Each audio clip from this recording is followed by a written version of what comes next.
Recording by Kirsten Wever. The Bartlett Mystery by Tracy. Chapter 1. A Gathering at a Club. That story of love and crime, which figures in the records of the New York Detective Bureau as the Yacht Mystery, has little to do with yachts and is no longer a mystery. It is concerned far more intimately with the troubles and trials of pretty Winifred Bartlett than with the vagaries of the restless sea. The alert, well-groomed figure of Winifred's true lover, Rex Carshaw, fills its pages to the almost total exclusion of the portly millionaire who owned the Sans Souci.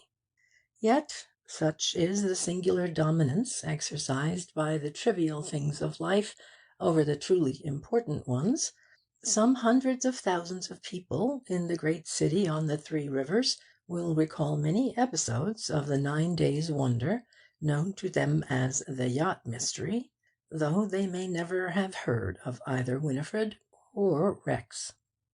It began simply, as all major events do begin, and of course, at the outset, neither of these two young people seemed to have the remotest connection with it. On the evening of October 5, 1913, that is the date when the first entry appears in the diary of Mr. James Steingall, chief of the Bureau, the stream of traffic in Fifth Avenue was interrupted to an unusual degree at a corner near 42nd Street. The homeward-bound throng going uptown and the equally dense crowd coming downtown to restaurants and theater land merely chafed at a delay which they did not understand, but the traffic policeman knew exactly what was going on and kept his head and temper. A few doors down the north side of the cross street, a famous club was ablaze with lights. Especially did 3 great windows on the first floor send forth hospitable beams, for the spacious room within was the scene of an amusing revel. Mr. William Pierpont Van Hoffen, ex-commodore of the New York Yacht Club, owner of the Sans Souci, and multi-millionaire, had just astonished his friends by one of the eccentric jests for which he was famous. The Sans Souci, notable the world over for its size, speed, and fittings, was going out of commission for the winter. Van Hoffen had marked the occasion by widespread invitations to a dinner at his club, to be followed by a surprise party, and the nature of the surprise was becoming known.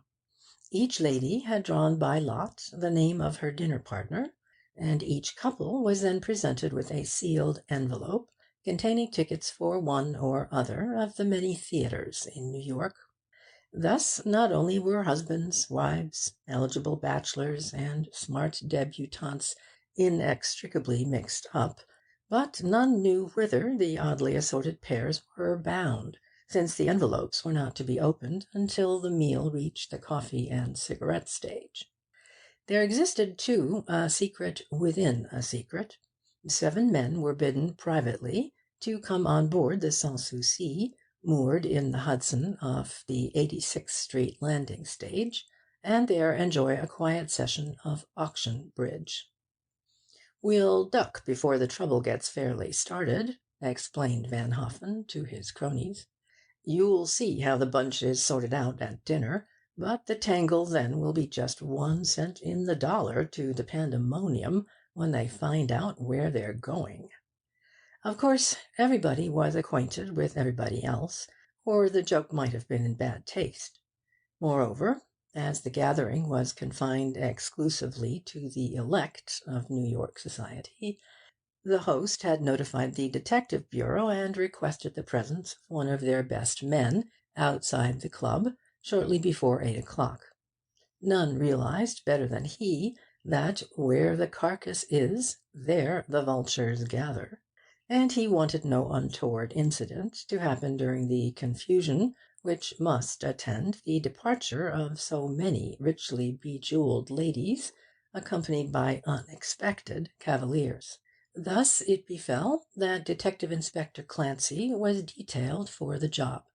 Steingall and he were the inseparables of the Bureau, yet no two members of a marvellously efficient service were more unalike physically and mentally. Steingall was big, blond, muscular, a genial giant whose qualities rendered him almost popular among the very criminals he hunted, whereas those same desperadoes feared the diminutive Clancy, the little, slight, dark-haired sleuth of French-Irish descent. He, they were aware instinctively, read their very souls before Steingall's huge paw clutched their quaking bodies. Idle chance alone decided that Clancy should undertake the half-hour's vigil at the uptown club that evening. All unknowing, he became thereby the controlling influence in many lives.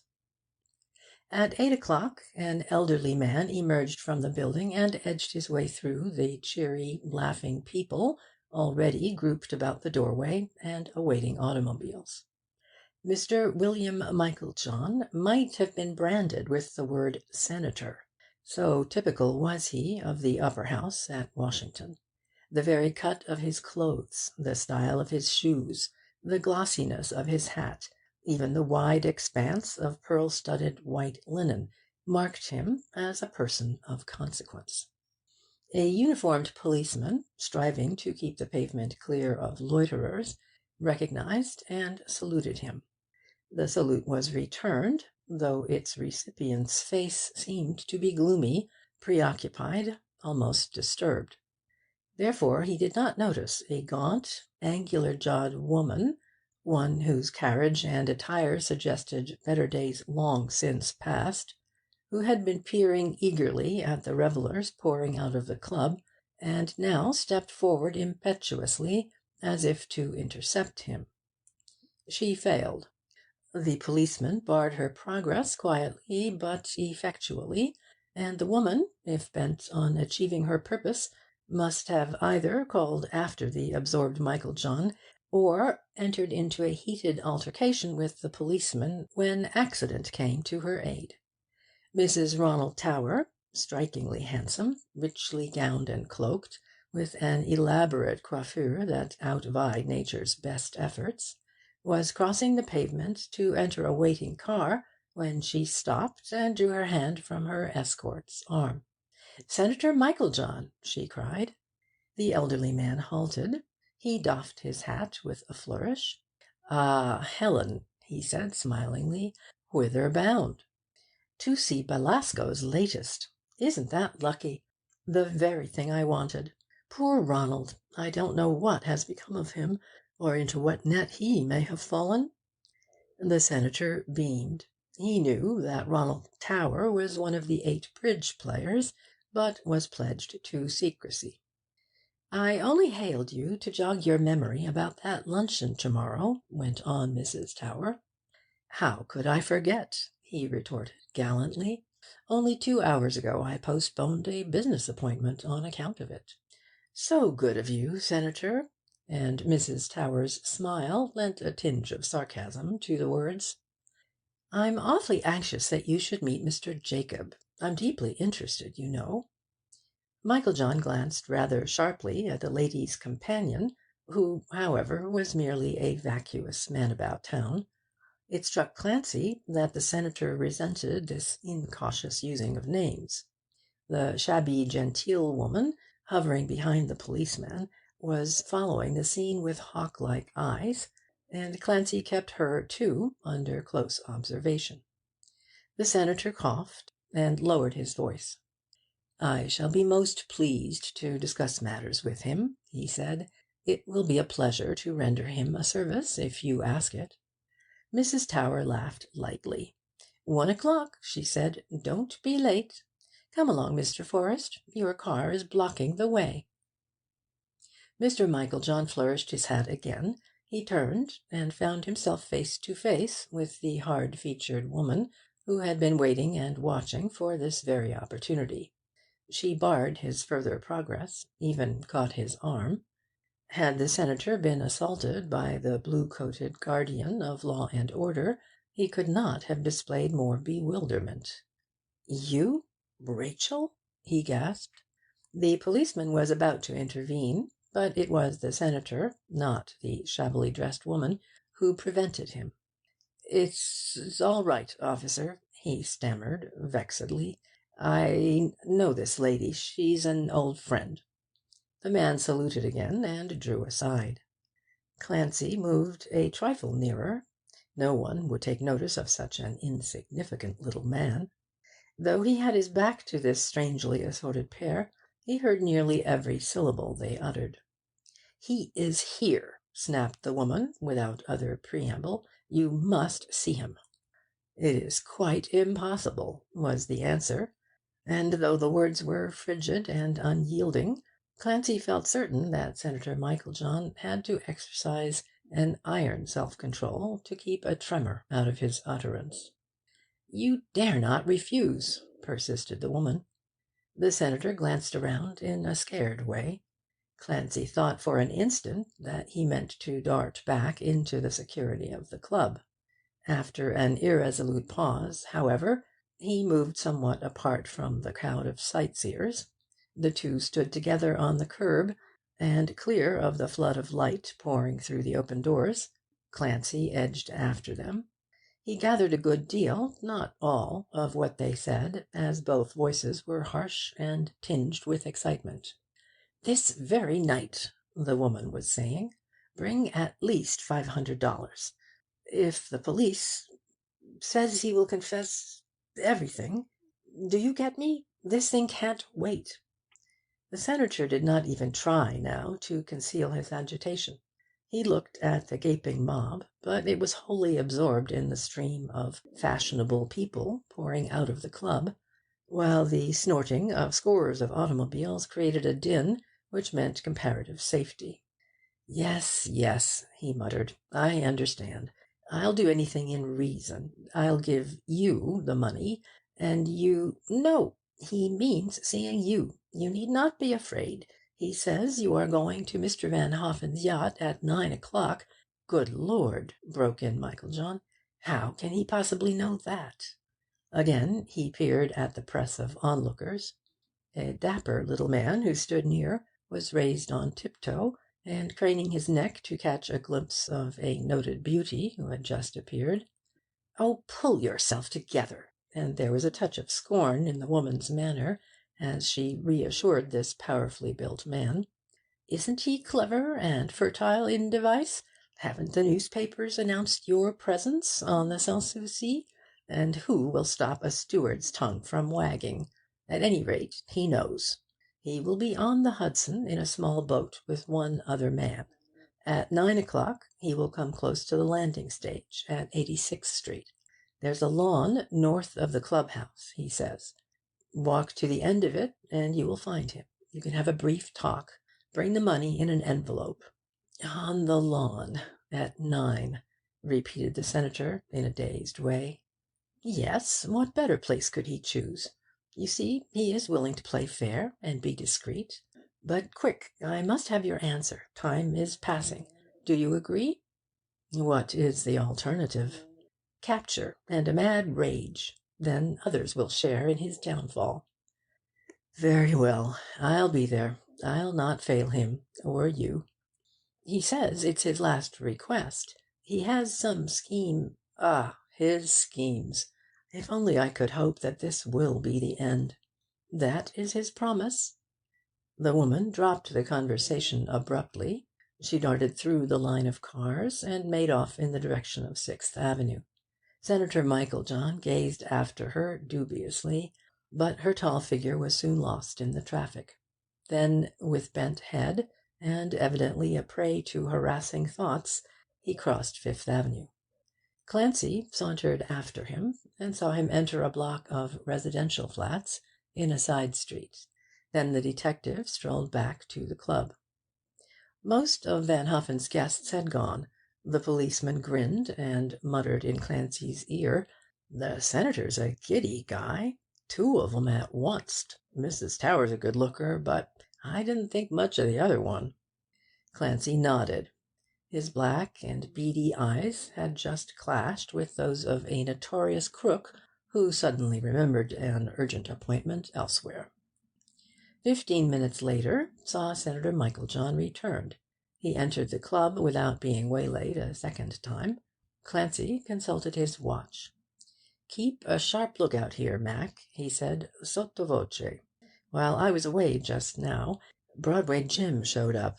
He's got cold feet, and there'll be nothing doing tonight, I think. Anyhow, I'm going uptown." In Fifth Avenue he boarded a Riverside Drive bus. The weather was mild, and he mounted to the roof. "Now, who in the world will Senator Meiklejohn meet on the landing stage?" he mused. "Seems to me the chief may be interested. $500, too. I wonder." End of chapter 1.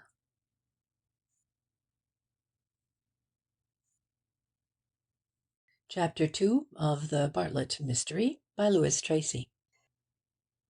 A daring crime. It was no part of Detective Clancy's business to pry into the private affairs of Senator Meiklejohn. Senators are awkward fish to handle, being somewhat similar to whales caught in the nets designated to capture mackerel. But the Bureau is no respecter of persons. Men much higher up in politics and finance than William Meiklejohn would be disagreeably surprised if they could read certain details entered opposite their names in the dossiers kept by the police department. Still, it behooved Clancy to tread warily.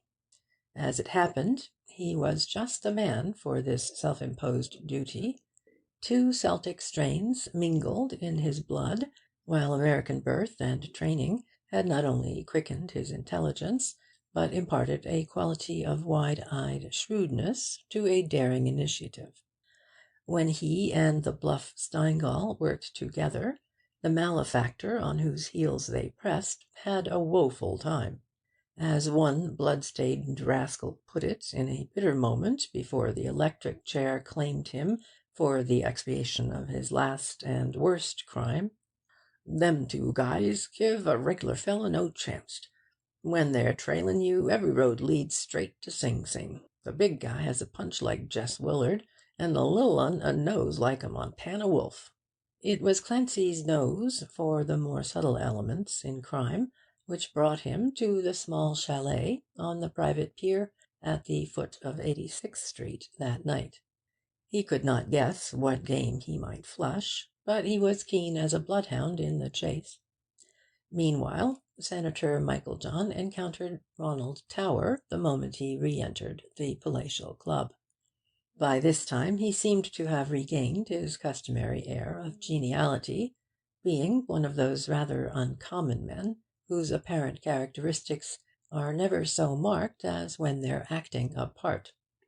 "Hullo, Ronnie," he cried affably. "I met Helen as she left for the theatre.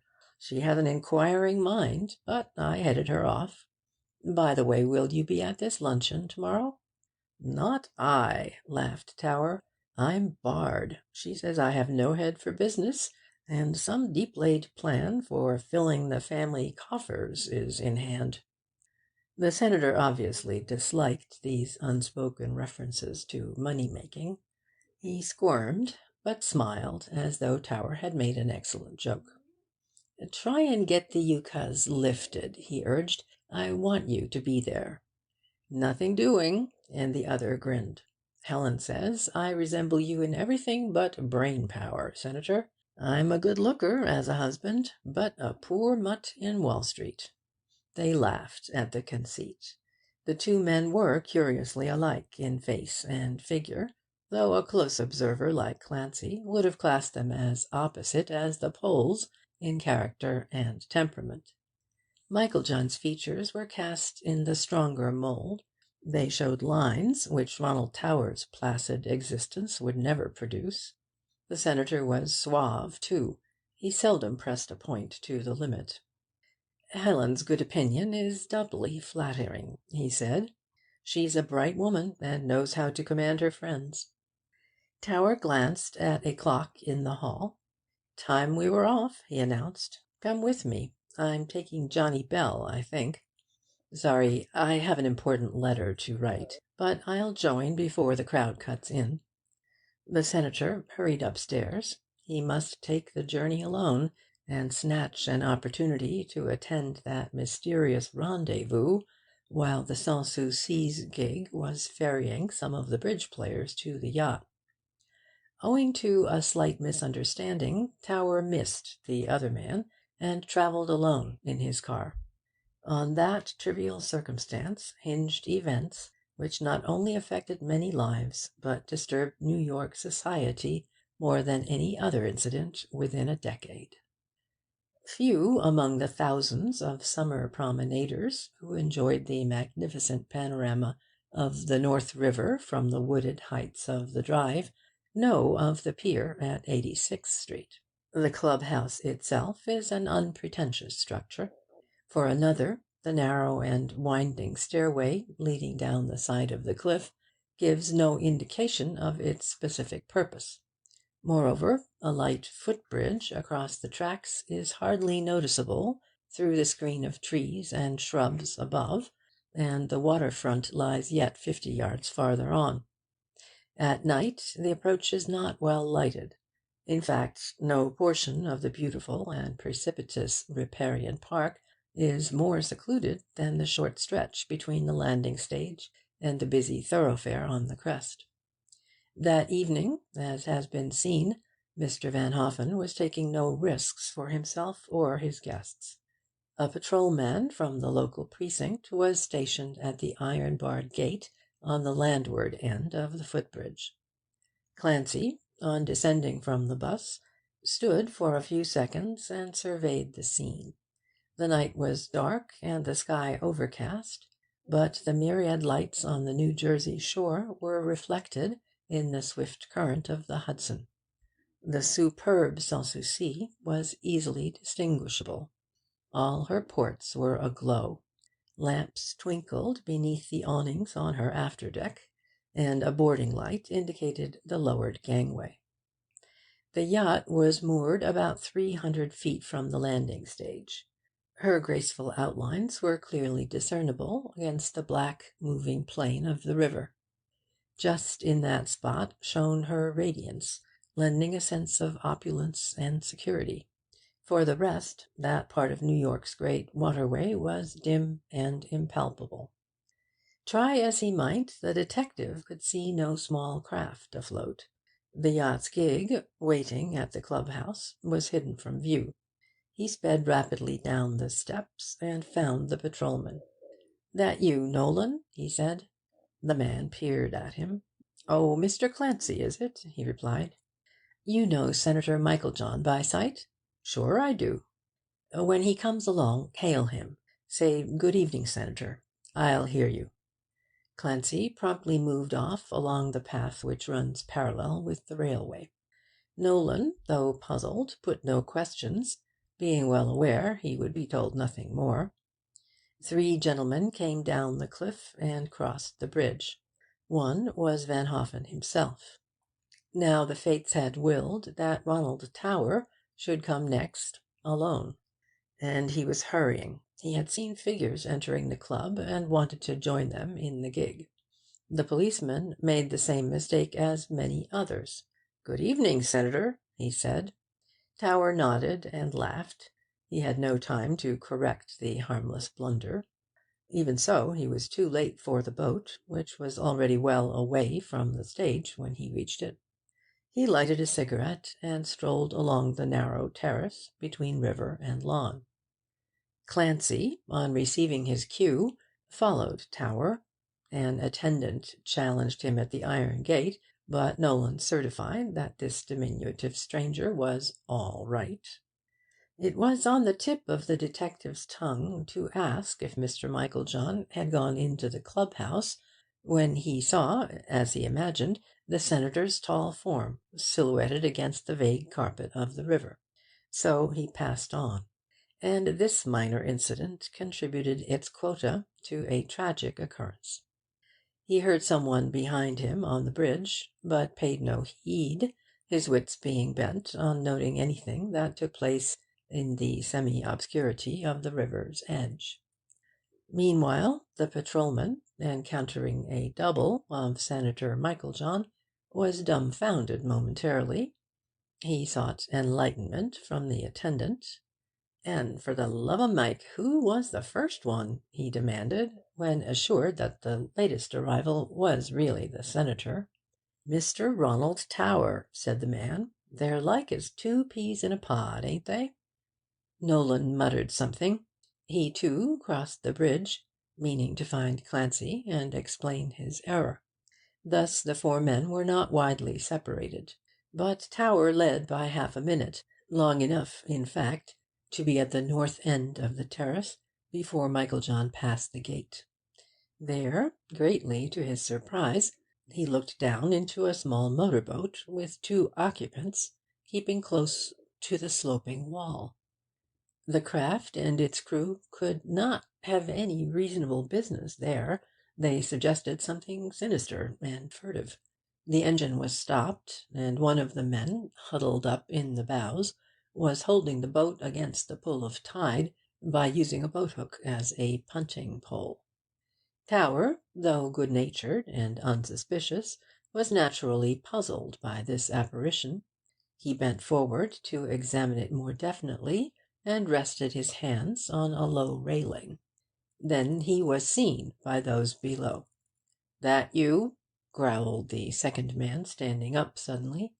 "It is," said Tower, speaking with strict accuracy, and marvelling who on earth could have arranged a meeting at such a place and in such bizarre conditions. "Well, here I am," came the gruff announcement. "The cops are after me. Someone must have tipped them off. If it was you, I'll get to know and even things up PDQ. Chew on that during this night's festivities, I advise you. Brought that wad?" Tower was the last man breathing to handle this queer situation discreetly. He ought to have temporized, but he loathed anything in the nature of vulgar or criminal intrigue. Being quick-tempered withal, if deliberately insulted, he resented this fellow's crude speech. "No," he cried hotly. "What you really want is a policeman, and there's one close at hand. Hi, officer!" he shouted. "Come here at once. There are two rascals in a boat." Something swirled through the darkness, and his next word was choked in a cry of mortal fear. For a lasso had fallen on his shoulders and was drawn taut. Before he could as much as lift his hands, he was dragged bodily over the railing and headlong into the river. Clancy, forced by circumstances to remain at a distance, could only overhear Tower's share in the brief conversation. The tones in the voice perplexed him, but the preconcerted element in the affair seemed to offer proof positive that Senator Michael John had kept his appointment. He was just in time to see Tower's legs disappearing, and a loud splash told what had happened. He was not armed. He never carried a revolver, unless the quest of the hour threatened danger or called for a display of force. In a word, he was utterly powerless. Senator Michael John, alive to the vital fact that someone on the terrace had discovered the boat, hung back dismayed. He was joined by Nolan, who could not understand the sudden commotion. "What's up?" Nolan asked. "Didn't someone shout?" Clancy, in all his experience of crime and criminals, had never before encountered such an amazing combination of unforeseen conditions. The boat's motor was already chugging breathlessly, and the small craft was curving out into the gloom. He saw a man hauling in a rope from the stern, and well did he know why the cord seemed to be attached to a heavy weight. Not far away he made out the yacht's gig returning to the stage.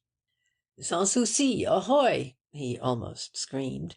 "Head off that launch. There's murder done." It was a hopeless effort, of course, though the sailors obeyed instantly and bent to their oars. Soon they, too, vanished in the murk, but finding they were completely outpaced, came back, seeking for instructions which could not be given. The detective thought he was bewitched when he ran into Senator Michael John, pallid and trembling, standing on the terrace with Nolan. "You!" he shrieked in a shrill falsetto. "Then, in heaven's name, who is the man who has just been pulled into the river?" "Tower!" gasped the senator. "Mr. Ronald Tower. They mistook him for me." "Faith, and I did that same," muttered the patrolman, whose slow-moving wits could only assimilate one thing at a time. Clancy, afire with rage and a sense of inexplicable failure, realized that Michael John's admission and its now compulsory explanation could wait a calmer moment. The club attendant, attracted by the hubbub, raced to the lawn, and the detective tackled him. "Isn't there a motor launch on the yacht?" he asked. "Yes, sir, but it'll be all sheeted up on deck." "Have you a megaphone?" "Yes." The man ran and grabbed the instrument from its hook. So Clancy bellowed the alarming news to Mr. Van Hoffen and the others already on board the Sans Souci that Ronald Tower had been dragged into the river and probably murdered. But what could they do? The speedy rescue of Tower, dead or alive, was simply impossible. The gig arrived. Clancy stormed by telephone at a police station house and at the up-river station of the harbour police, but such vain efforts were the mere necessities of officialdom. None knew better than he that an extraordinary crime had been carried through under his very eyes, yet its daring perpetrators had escaped, and he could supply no description of their appearance to the men who would watch the neighbouring ferries and wharves. Van Hoffen and his friends, startled and grieved, came ashore in the gig, and Clancy was striving to give them some account of the tragedy without revealing its inner significance, when his roving glance missed Michael John from the distraught group of men. "Where is the senator?" he cried, turning on the gaping Nolan. "Gee, he's knocked out," said the policeman. "He axed me to tell you he'd gone downtown.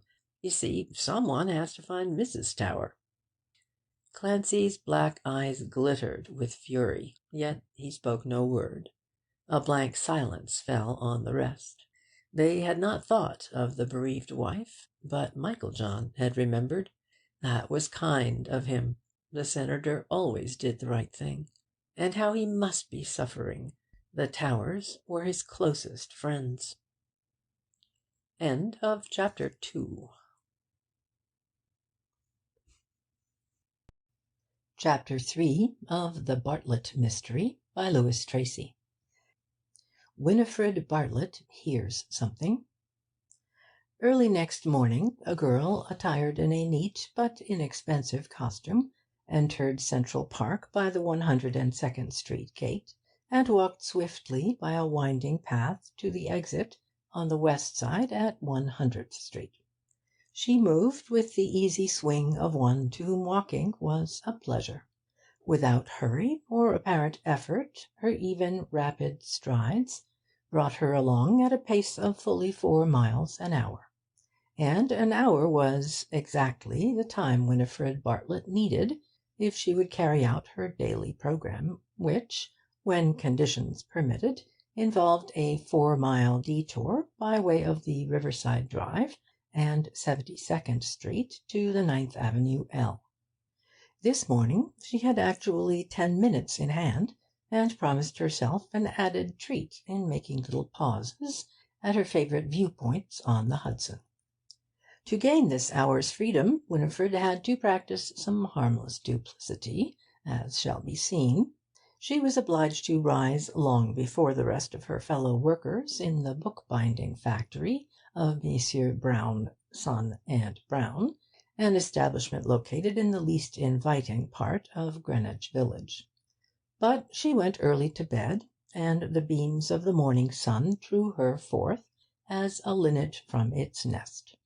Unless the weather was absolutely prohibitive, she took the walk every day, for she revelled in the ever-changing tints of the streets, the music of the songbirds, and the gambols of the squirrels in the park, while the broad highway of the river, leading to and from she hardly knew what enchanted lands, brought vague dreams of some delightful future where daily toil would not claim her, and she might be as those other girls of the outer world to whom existence seemed such a joyous thing.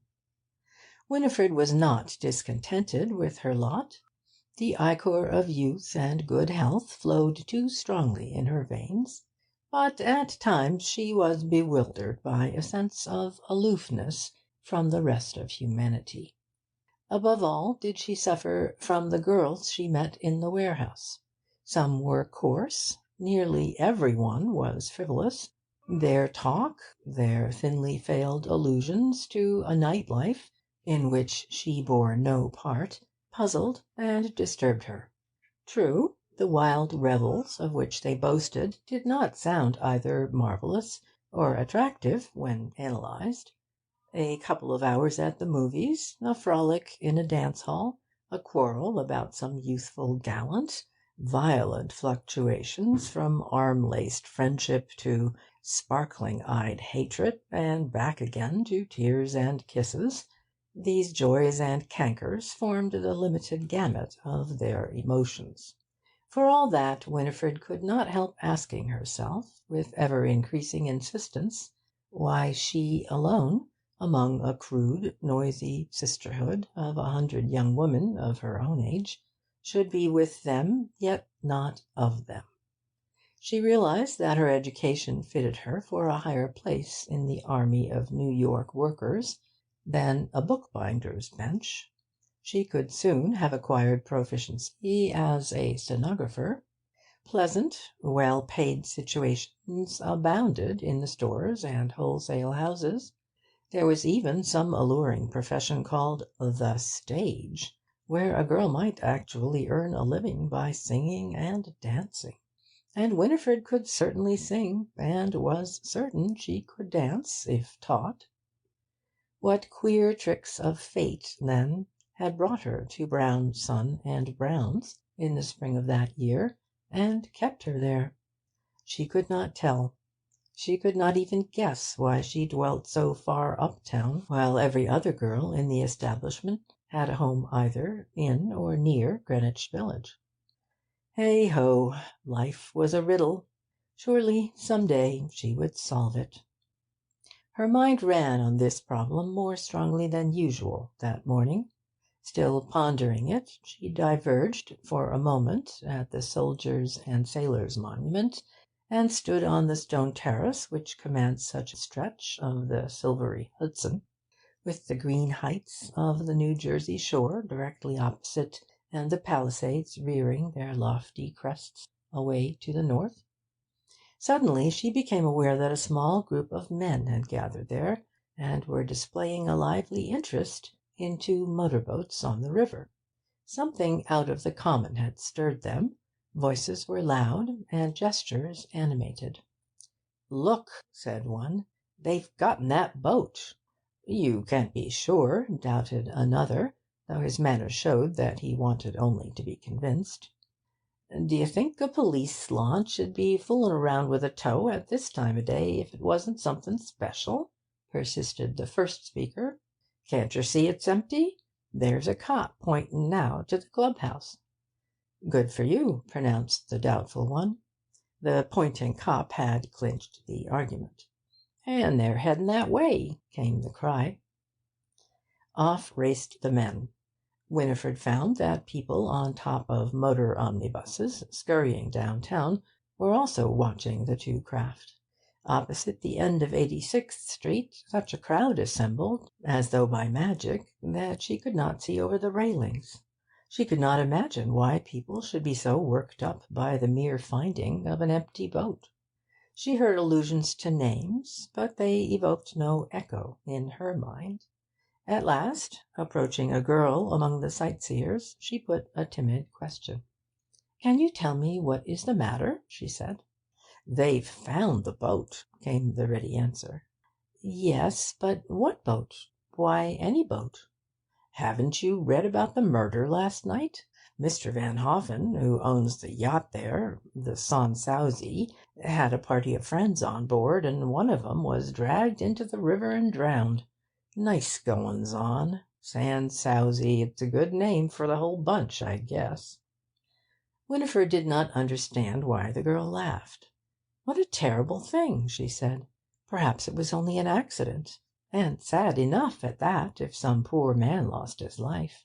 "Oh, no, it's a murder, all right. The papers are full of it. I was walking here at 9 o'clock with a fellow. Might have been done under me very nose. What do you know about that?" "It's very sad," repeated Winifred. "Such dreadful things seem to be almost impossible under this blue sky, in bright sunshine. Even the river does not look cruel." She went on, having no time for further dawdling. Her informant glanced after her curiously, for Winifred's cheap clothing and worn shoes were oddly at variance with her voice and manner. At 72nd Street Winifred bought a newspaper, which she read instead of the tiny volume of Browning's poems carried in her handbag. She always contrived to have a book or periodical for the train journeys, since men had a way of catching her eye when she glanced around thoughtlessly, and such incidents were annoying. She soon learned the many details of the yacht mystery. The account of Ronald Towers' dramatic end was substantially accurate. It contained, of course, no allusion to Senator Meiklejohn's singular connection with the affair, but Clancy had taken care that a disturbing paragraph should appear with the rest of a lurid write-up. "Sinister rumours are current in Clubland," read Winifred. "These warrant the belief that others, beside the thugs in the boat, are implicated in the tragedy. Indeed, it is whispered that a man high in the political world can, if he chooses, throw light on what is, at this writing, an inexplicable crime, a crime which would be incredible if it had not actually taken place." The reporter did not know, and Clancy did not tell him, just what this innuendo meant. The detective was anxious that Senator Meiklejohn should realize the folly of refusing all information to the authorities, and this thinly veiled threat of publicity was one way of bringing him to his senses. Winifred had never before come into touch, so to speak, with any deed of criminal violence. She was so absorbed in the story of the junketing at a fashionable club, with its astounding sequel in a locality familiar to her eyes, that she hardly noticed a delay on the line. She did not even know that she would be 10 minutes late, until she saw a clock at 14th Street. Then she raced to the door of a big, many-storied building. A timekeeper shook his head at her, but, punctual as a rule, on wet mornings she was invariably the first to arrive, so the watchdog compromised on the give-and-take principle. When she emerged from the elevator at the 9th floor, her cheeks were still suffused with colour, her eyes were alight, her lips parted under the spell of excitement and haste. In a word, she looked positively bewitching. Two people evidently took this view of her as she advanced into the workroom, after hanging up her hat and coat. "You're late again, Bartlett," snapped Miss Agatha Sugg, a forewoman whose initials suggested an obvious nickname among the set of flippant girls she ruled with a severity that was also ungracious. "I'll not speak to you any more on the matter. Next time you'll be fired. See?" Winifred's high colour fled before this dire threat. Even the few dollars a week she earned by binding books was essential to the upkeep of her home. At any rate, this fact was dinned into her ears constantly, and formed a ready argument against any change of employment. "I'm sorry, Miss Sugg," she stammered. "I didn't think I had lost any time. Indeed, I started out earlier than usual." "Rubbish!" snorted Miss Sugg. "What are you giving me? It's a fine day." "Yes," said Winifred timidly, "but unfortunately I stopped a while on Riverside Drive to watch the police bringing in the boat from which Mr. Tower was pulled into the river last night." "Riverside Drive!" snapped the forewoman. "Your address is East 112th Street, ain't it? What were you doing on Riverside Drive?" "I walk that way every morning, unless it's raining." Miss Sugg looked incredulous, but felt that she was travelling outside her own territory. "Anyhow," she said, "that's your affair, not mine, and it's no excuse for being late." "Oh, come now," intervened a man's voice. "This young lady is not so far behind time as to cause such a row. She can pull out a bit and make up for it." Miss Sugg reeled wrathfully to find Mr. Fowle, manager, on that floor, gazing at Winifred with marked approval.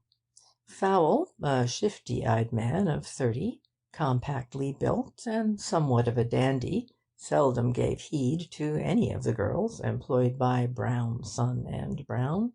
His benevolent attitude toward Winifred was a new departure.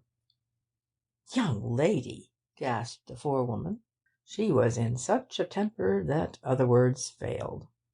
"Yes, she isn't an old one," smirked Fowle. "That's all right, Miss Bartlett. Get on with your work. Miss Sugg's bark is worse than her bite." Though he had poured oil on the troubled waters, his air was not altogether reassuring. Winifred went to her bench in a flurry of trepidation. She dreaded the vixenish Miss Sugg less than the too complacent manager. Somehow she fancied that he would soon speak to her again. When, a few minutes later, he drew near, and she felt rather than saw that he was staring at her boldly, she flushed to the nape of her graceful neck. Yet he put a quite orthodox question. "Did I get your story right when you came in?" he said. "I think you told Miss Sugg that the harbour police had picked up the motor boat in the yacht case." "So I heard," said Winifred. She was in charge of a wire-stitching machine, and her deft fingers were busy. Moreover, she was resolved not to give Fowle any pretext for prolonging the conversation. "Who told you?" The manager's tone grew a trifle less cordial. He was not accustomed to being held at arm's length by any young woman in the establishment whom he condescended to notice. "I really don't know," and Winifred began placing her array of work in sorted piles. "Indeed, I spoke carelessly. No one told me. I saw a commotion on Riverside Drive, and I heard a man arguing with others that a boat then being towed by a police launch must be the missing one." Fowle's whiff of annoyance had passed. He had jumped to the conclusion that such an extremely pretty girl would surely own a sweetheart who escorted her to and from work each day. He did not suspect that every junior clerk downstairs had in turn offered his services in this regard, but with such lack of success that each would-be suitor deemed Winifred conceited. "I wish I had been there," he said. "Do you go home the same way?" "No." Winifred was aware that the other girls were watching her furtively and exchanging meaning looks. "You take the Third Avenue L, I suppose?" persisted Fowle. Then Winifred faced him squarely. For some reason her temper got the better of her. "It is a rule of the house, Mr. Fowle," she said, "that the girls are forbidden to talk during working hours." "Nonsense," laughed Fowle. "I'm in charge here, and what I say goes." He left her, however, and busied himself elsewhere. Apparently he was even forgiving enough to call Miss Sugg out of the room and detain her all the rest of the morning. Winifred was promptly rallied by some of her companions. "I must say this for you, Winnie Bartlett, you don't think you're the whole shootin' match," said a stout, red-faced creature who would have been more at home on a farm than in a New York warehouse. But it gets my goat when you hand the mustard to Fowl that way. If he made goo-goo eyes at me, I'd play too."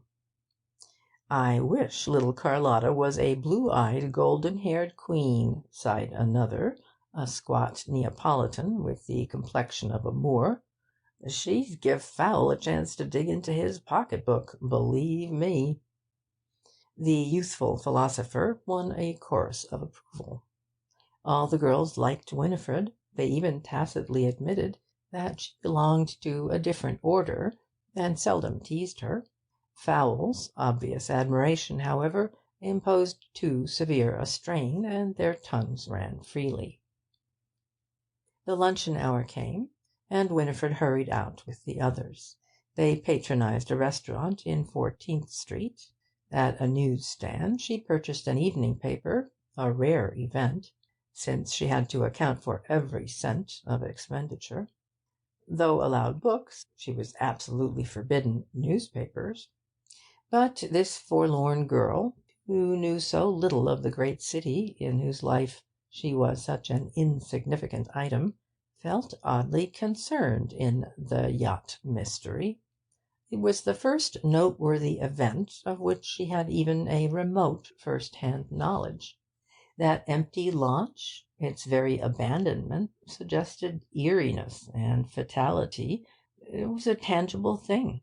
Was she not one of the few who had literally seen it? So she invested her penny, and after reading of the discovery of the boat, it was found moored to a wharf at the foot of Fort Lee, breathlessly read, quote, "As the outcome of information given by a well-known senator, the police have obtained an important clue which leads straight to a house on 112th Street." End quote. "Well," mused Winifred, wide-eyed with astonishment, "fancy that! The very street where I live." She read on. "The arrest of at least one person, a woman suspected of complicity in the crime, may occur at any moment. Detectives are convinced that the trail of the murderers will soon be clearer. Every effort is being made to recover Mr. Towers' body, which, it is conceivable, may have been weighted and sunk in the river near the spot where the boat was tied." Winifred gave more attention to the newspaper report than to her frugal meal. Resolving, however, that Miss Sugg should have no further cause for complaint that day, she returned to the factory 5 minutes before time. An automobile was standing outside the entrance, but she paid no heed to it. The checker tapped at his little window as she passed. "The boss wants you," he said. "Me?" she cried. Her heart sank. Between Miss Sugg and Mr. Fowl, she had already probably lost her situation. "Yep," said the man. "You're Winifred Bartlett, I guess. Anyhow, if there's another peach like you in the bunch, I haven't seen her." She bit her lip, and tears trembled in her eyes. Perhaps the gruff Cerberus behind the window sympathized with her. He lowered his voice to a hoarse whisper. "There's a cop in there, and a tech, too." Winifred was startled out of her forebodings. "They cannot want me," she said, amazedly. "You never can tell, girlie. Queer jinks happen sometimes. I wouldn't bat an eyelid if they rounded up the boss hisself." She was sure now that some stupid mistake had been made. At any rate, she no longer dreaded dismissal, and the first intuition of impending calamity yielded to a nervous curiosity as she pushed open a door leading to the general office. End of chapter 3.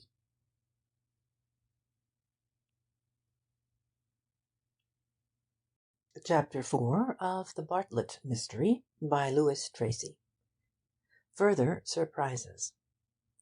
A clerk, one of the would-be swains, who had met with chilling discouragement after working hours, was evidently on the lookout for her.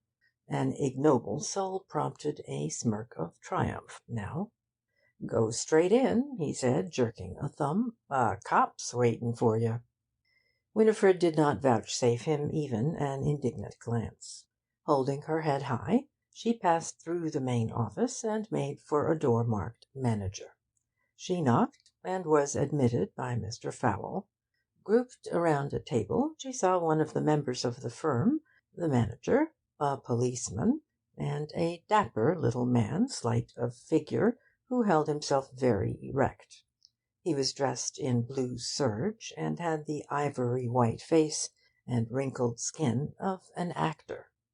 She was conscious at once of the penetration of his glance.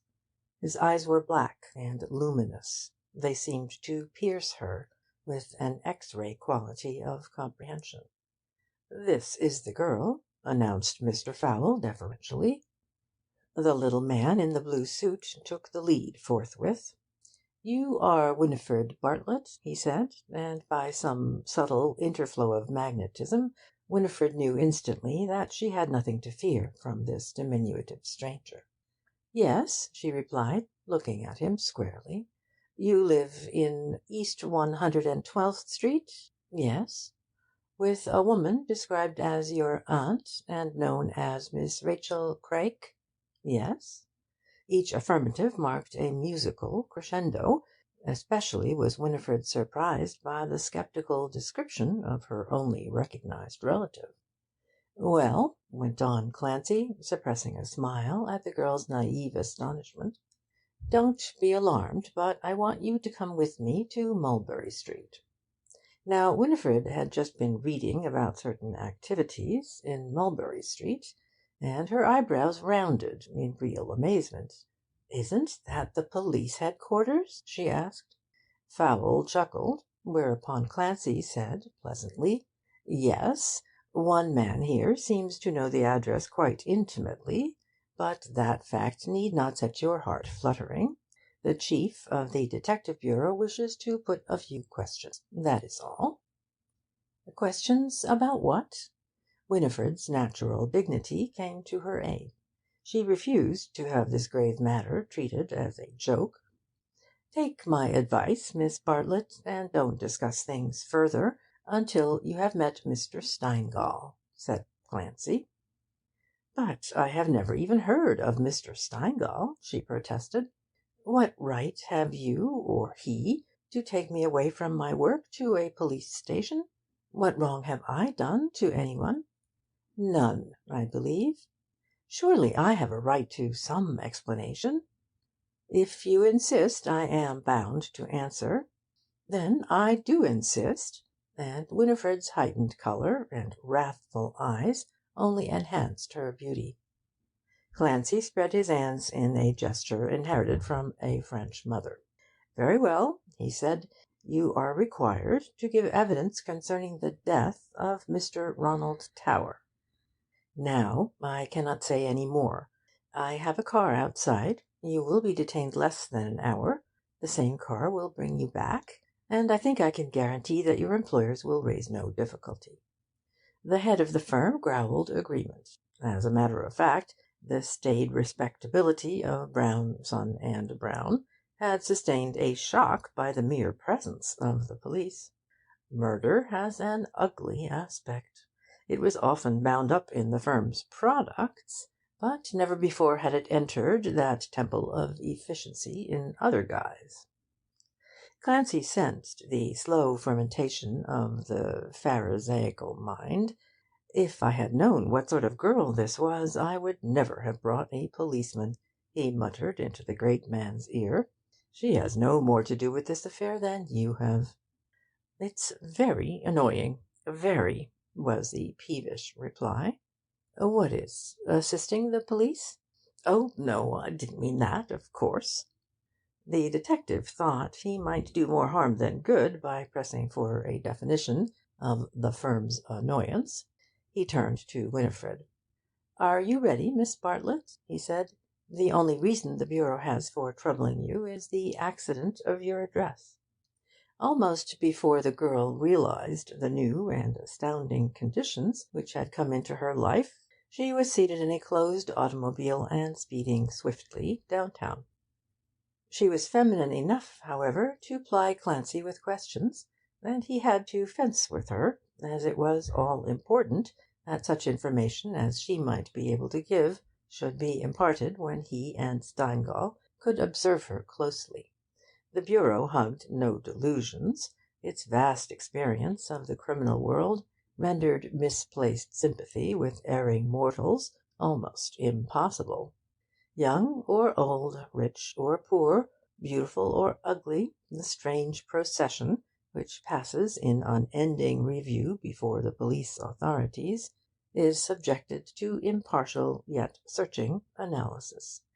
Few of the guilty ones escape suspicion, no matter how slight the connecting clue or scanty the evidence.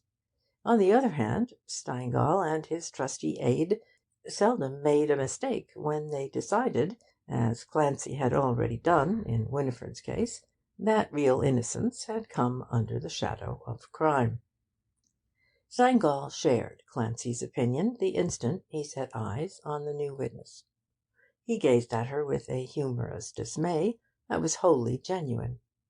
"Sit there, Miss Bartlett," he said, rising to place a chair for her. "Please don't feel nervous. I'm sure you understand that only those who have broken the law need to fear it. Now, you haven't killed anybody, have you?" Winifred smiled. She liked this big man's kindly manner. Really, the police were not such terrifying ogres when you came to close quarters with them. "No, indeed," she said, little guessing that Clancy had indulged in a Japanese grimace behind her back, thereby informing his chief that the yacht mystery was still maintaining its claim to figure as one of the most sensational crimes the Bureau had investigated during many a year. Steingall, wishing to put the girl wholly at ease, affected to consult some notes on his desk, but Winifred was too wrought up to keep silent. "The gentleman who brought me here told me that I would be required to give evidence concerning the murder of Mr. Ronald Tower," she said. "Believe me, sir, that unfortunate gentleman's name was unknown to me before I read it in this morning's paper. I have no knowledge of the manner of his death other than is contained in the account printed here in the newspaper." She proffered the newspaper, purchased before lunch, which she still held in her left hand. The impulsive action broadened Steingall's smile. He was still utterly at a loss to account for this well-mannered girl's queer environment. "Why," he cried, "I quite understand that. Mr. Clancy didn't tell you we regarded you as a desperate crook, did he?" Winifred yielded to the chief's obvious desire to lift their talk out of the rut of formality. She could not help being interested in these two men, so dissimilar in their characteristics, yet each so utterly unlike the somewhat awesome personage she would have sketched if asked to define her idea of a detective. Clancy, who had taken a chair at the side of the table, sat on it as though he were an automaton built of steel springs, ready to bounce instantly in any given direction. Steingall's huge bulk lolled back indolently. He had been smoking when the others entered, and a half-consumed cigar lay on an ashtray. Winifred thought it would be rather amusing if she, in turn, made things comfortable. "Please don't put away your cigar on my account," she said. "I like the smell of good tobacco." "Ha!" cackled Clancy. "Thank you," said Steingall, tucking the Havana into a corner of his mouth. The two men exchanged glances, and Winifred smiled. Steingall's look of tolerant contempt at his assistant was distinctly amusing. "That little shrimp can't smoke, Miss Bartlett," he explained, "so he is an anti-tobacco maniac. You wouldn't care to take poison, would you?" And Clancy shot the words at Winifred so sharply that she was almost startled. "No, of course not," she agreed. "Yet that is what that mountain of brawn does during 14 hours of the 24. Nicotine is one of the deadliest poisons known to science. Even when absorbed into the tissues in minute doses, it corrodes the brain and atrophies the intellect. Did you see how he grinned when you described that vile weed as good tobacco? Now, you don't know good, meaning real, tobacco from bad, do you?" "I know whether or not I like the scent of it," persisted Winifred. She began to think that officialdom in Mulberry Street affected the methods of the court circles frequented by Alice and the Mad Hatter. "Don't mind him," put in Steingall genially. "He's a living example of the close alliance between insanity and genius. On the tobacco question he's simply cracked, and that's all there is to it. Now we are wasting your time by this chatter.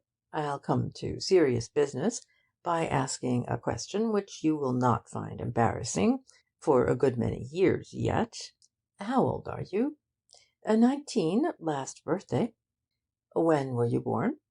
"On June 6th, 1894." "And where?" Winifred reddened slightly. "I don't know," she said. "What?" Steingall seemed to be immensely surprised, and Winifred proceeded forthwith to throw light on this singular admission, which was exactly what he meant her to do. "That is a very odd statement, but it is quite true," she said earnestly. "My aunt would never tell me where I was born.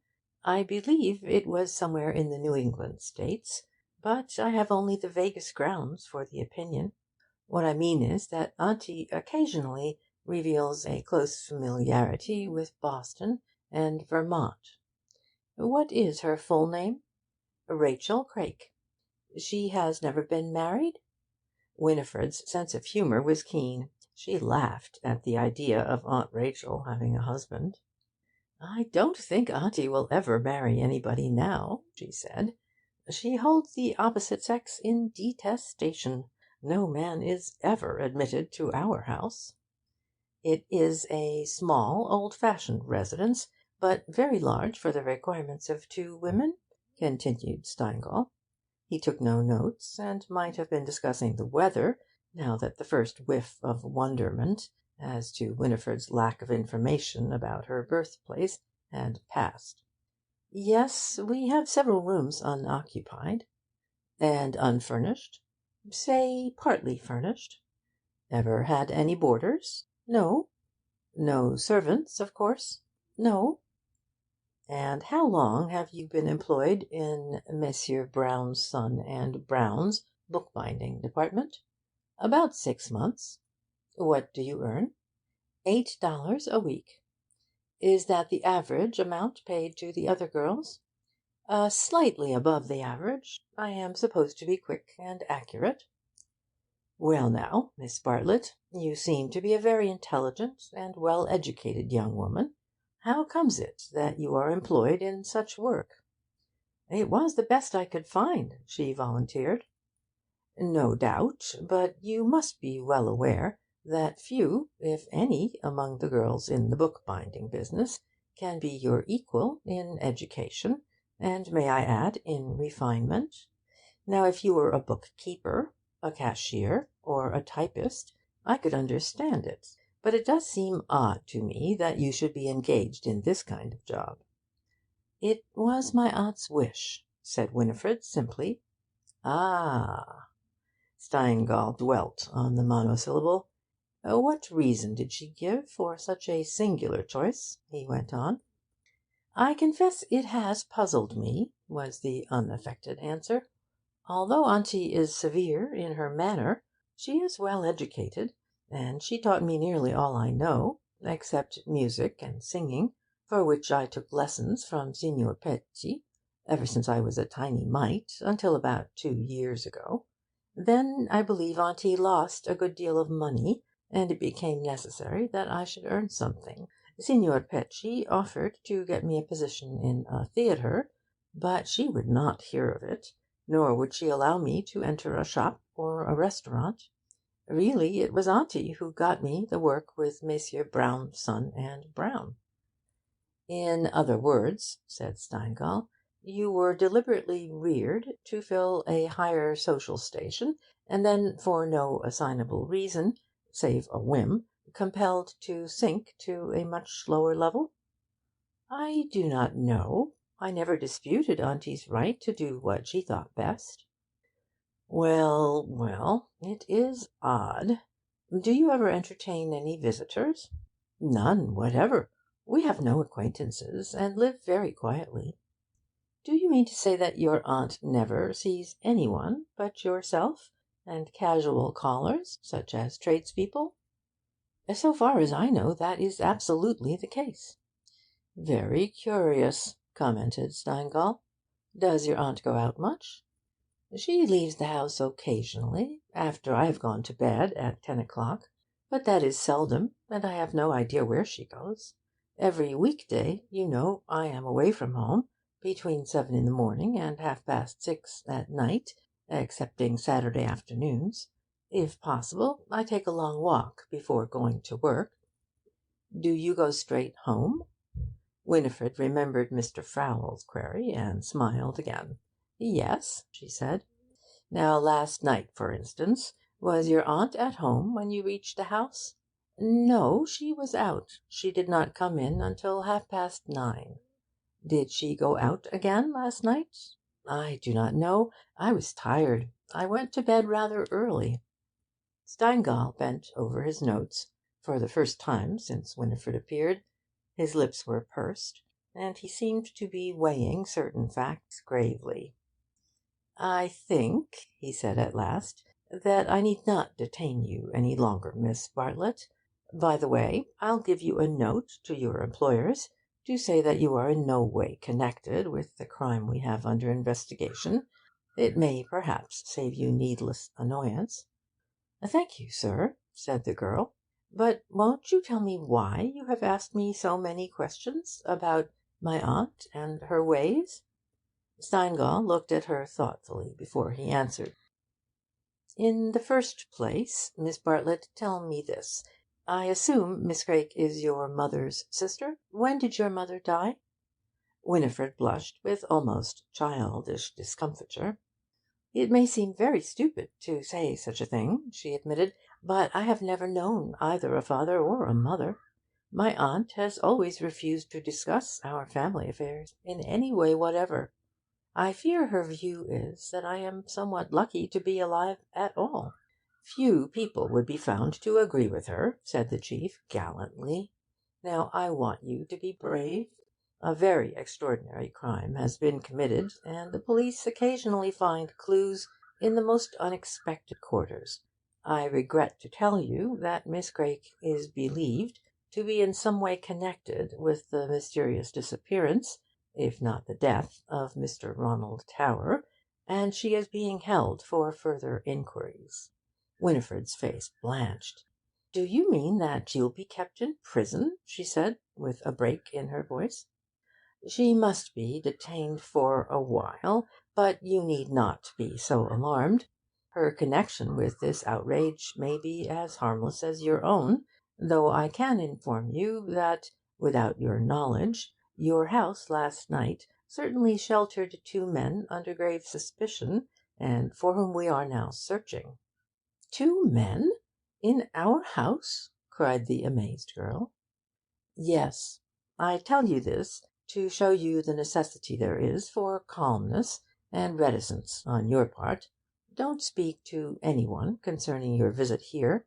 Above all else, don't be afraid. Have you any one with whom you can go to live until Miss Craik is—" he corrected himself, "until matters are cleared up a bit?" "No," wailed Winifred, her pent-up feelings breaking through all restraint. "I am quite alone in the world now." "Come, come, cheer up," said Steingall, rising and patting her on the shoulder. "This disagreeable business may only last a day or two. If you are in any trouble, let me know. Moreover, to save you from being afraid of remaining alone in the house at night, I'll give special instructions to the police in your precinct to watch the place closely. Now make the best of it." The house in 112th Street would, of course, be an object of special interest to the police for other reasons, apart from those suggested by the chief. Nevertheless, his kindness had the desired effect, and Winifred strove to repress her tears. "Here's your note," he said, "and I advise you to forget this temporary trouble in your work. Mr. Clancy will accompany you in the car if you wish." "Please, I would rather be alone," she faltered. She was far from Mulberry Street before she remembered that she had said nothing about seeing the boat that morning. End of chapter 4.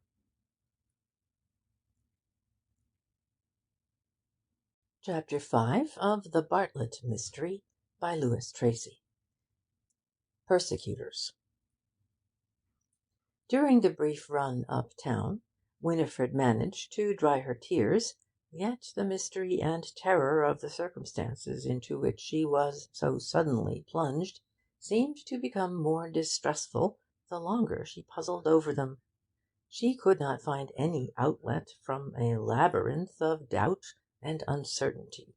She strove again to read the printed accounts of the crime, in order to wrest from them some explanation of the extraordinary charge brought against her aunt, but the words danced before her eyes. At last, with an effort, she threw the paper away, and bravely resolved to follow Steingall's parting advice. When she reached the warehouse, she was naturally the object of much covert observation. Neither Miss Sugg nor Mr. Fowle spoke to her, but Winifred thought she saw a malicious smile on the forewoman's face. The hours passed wearily until 6 o'clock. She was about to quit the building with her companions, many of whom meant bombarding her with questions at the first opportunity, when she was again requested to report at the office. A clerk handed her one of the firm's pay envelopes. "What's comin' to you up to date?" he blurted out, "and a week's salary instead of notice."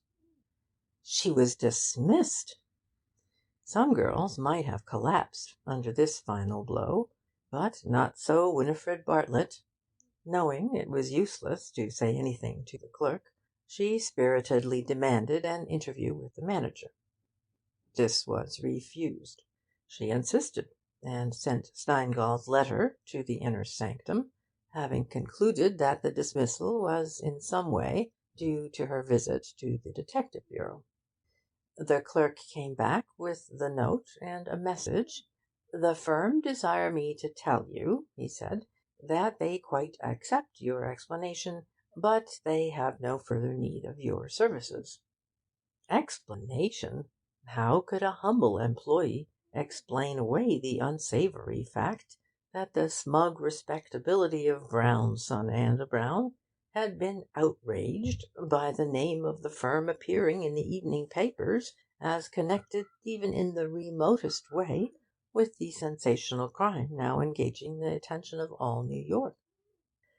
Winifred walked into the street. Something in her face warned even the most inquisitive of her fellow workers to leave her alone. Besides, the poor always evince a lively sympathy with others in misfortune. These working-class girls were consumed with curiosity, yet they respected Winifred's feelings, and did not seek to intrude on her very apparent misery by inquiry or sympathetic condolence. A few among them watched, and even followed her a little way as she turned the corner into 14th Street. "She goes home by the Third Avenue L," said Carlotta. "Sometimes I've walked with her that far.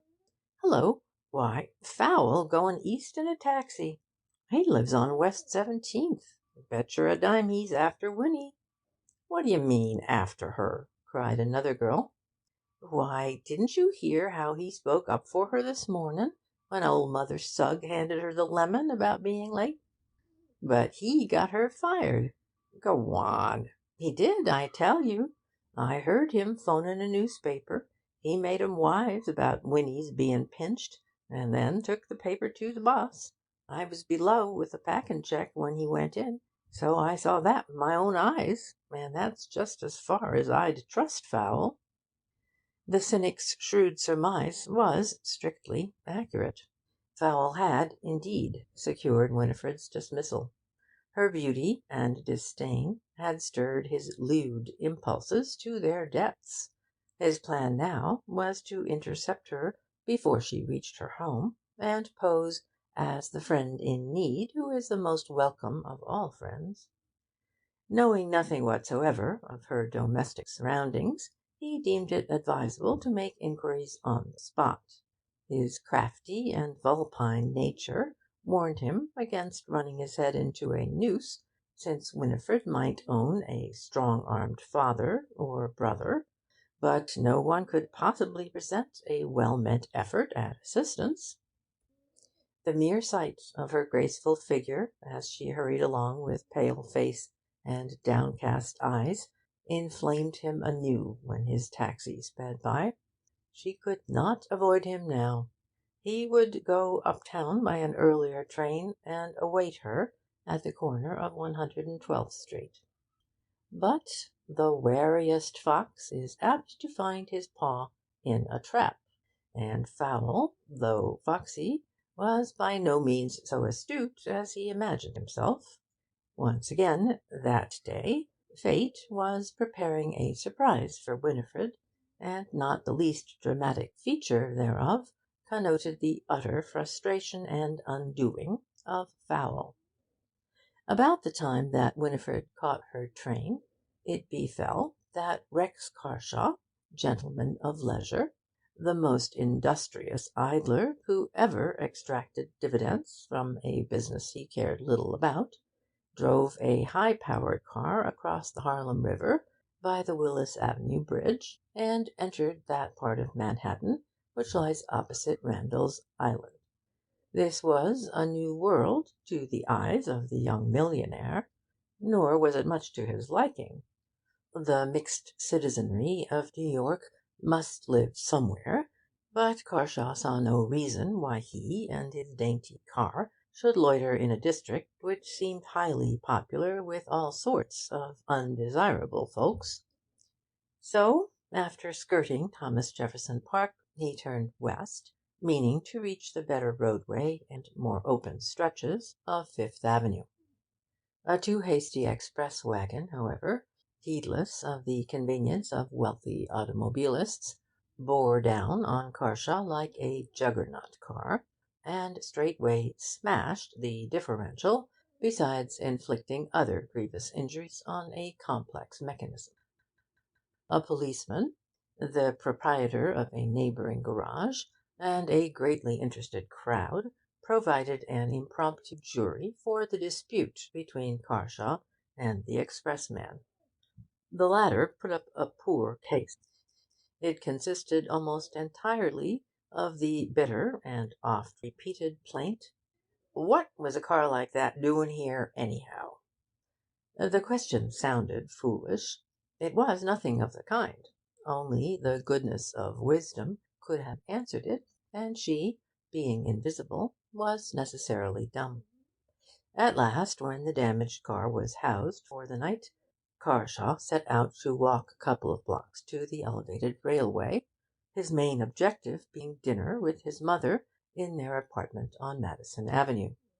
He found himself in a comparatively quiet street, wherein blocks of modern flats alternated with the dingy middle-class houses of a bygone generation. He halted to light a cigarette, and at that moment a girl of remarkable beauty passed, walking quickly, yet without apparent effort. She was pallid and agitated, and her eyes were swimming with ill-repressed tears. As a matter of fact, Winifred nearly broke down at sight of her empty abode. It was a cheerless place at best, and now the thought of being left there alone had induced a sense of feminine helplessness which overcame her utterly. Carshaw was distinctly impressed. In the first place, he was young and good-looking, and human enough to try and steal a second glance at such a lovely face. though the steadily decreasing light was not altogether favourable. Secondly, he thought he had never seen any girl who carried herself with such rhythmic grace. Thirdly, here was a woman in distress, and, to one of Carshaw's temperament and upbringing, that in itself formed a convincing reason why he should wish to help her. He racked his brain for a fitting excuse to offer his services. He could find none. Above all else, Rex Carshaw was a gentleman. Of course, he could not tell that the way was being made smooth for knight-errantry by a certain dragon named Fowl. He did not even quicken his pace, and was musing on the curious incongruity of the maid in distress with the rather squalid district in which she had her being, when he saw a man bar her path. This was Fowl, who, with lifted hat, was saying deferentially, "Miss Bartlett, may I have a word?" Winifred stopped as though she had run into an unseen obstruction. She even recoiled a step or two. "What do you want?" she said, and there was a quality of scorn, perhaps of fear, in her voice that sent Carshaw, now 5 yards away, into the open doorway of a block of flats. He was an impulsive young man. He liked the girl's face, and quite as fixedly disliked Fowl's. So he adopted the now world-famous policy of watchful waiting, being not devoid of a dim belief that the situation might evolve an overt act. "I want to tell you how sorry I am for what happened to-day," said Fowl, trying to speak sympathetically, but not troubling to veil the bold admiration of his stare. "I tried hard to stop unpleasantness, and even risked a row with the boss, but it was no use. I couldn't do a thing." "But why are you here?" demanded Winifred, and those sorrow-laden eyes of hers might have won pity from any but one of Fowl's order. "To help, of course," came the ready assurance. "I can get you a far better job than stitchin' octavos at Brown's. You're not meanin' to stay home with your folks, I suppose?" "That is kind of you," said Winifred. "I may have to depend altogether on my own efforts, so I shall need to work. I'll write to you for a reference, and perhaps for advice." She had unwittingly told Fowl just what he was eager to know, that she was friendless and alone. He prided himself on understanding the ways of women, and lost no more time in coming to the point. "Listen now, Winnie," he said, drawing nearer. "I'd like to see you through this worry. Forget it. You can draw down twice or 3 times the money as a model in Goldberg's store. I know Goldberg, and can fix things. And say, why mope at home evenings? I often get orders for 2 for the theatres and vaudeville shows. What about coming along downtown to-night? Bit of dinner and a cabaret to cheer you up after to-day's unpleasantness." Winifred grew scarlet with vexation. The man had always been a repulsive person in her eyes, and, unversed though she was in the world's wiles, she knew instinctively that his present pretensions were merely a cloak for rascality. One should be fair to Winifred, too. Like every other girl, she had pictured the Prince Charming who would come into her life some day. But Fowl? Her gorge rose. "How dare you follow me here and say such vile things?" she cried hysterically. "What's up now?" said Fowl in mock surprise. "What have I said that you should fly off the trolley in that way?" "I take it that this young lady is telling you to quit," broke in another voice. "Go, now. Go while the going is good." Quietly but firmly, elbowing Fowl aside, Rex Carshaw raised his hat and spoke to Winifred. "If this fellow is annoying you, he can soon be dealt with," he said. "Do you live near? If so, he can stop right here. I'll occupy his mind till you're out of sight." The discomfited masher was snarling like a vicious cur. The first swift glance that measured the intruder's proportions did not warrant any display of active resentment on his part.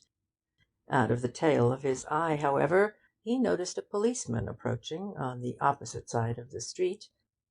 The sight lent a confidence which might have been lacking otherwise. "Why are you butting in?" he cried furiously. "This young lady is a friend of mine. I'm trying to pull her out of a difficulty, but she's got me all wrong. Anyhow, what business is it of yours?" Fowle's anger was wasted, since Carshaw seemed not to hear.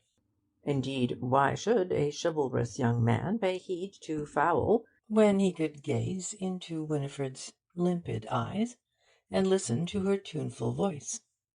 "I am very greatly obliged to you," she was saying, "but I hope Mr. Fowl understands now that I do not desire his company, and will not seek to force it on me."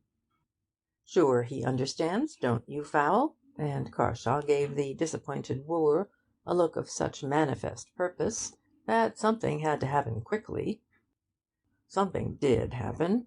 Fowl knew the game was up, and behaved after the manner of his kind.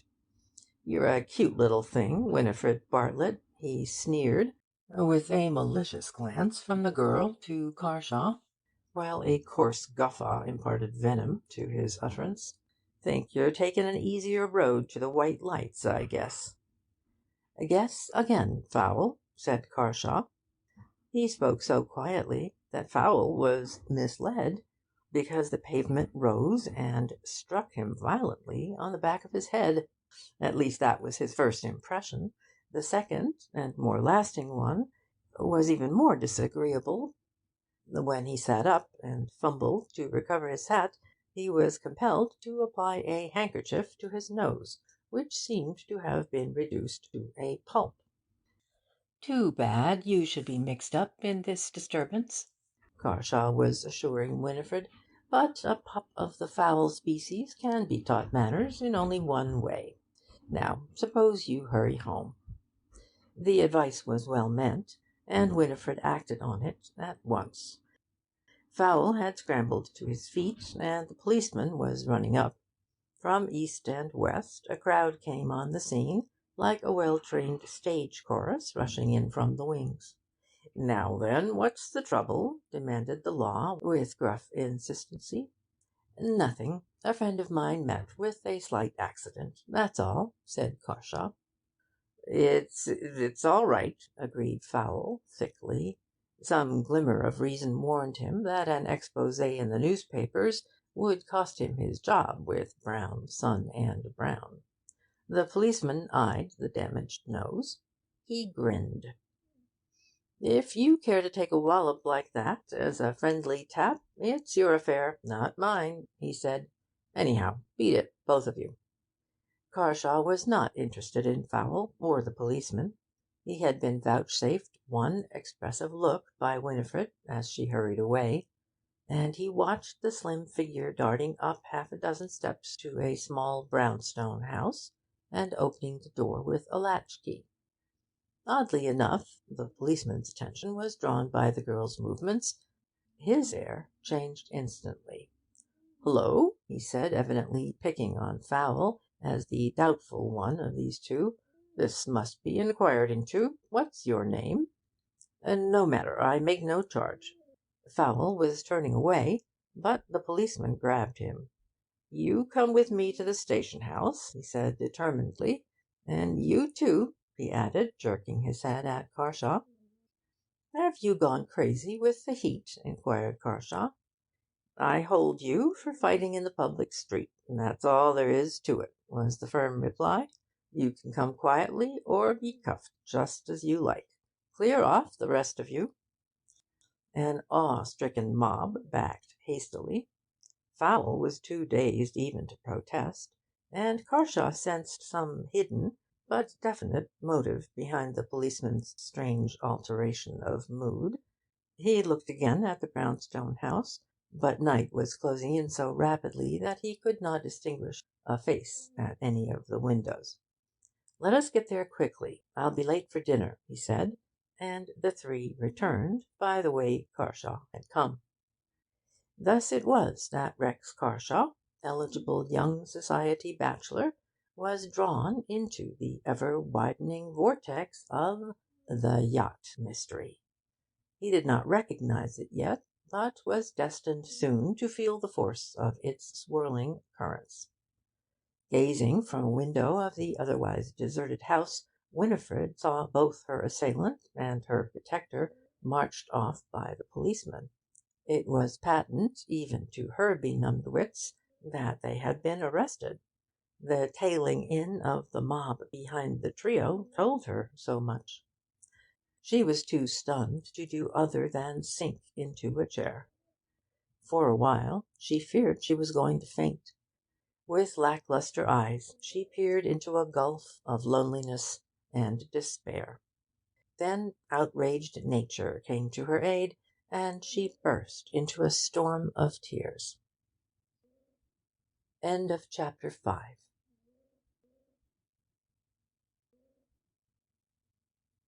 Chapter 6 of The Bartlett Mystery by Louis Tracy.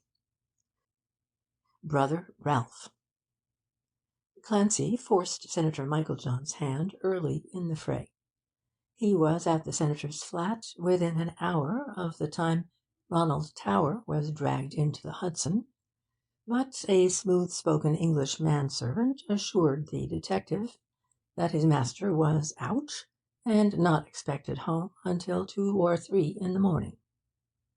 This arrangement obviously referred to the Van Hoffen festivity, so Clancy contented himself with asking the valet to give the senator a card on which he scribbled a telephone number and the words, "Please ring up when you get this." Now he knew, and Senator Michaeljohn knew, the theatre at which Mrs. Tower was enjoying herself. He did not imagine for an instant that the senator was discharging the mournful duty of announcing to his friend's wife the lamentable fate which had overtaken her husband. Merely as a perfunctory duty, he went to the theatre and sought the manager. "You know Mrs. Ronald Tower?" he said. "Sure I do," said the official. "She's inside now. Came here with Bobby Forrest." "Anybody called for her recently?" "I think not, but I'll soon find out." No. Mrs. Tower's appreciation of Belasco's genius had not been disturbed that evening. "Anything wrong?" inquired the manager. Clancy's answer was ready. "If Senator Michaeljohn comes here within half an hour, see that the lady is told at once," he said. "If he doesn't show up in that time, send for Mr. Forrest, tell him that Mr. Tower has met with an accident, and leave him to look after the lady." "Wow! Is it serious? Why wait?"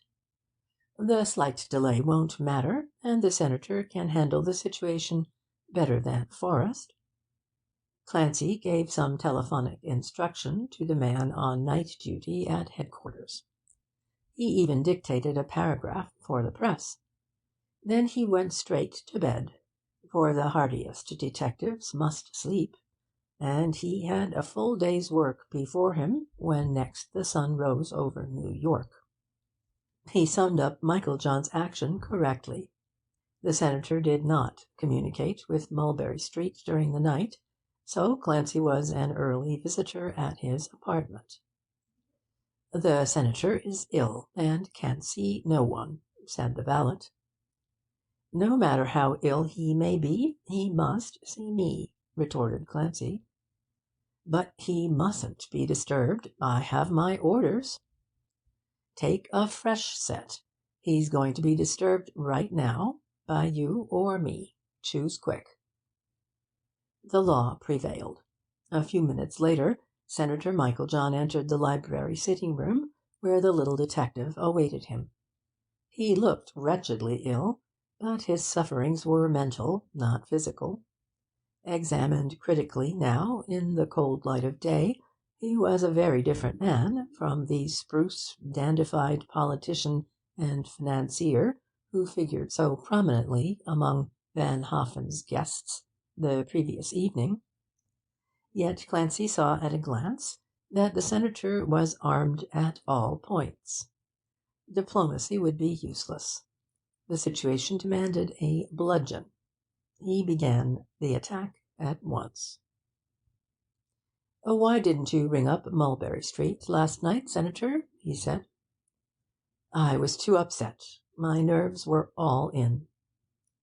"You told the patrolman at 86th Street that you were hurrying away to break the news to Mrs. Tower, yet you did not go near her." Michael John affected to consult Clancy's card to ascertain the detective's name. "Perhaps I had better get in touch with the Bureau now," he said, and a flush of anger darkened his haggard face. "No need. The Bureau is right here. Let us get down to brass tacks, Senator. A woman named Rachel met you outside the 400 Club at 8 o'clock as you were coming out.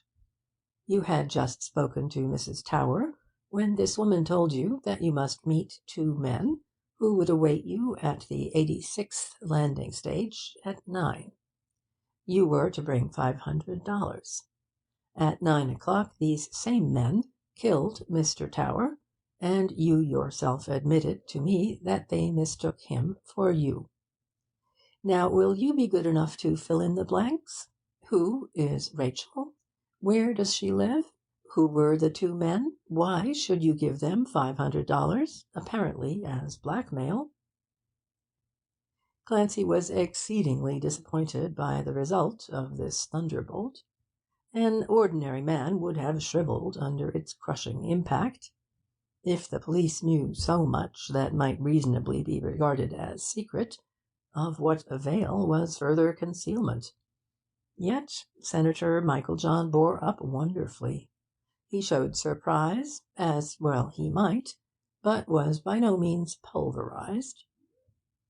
"All this is rather marvellous," he said slowly, after a long pause. He had avoided Clancy's gaze after the first few words, and sank into an armchair with an air of weariness that was not assumed. "Simple enough," commented the detective readily. Above all else, he wanted Michael John to talk. "I was on duty outside the club, and heard almost every word that passed between you and Rachel." "Well, well." The senator arose and pressed an electric bell. "If you don't mind," he explained suavely, "I'll order some coffee and rolls. Will you join me?" This was the parry of a skilled duellist to divert an attack and gain breathing time. Clancy rather admired such adroitness. "Sorry, I can't, on principle," he countered. "How, on principle?" "You see, Senator, I may have to arrest you, and I never eat with any man with whom I may clash professionally." "You take risks, Mr. Clancy." "I love 'em. I'd cut my job to-day if it wasn't for the occasional excitement." The valet appeared. "Coffee and rolls for two, Phillips," said Michael John. He turned to Clancy. "Perhaps you would prefer toast and an egg?" "I have breakfasted already, Senator," smiled the detective, "but I may dally with the coffee." When the door was closed on Phillips, his master glanced at a clock on the mantelpiece. The hour was 8:15.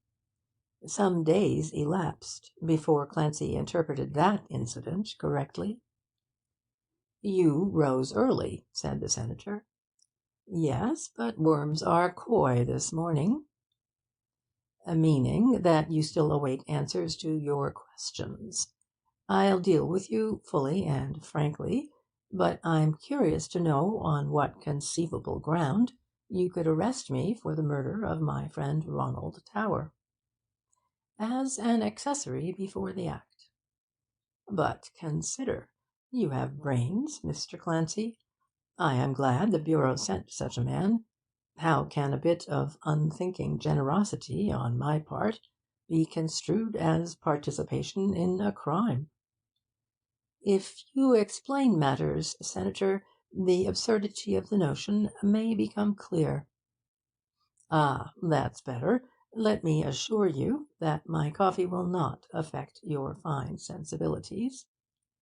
Miss Rachel Craik is a lady I have known nearly all my life. I have assisted her within my means. She resides in East 112th Street, and the man about whom she was so concerned last night is her brother. He committed some technical offence years ago, and has always been a ne'er-do-well. To please his sister, and for no other reason, I undertook to provide him with $500, and thus enabled him to start life anew.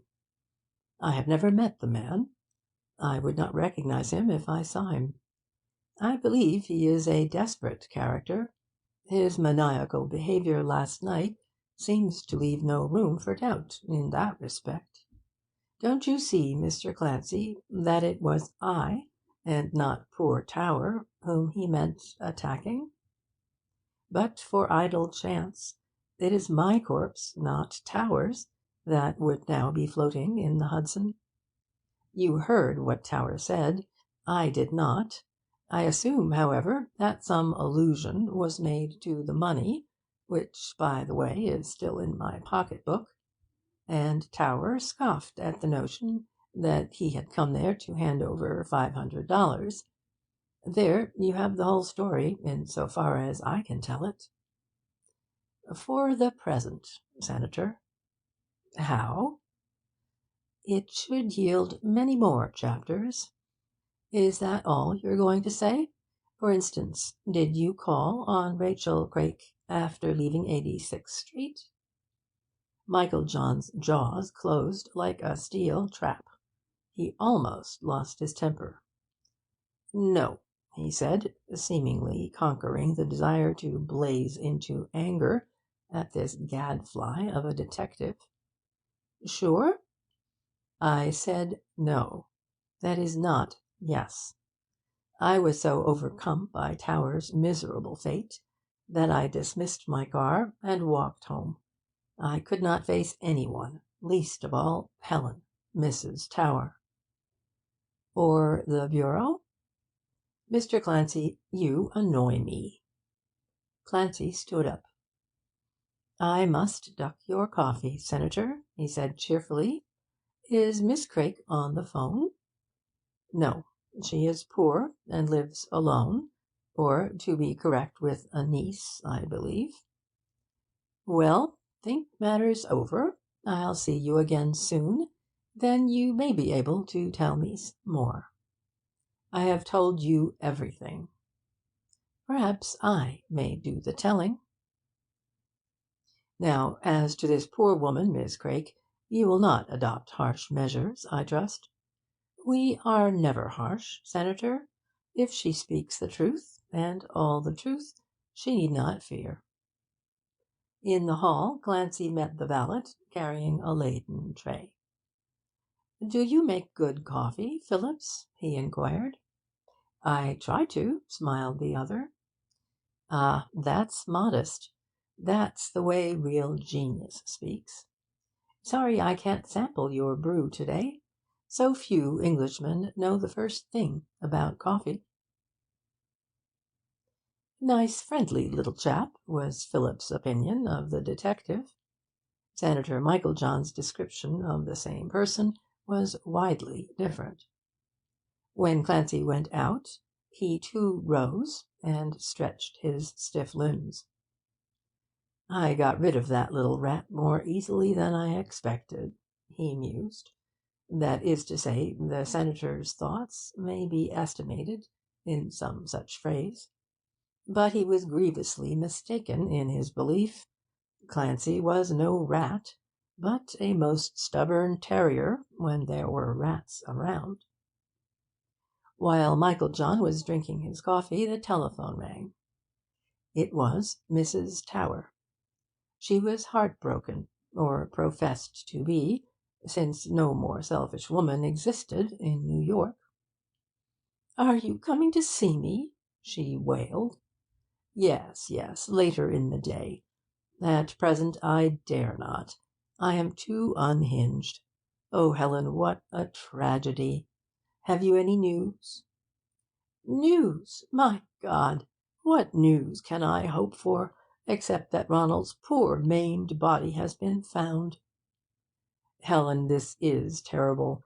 Bear up." "I'm doing my best. I can hardly believe that this thing has really happened. Help me in one small way, Senator. Telephone Mr. Jacob and explain why our luncheon is postponed." "Yes, I'll do that." Michael John smiled grimly as he hung up the receiver. In the midst of her tribulations, Helen Tower had not forgotten Jacob and the little business of the Costa Rica cotton concession. The luncheon was only postponed. An inquiry came from a newspaper, whereupon he gave a curt order that no more calls were to be made that day, as the apartment would be empty. He dressed, and devoted himself forthwith to the task of overhauling papers. He had a fire kindled in the library. Hour after hour he worked, until the grate was littered with the ashes of destroyed documents. Sending for newspapers, he read of Rachel Crake's arrest. At last, when the light waned, he looked at his watch. Should he not face his fellow members at the 400 Club? Would it not betray weakness to shirk the ordeal of inquiry, of friendly scrutiny and half-spoken wonder that he, the irreproachable, should be mixed up in such a weird tragedy? Once he sought support from a decanter of brandy. "Confound it!" he muttered. "Why am I so shaky? I didn't murder Tower. My whole life may be ruined by one false step." He was pondering irresolutely a visit to the club when Phillips came. The valet seemed flurried. "There's a gentleman outside, sir, who insists on seeing you," he said nervously. "He's a very violent gentleman, sir. He said if I didn't announce him, he—" "What name?" interrupted Michael John. "Name of Vholes, sir." "Vholes?" "Yes, sir, but he says you'll recognize him better by the initials R.V.V." Men of Michael John's physique, big, fleshy, with the stamp of success on them, are rare subjects for nervous attacks. They seem to defy events which will shock the colour out of ordinary men's cheeks. Yet Michael John felt that if he dared encounter the eyes of his discreet servant, he would do something outrageous, shriek, or jump, or tear his hair. He bent over some papers on the table. "Send Mr. Vholes in," he murmured. "If any other person calls, say I'm engaged." The man who was ushered into the room was of a stature and demeanour which might well have cowed the valet. Tall, strongly built, altogether fitter and more muscular than the stalwart senator, he carried with him an impression of truculence, of a savage forcefulness, not often clothed in the staid garments of city life. Were his skin bronze, were he decked in the barbaric trappings of a Pawnee chief, his appearance would be more in accord with the chill and repellent significance of his personality.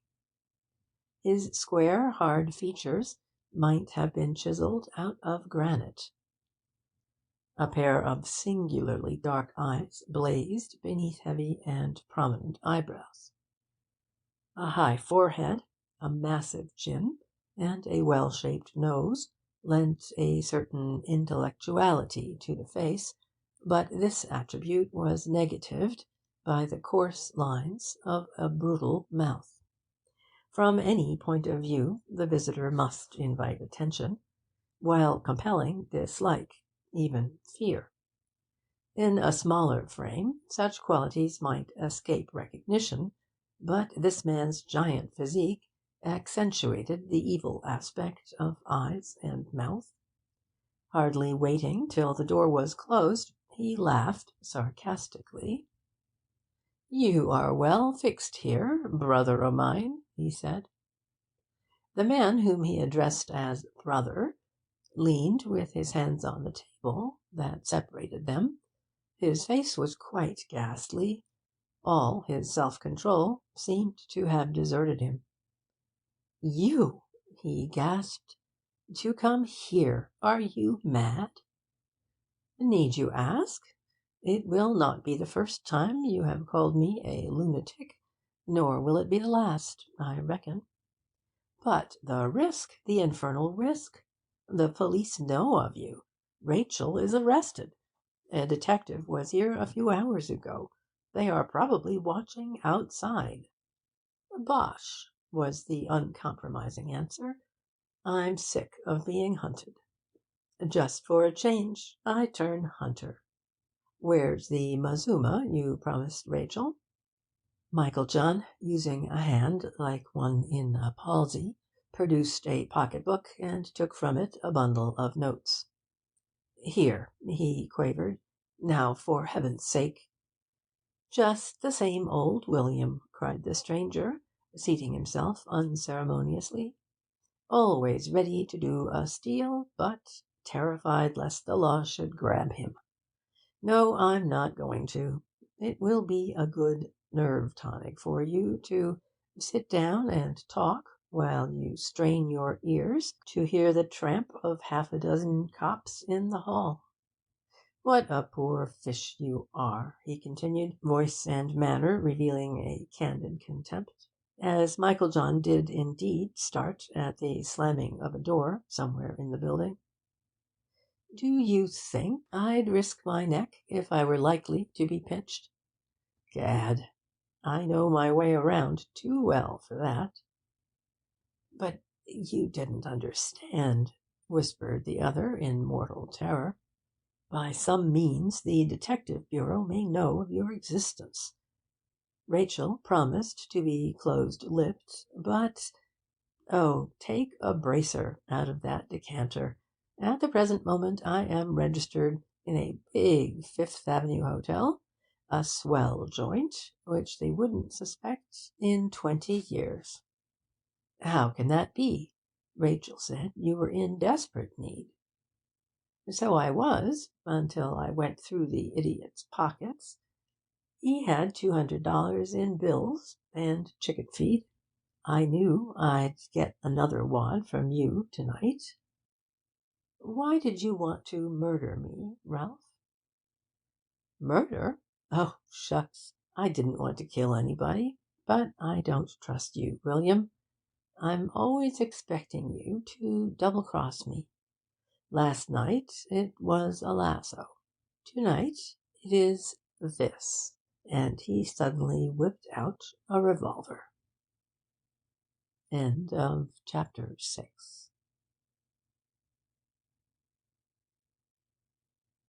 Chapter 7 of The Bartlett Mystery by Louis Tracy. Still mere mystery.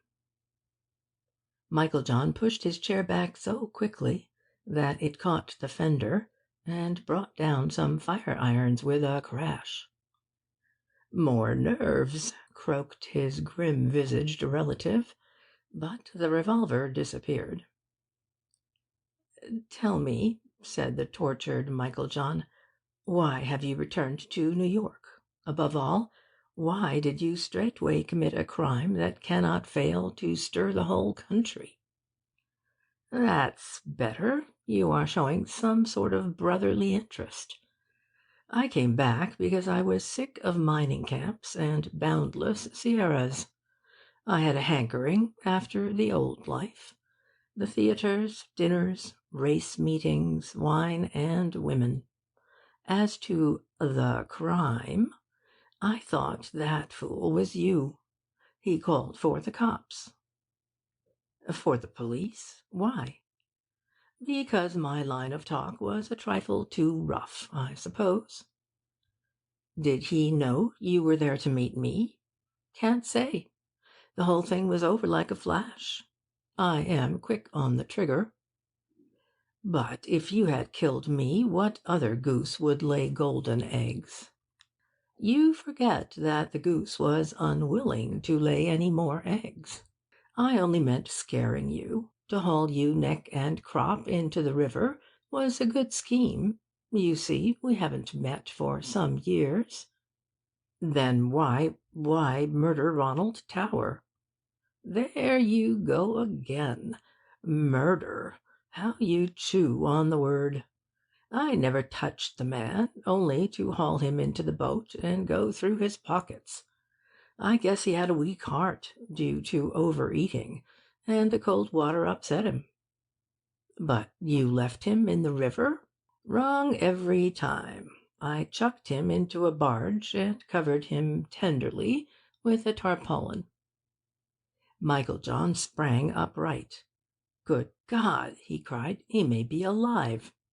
Sit down, William, sit down, was the cool response. If he's alive, he'll turn up. In any case, he'll be found sooner or later. Shout the glad news now, and you go straight to the Tombs." This was obviously so true that the senator collapsed into his chair again, and in so doing disturbed the fire irons a second time. The incident amused the unbidden guest. "I see you won't be happy till I leave you," he laughed. "So let's go on with the knitting. That girl, she is becoming a woman. What is to be done with her? Rachel takes every care. Rachel is excellent in her way, but she's growing old. She may die. The girl is the living image of her mother. It's a queer world, and a small one at times. For instance, who would have expected your double to walk onto the terrace at the landing stage at 9 o'clock precisely last night? Well, someone may recognize the likeness. Inquiries might be instituted. That would be very awkward for you. Far more awkward for you. Not a bit of it. I've lived with my neck in the loop for 18 years. I'm getting used to it. But you, William, with your senatorship and high record in Wall Street, really, the downfall would be terrible. What can we do with her? Murder her, as you— The devil take you and your parrot-like repetition of one word, roared brother Ralph, bringing his clenched fist down on the table with a bang. I never laid violent hands on a woman yet, whatever I may have done to men. Who has reaped the reward of my misdeeds, I'd like to know? I, an outcast and a wanderer, or you, living here like Lord Tomnoddy? None of your preaching to me, you smug Pharisee. We're 6 of one and half-dozen of the other. When this self-proclaimed adventurer was really aroused, he dropped the rough argot of the plains. His diction showed even some measure of culture. Michael John walked unsteadily to the door. He opened it. There was no one in the passage without. "I'm sorry," he said in a strangely subdued voice. "What do you want? What do you suggest?" "This," came the instant reply. It was a piece of folly on Rachel's part to educate the girl the way she did. You stopped the process too late. In a year or two, Miss Winifred will begin to think and ask questions, if she hasn't done so already. She must leave the East. Better quit America altogether." "Very well. When this affair of Towers blows over, I'll arrange it." The other man seemed to be somewhat mollified. He lighted a cigarette. "That rope play was sure a mad trick," he conceded sullenly, "but I thought you were putting the cops on my trail." A bell rang, and the senator started.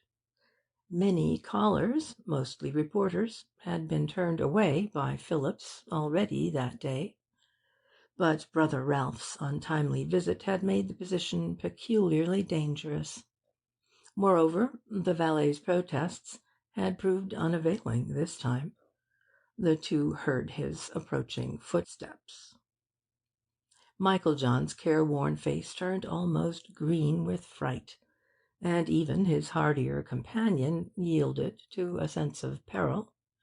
He leaped up, moving cat-like on his toes. "Where does that door lead to?" he hissed, pointing. "A bedroom, but I've given orders—" "You dough-faced dub, don't you see you create suspicion by refusing to meet people? And listen, if this is a cop, bluff hard. I'll shoot up the whole bureau before they get me." He vanished, moving with a silence and celerity that were almost uncanny in so huge a man. Phillips knocked and thrust his head in. He looked scared, yet profoundly relieved. "Mr. Tower to see you, sir," he said breathlessly. "What?" shrieked the senator in a shrill falsetto. "Yes, sir, it's Mr. Tower himself, sir."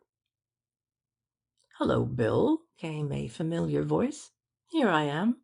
No spook yet, thank goodness." Michael John literally staggered to the door and nearly fell into Ronald Tower's arms. Of the two men, the senator seemed nearer death at that moment. He blubbered something incoherent, and had to be assisted to a chair. Even Tower was astonished at the evident depth of his friend's emotion. "Cheer up, old sport," he cried affectionately. "I had no notion you felt so badly about my untimely end, as the newspapers call it. I tried to get you on the phone, but you were closed down, the exchange said. So Helen packed me off here when she was able to sit up and take nourishment.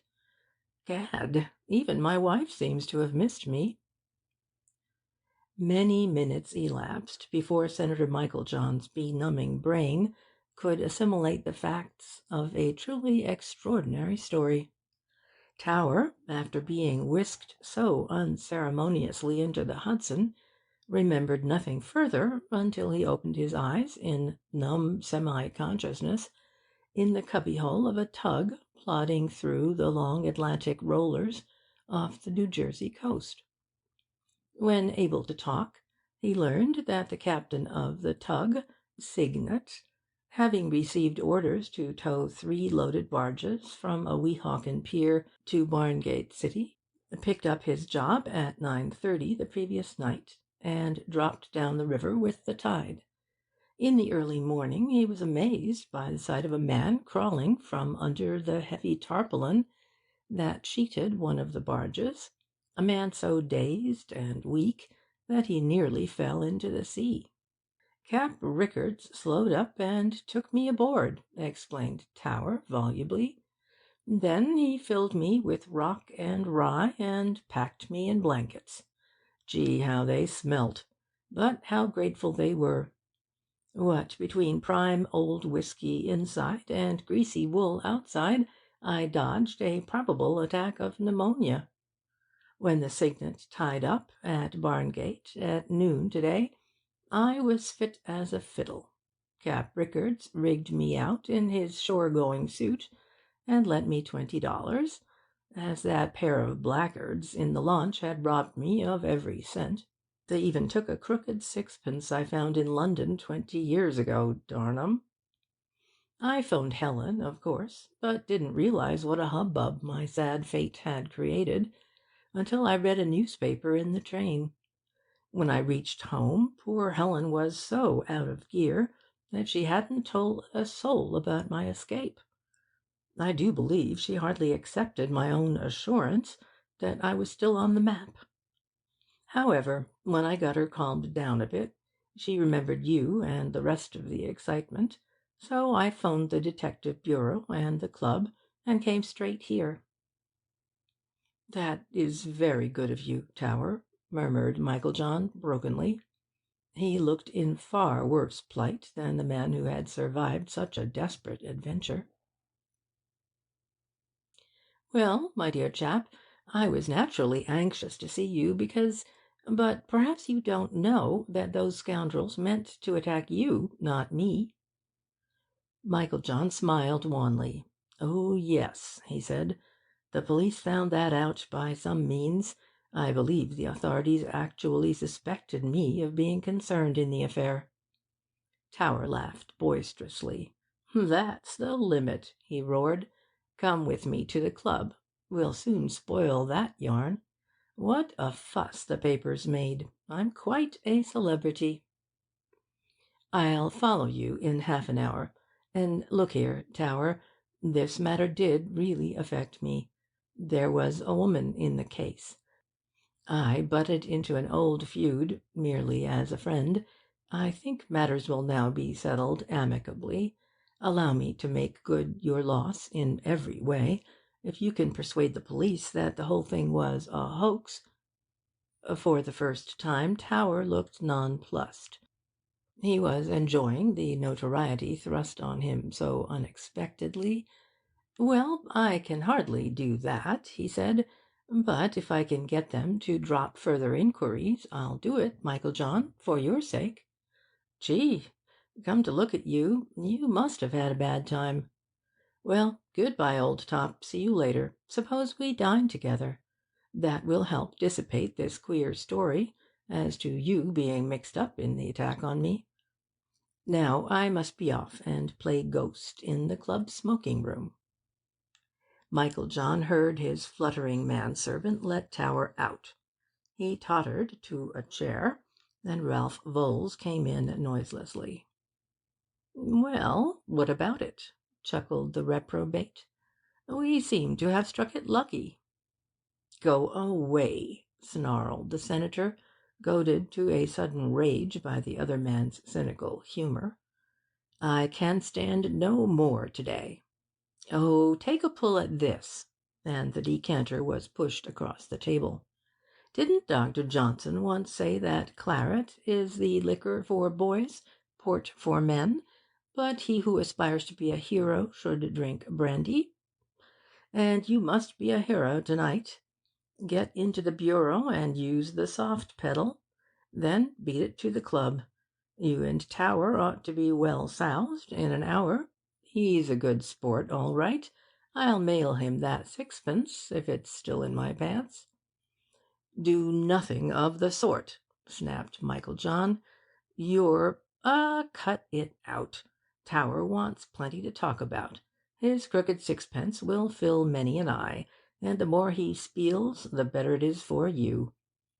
Gee, but you're yellow for a 200-pounder. Now listen. Make those cops drop all charges against Rachel. Then, in a week or less, I'll come along and fix things about the girl. She's the fly in the amber now. Mind she doesn't get out, or the howl about Mr. Ronald Tower's trip to Barngate won't amount to a row of beans against the trouble pretty Winifred can give you. Dios, it's a pity. She's a real beauty, and that's more than anyone can say for you, Brother William. You go to... That's better. You're reviving. Well, good-bye, Senator. Au revoir, sans adieu." The big man swaggered out. Michael John drank no spirits. He needed a clear brain that evening. After deep self-communing, he rang up police headquarters and inquired for Mr. Clancy.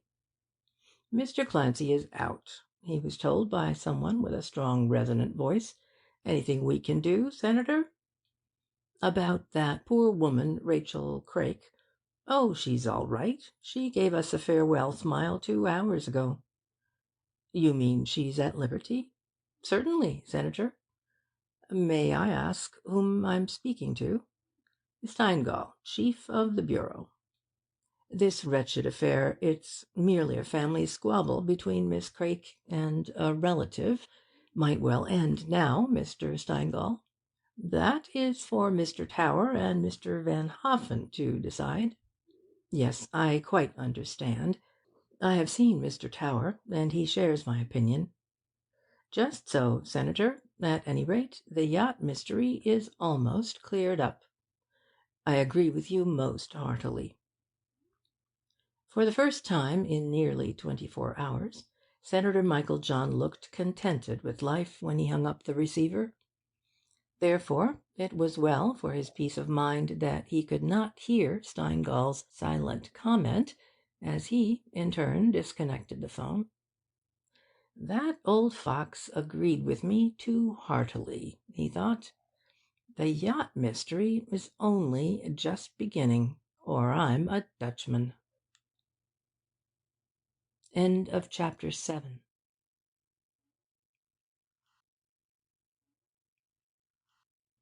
Chapter 8 of the Bartlett Mystery by Louis Tracy. The Dream Face. That evening of her dismissal from Brown's and her meeting with Rex Carshaw, Winifred opened the door of the Dunn house in 112th Street, the most downhearted girl in New York. Suddenly, mystery had gathered round her. Something threatened, she knew not what. When the door slammed behind her, her heart sank. She was alone, not only in the house, but in the world. This thought possessed her utterly when the excitement caused by Carshaw and Fowle and their speedy arrest had passed. That her aunt, the humdrum Rachel Craik, should have any sort of connection with the murder of Ronald Tower, of which Winifred had chanced first to hear on Riverside Drive that morning, seemed the wildest nonsense. Then Winifred was overwhelmed afresh, and breathed to herself, "I must be dreaming." And yet the house was empty. Her aunt was not there. Her aunt was held as a criminal. It was not a dream, but only like one, a waking nightmare, far more terrifying. Most of the rooms in the house had nothing but dust in them. Rachel Craik had preferred to live as solitary in teeming Manhattan as a castaway on a rock in the midst of the sea. Winifred's mind was accustomed now to the thought of that solitude shared by two. This night, when there were no longer two, but only one, the question arose strongly in her mind, why had there never been more than two? Certainly her aunt was not rich, and might well have let out some of the rooms. Yet even the suggestion of such a thing had made Rachel Craik angry. This, for the first time, struck Winifred as odd. Everything was puzzling, and all sorts of doubts peeped up in her like ghosts. When the storm of tears had spent its force, she had just enough interest in her usual self to lay the table and make ready a meal, but not enough interest to eat it. She sat by a window of her bedroom, her hat still on her head, looking down. The street lamps were lit. It grew darker and darker. Down there, below, feet passed and repassed in multitudes, like drops of the eternal cataract of life. Winifred's eyes rested often on the spot where Rex Carshaw had spoken to her and had knocked down Fowle, her tormentor. In hours of trouble, when the mind is stunned, it will often go off into musings on trivial things. So this young girl, sitting at the window of the dark and empty house, let her thoughts wander to her rescuer. He was well built and poised like an athlete. He had a quick step, a quick way of talking, was used to command. His brow was square and could threaten.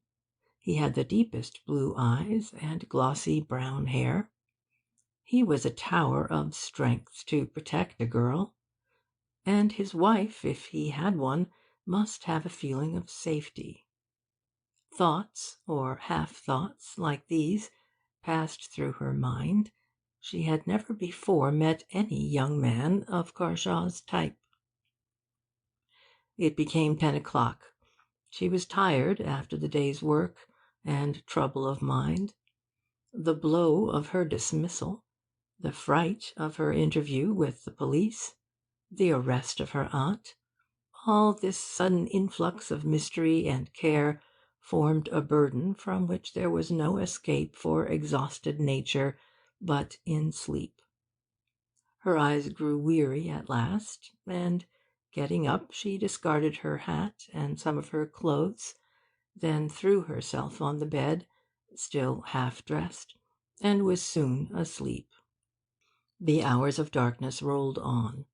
That tramp of feet in the street grew thin and scattered, as if the army of life had undergone a repulse. Then there was a rally when the theatres and picture houses poured out their crowds, but it was short. The powers of night were in the ascendant, and soon the last stragglers retreated under cover. Of all this Winifred heard nothing. She slept soundly. But was it in a dream, that voice which she heard? Something somewhere seemed to whisper, "She must be taken out of New York. She is the image of her mother." It was a hushed, grim voice. The room, the whole house, had been in darkness when she had thrown herself on the bed, but somewhere had she not been conscious of a light at some moment? Had she dreamed this, or had she seen it? She sat up in bed, staring and startled. The room was in darkness. In her ears were the words, "She is the image of her mother." She heard them in some world, she did not know in which. She listened with the keen ears of fear. Not a wagon nor a taxi any longer moved in the street. No step passed. The house was silent. But after a long 10 minutes the darkness seemed to become pregnant with a sound, a steady murmur.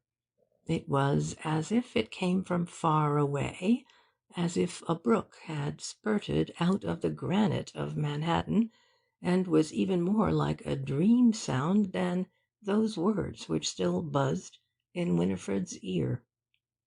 Somehow that murmur, as of water in the night, made Winifred think of a face, one which, as far as she could remember, she had never consciously seen. A man's face, brown, hard, and menacing, which had looked once into her eyes, in some state of semi-conscious being, and then had vanished. And now this question arose in her mind: was it not that face, hard and brown, which she had never seen, and yet once had seen? Were not those the cruel lips which somewhere had whispered, "She is the image of her mother"? Winifred, sitting up in bed, listened to the steady, dull murmuring a long time, till there came a moment when she said definitely, "It is in the house." For as her ears grew accustomed to its tone, it seemed to lose some of its remoteness, to become more local and earthy. Presently this sound, which the darkness was giving out, became the voices of people talking in subdued undertones, not far off. Nor was it long before the murmur was broken by a word, sharply uttered and clearly heard by her, a gruff and unmistakable oath. She started with fright at this, it sounded so near. She was certain now that there were others in the house with her. She had gone to bed alone, waking up in the dead of the small hours to find men or ghosts with her. Her heart beat horribly. But ghosts do not swear, at least such was Winifred's ideal of the spirit world. And she was brave. Nerving herself for the ordeal, she found the courage to steal out of bed and make her way out of the room into a passage, and she had not stood there listening 2 minutes when she was able to be certain that the murmur was going on in a back room. How earnest that talk was! How low in pitch! It could hardly be burglars there. for burglars do not enter a house in order to lay their heads together in long conferences. It could not be ghosts, for a light came out from under the rim of the door. After a time Winifred stole forward, tapped on a panel, and her heart jumped into her mouth as she lifted her voice, saying, "Auntie, is it you?" There was silence at this, as though they had been ghosts indeed, and had taken to flight at the breath of the living. "Speak! Who is it?" cried Winifred, with a fearful shrillness now. A chair grated on the floor inside. Hurried steps were heard. A key turned. The door opened a very little, and Winifred saw the gaunt face of Rachel Craik looking dourly at her, for she had frightened this masterful woman very thoroughly. "Oh, aunt, it is you!" gasped Winifred, with a flutter of relief. "You are to go to bed, Winnie," said Rachel. "It is you? They have let you out, then?" "Yes." "Tell me what happened. Let me come in." "Go back to bed, there's a good girl. I'll tell you everything in the morning." "Oh, but I am glad. I was so lonely and frightened. Aunt, what was it all about?" "About nothing, as far as I can discover," said Rachel Craik. "A mere mare's nest, found by a set of stupid police. Some man, a Mr. Ronald Tower, was supposed to have been murdered, and I was supposed to have some connection with it, though I had never seen the creature in my life. Now the man has turned up safe and sound, and the pack of noodles have at last thought fit to allow a respectable woman to come home to her bed." "Oh, how good! Thank heaven! But you have someone in there with you?" "In here? Where?" "Why, in the room, aunt." "I? No one." "I'm sure I heard—" "Now, really, you must go to bed, Winifred. What are you doing awake at this hour of the morning, roaming about the house? You were asleep half an hour ago." "Oh, then it was your light I saw in my sleep. I thought I heard a man say, 'She is the image—' Just think of troubling me with your dreams at this unearthly hour. I'm tired, child. Go to bed." "Yes, but, auntie, this day's work has cost me my situation. I am dismissed." "Well, a holiday will do you good." "Good gracious, you take it coolly. Go to bed." A sudden din of tumbling weights and splintering wood broke out behind the half-open door, for within the room a man had been sitting on a chair tilted back on its two hind legs. The chair was old and slender, the man huge, and one of the chair legs had collapsed under the weight and landed the man on the floor. "Oh, aunt, didn't you say that no one—" began Winifred. The sentence was never finished. Rachel Craik, her features twisted in anger, pushed the young girl with a force which sent her staggering, and then immediately shut the door. Winifred was left outside in the darkness. She returned to her bed, but not to sleep. It was certain that her aunt had lied to her. There was more in the air than Winifred's quick wits could fathom. The fact of Rachel Craik's release did not clear up the mystery of the fact that she had been arrested. Winifred lay, spurring her fancy to account for all that puzzled her, and underlying her thoughts was the man's face and those strange words which she had heard somewhere on the borders of sleep. She fancied she had seen the man somewhere before. At last she recalled the occasion, and almost laughed at the conceit. It was a picture of Sitting Bull, and that eminent warrior had long since gone to happy hunting grounds. Meantime the murmur of voices in the back room had recommenced, and was going on. Then, towards morning, Winifred became aware that the murmur had stopped, and soon afterward she heard the click of the lock on the front door, and a foot going down the front steps. Rising quickly, she crept to the window and looked out. Going from the door down the utterly empty street, she saw a man, a big swaggerer with something of the overseas and the adventurer in his air. It was Ralph Voles, the brother of Senator William Meiklejohn, but Winifred could not distinguish his features, or she might have recognized the man she had seen in her half-dreams, and who had said, "She must be taken out of New York. She is the image of her mother." Voles had hardly quitted the place before a street-car conductor, who had taken temporary lodgings the previous evening in a house opposite, hurried out into the coldness of the hour before dawn. He seemed pleased at the necessity of going to work thus early. "Oh, boy," he said softly, "I'm glad there's something doing at last. I was getting that sleepy. I could hardly keep me eyes open." When Detective Clancy came to the bureau a few hours later, he found a memorandum to the effect that Mr. Ralph V. Voles, of Chicago, stopping at a high-grade hotel in Fifth Avenue, had dined with Rachel Craik in a quiet restaurant, had parted from her, and met her again, evidently by appointment. The two had entered the house in 112th Street separately shortly before midnight, and Voles returned to his hotel at 4 o'clock in the morning. Clancy shook his head waggishly. "Who'd have thought it of you, Rachel?" he cackled. "And now that I've seen you, what sort of weird specimen can Mr. Ralph V. Voles of Chicago be? I'll look him up." End of chapter 8.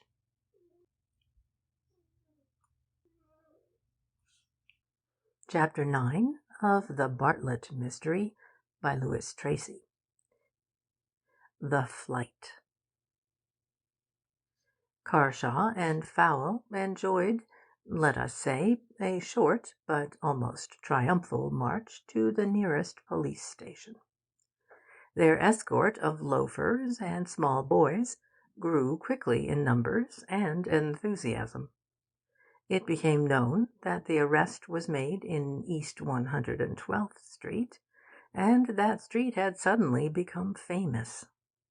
The lively inhabitants of the East Side do not bother their heads about grammatical niceties, so the gulf between the yacht murder and the yacht murders was easily bridged.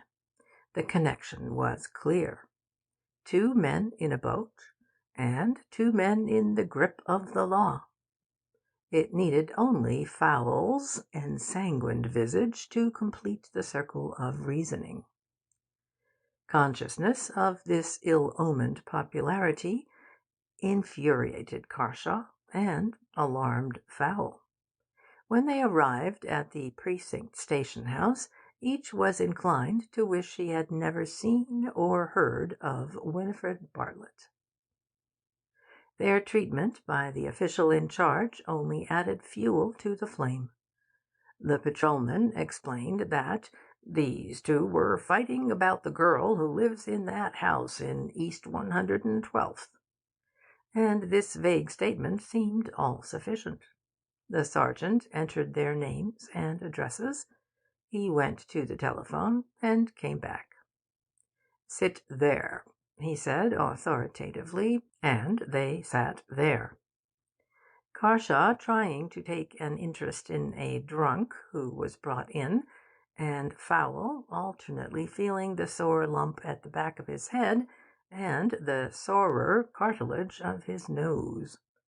After waiting half an hour, Carshaw protested, but the sergeant assured him that a man from the bureau was en route and would appear presently.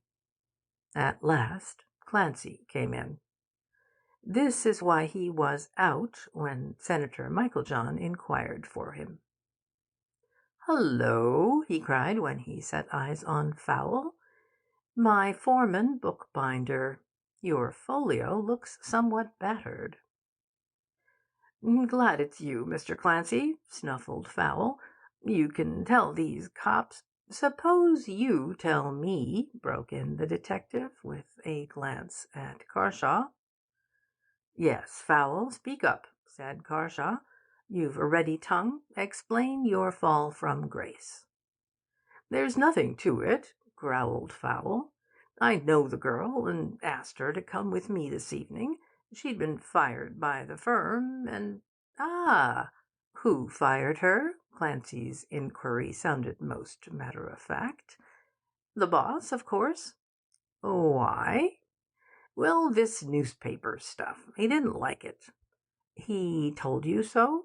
Yes, that is, the department is a bit crowded. He asked me. Well, we reckoned we could do without her. I see. Go on. So I just came uptown, meanin' to talk things over and find her a new job, but she took it all wrong. Clancy whirled around on Carshaw. Evidently he had heard enough from Fowl. And you? He snapped. I know nothing of either party, was the calm answer. I couldn't help overhearing this fellow insulting a lady, so put him where he belongs, in the gutter. Mr. Clancy, interrupted the sergeant, you're wanted on the phone. The detective was detained a good 5 minutes. When he returned, he walked straight up to Fowl. Quit, he said, with a scornful and sidelong jerk of the head. You got what you wanted. Get out, and leave Miss Bartlett alone in the future. Fowl needed no second bidding. As for me? Inquired Carshaw, with arched eyebrows. May I drop you in Madison Avenue? Said Clancy. Once the police car was speeding down, he grew chatty. Wish I had seen you trimming Fowl, he said pleasantly. I've a notion he had a finger in the pie of Winifred Bartlett's dismissal. It may be. Carshaw's tone was indifferent. Just then he was aware only of a very definite resentment. His mother would be waiting for dinner, and alarmed, like all mothers who own motoring sons. The detective looked surprised, but made his point for all that. I suppose you'll be meeting that very charming young lady again one of these days, he said. I? Why? Most unlikely. Not so. Do you floor every man you see annoying a woman in the streets? Well, just so. Winifred interested you. She interests me. I mean to keep an eye on her, a friendly eye. If you and she come together again, let me know. Really? No wonder you are ready with a punch. You won't let a man speak. Listen, now. The patrolman held you and Fowl because he had orders to arrest, on any pretext or none, anyone who seemed to have the remotest connection with the house in 112th Street, where Winifred Bartlett lives with her aunt. You've read of the yacht mystery and the lassoing of Ronald Tower? Mr. and Mrs. Ronald Tower are my close friends. Exactly. Now, Rachel Craik, Winifred's aunt, was released from custody an hour ago. She would have been charged with complicity in the supposed murder of Tower. I say supposed because there was no murder. Mr. Tower has returned home safe and sound. By Jove, that's good news. But what a strange business it is. My mother was with Helen Tower this morning, trying to console her. Good. Now, perhaps you'll sit up and take notice. The truth is that the mystery of this outrage on Tower is not, cannot be, of recent origin. I'm sure it is bound up with some long-forgotten occurrence, possibly a crime, in which the secret of the birth and parentage of Winifred Bartlett is involved. The girl is no more the niece of her aunt than I am her nephew. But one is usually the niece of one's aunt. I think you need a cigarette, said Clancy dryly. Organisms accustomed to poisonous stimulants often wilt when deprived too suddenly of such harmful tonics. Carshaw edged around slightly and looked at this quaint detective. I apologize, he said contritely, but the crowd got my goat when it jeered at me as a murderer, and the long wait was annoying too. Clancy, however, was not accustomed to having his confidences slighted. He was ruffled. Perhaps what I was going to say is hardly worth while, he snapped. It was this. If by chance your acquaintance with Winifred Bartlett goes beyond today's meeting, and you learn anything of her life and history which sounds strange in your ears, you may be rendering her a far greater service than by flattening Fowl's nose if you bring your knowledge straight to the Bureau. I'll not forget, Mr. Clancy, but let me explain. It will be a miracle if I meet Miss Bartlett again. It'll be a miracle if you don't, retorted the other. So there was a passing whiff of misunderstanding between these two, and like every other trivial phase of a strange record, it was destined to bulk large in the imminent hazards threatening one lone girl. Thus Clancy ceased being communicative. He might have referred guardedly to Senator Michaeljohn, but he did not. Oddly enough, his temperament was singularly alike to Carshaw's, and that is why sparks flew. The heart, however, is deceitful, and fate is stronger than an irritated young man whose conventional ideas have been besmirched by being marched through the streets in custody. The garage in which Carshaw's automobile was housed temporarily was located near 112th Street. He went there on the following afternoon to see the machine stripped and find out the exact extent of the damage. Yet he passed Winifred's house resolutely without even looking at it. He returned that way at 6:30, and there, on the corner, was posted "Foul. Foul, with a swollen nose." There also was their special patrolman, with an eye for both. The mere sight of Foul prowling in unwholesome quest stirred up wrath in Carshaw's mind, and the heart, always subtle and self-deceiving, whispered elatedly, "Here you have an excuse for renewing an acquaintance which you wished to make yourself believe you did not care to renew." He walked straight to the door of the brownstone house and rang. Then he rapped. There was no answer. When he had rapped a second time, he walked away, but he had not gone far when he was almost startled to find himself face to face with Winifred coming home from making some purchases with a bag on her arm. He lifted his hat. Winifred, with a vivid blush, hesitated and stopped. From the corner Fowl stared at the meeting and made up his mind that it was really a rendezvous.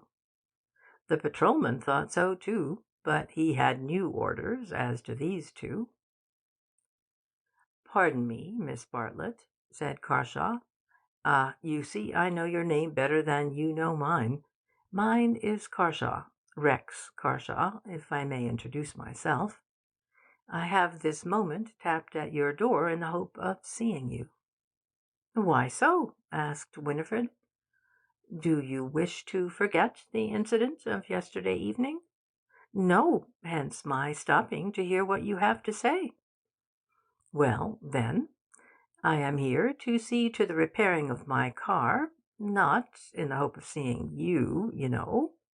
Carshaw said this with a twinkle in his eye, though perhaps, if the truth were known, a little in that hope, too. Then, there at the corner, I find the very man who molested you last night looking at your house, and this spurred me to knock in order to ask a favour. Was I wrong?" "What favour, sir?" "That if ever you have the least cause to be displeased with the conduct of that man in the future, you will consider it as my business, and as an insult offered to me, as it will be after the trouble of last night, and that you will let me know of the matter by letter. Here is my address." Winifred hesitated, then took the proffered card. "But," she faltered, "no, promise me that. It really is my business now, you know. I cannot write to you. I don't know you." "Then I shall only have to stand sentinel a certain number of hours every day before your house to see that all goes well. You can't prevent me doing that, can you? The streets are free to everybody." "You're only making fun." "That I am not. See how stern and solemn I look. I shall stand sentinel and gaze up at your window on the chance of seeing your face. Will you show yourself sometimes to comfort me?" "No." "I'm sure you will." "I'd better promise to write the letter." "There now, that's a point for me." "Oh, don't make me laugh." "Point number 2, for you have been crying, Miss Winifred." "I?" "Yes, I'm sorry to say. Oh, I only wish— How do you know my name?" "What, the Winifred and the Bartlett? Winifred was always one of my favourite names for a girl, and you look the name all through. Well, Fowle and I were taken to the station house last night, and in the course of the inquiry I heard your name, of course." "Did they do anything to you for knocking down Mr. Fowle?" "No, no. Of course they didn't do anything to me. In fact, they seemed rather pleased. Were you anxious, then, about me?" "I was naturally anxious, since it was I who— "Ah, now don't spoil it by giving a reason. You were anxious, that is enough. Let me be proud as a recompense. And now I want to ask you 2 favours, one of them a great favour. The first is to tell me all you know about this Fowle, and the second, why you look so sad and have been crying. May we walk on a little way together, and then you will tell me?" They walked on together, and for a longer time than either of them realized. Winifred was rather bewitched. Carshaw was something of a revelation to her, in an elusive quality of mind or manner which she in her heart could only call charming. She spoke of life at Brown, Son and Brown's in Greenwich Village. She even revealed that she had been crying because of dark clouds which had gathered round her of a sudden, doubts and fears for which she had no name, and because of a sort of dream the previous night, in which she had seen a man's Indian face, and heard a hushed, grim voice say, "She must be taken out of New York. She is the image of her mother." "Ah, and your mother, who and where is she?" asked Carshaw. "I don't know. I can't tell. I never knew her," answered Winifred, droopingly, with a shake of her head. "And as to your father?" "I have no father. I have only my aunt." "Winifred," said Carshaw, solemnly, "will you consider me your friend from this night?" "You are kind. I trust you," she murmured. "A friend is a person who acts for another with the same zeal as for himself, and who has the privilege of doing whatever seems good to him for that other. Am I to regard myself as thus privileged? Winifred, who had never flirted with any young man in her life, fancied she knew nothing about the rules of the game. She was confused. She veiled her eyes. "I don't know. Perhaps. We shall see," she stammered, which was not so bad for a novice. They parted with a warm handshake. 10 minutes later, Carshaw was in a telephone booth with Clancy's ear at the other end of the wire. "I have just had a chat with Miss Bartlett," he began. "Tut, tut, how passing strange," cackled the detective. "The merest chance in the world, I'm sure." "Yes, the miracle came off, so you're entitled to your jibe. But I have news for you. It's about a dream and a face. Gee, throw the picture on the screen, Mr. Carshaw." Then Carshaw spoke, and Clancy listened and bade him work more miracles, even though he might have to report such phenomena to the Psychical Research Society.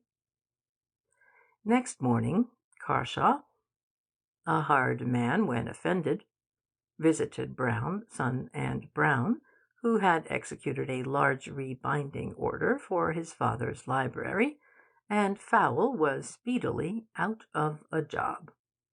The ex-foreman knew the source of his misfortune and vowed vengeance. In the evening, about 6:30, Carshaw was back in 112th Street. There had been no promise of a meeting between him and Winifred.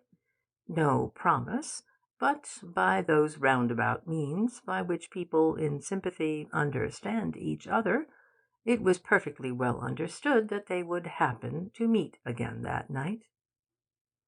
He waited in the street, but Winifred did not appear. The brownstone house was in total darkness. An hour passed, and the waiting was weary, for it was drizzling. But Carshaw waited, being a persistent young man. At last, after 7, a pang of fear shot through his breast. He remembered the girl's curious account of the dream man. He determined to knock at the door, relying on his wits to invent some excuse if any stranger opened. But to his repeated loud knockings there came no answer. The house seemed abandoned. Winifred was gone. Even a friendly patrolman took pity on his drawn face and drew near. "No use, sir," he confided. "They've skipped. But don't let on I told you. Call up the Detective Bureau." End of chapter 9.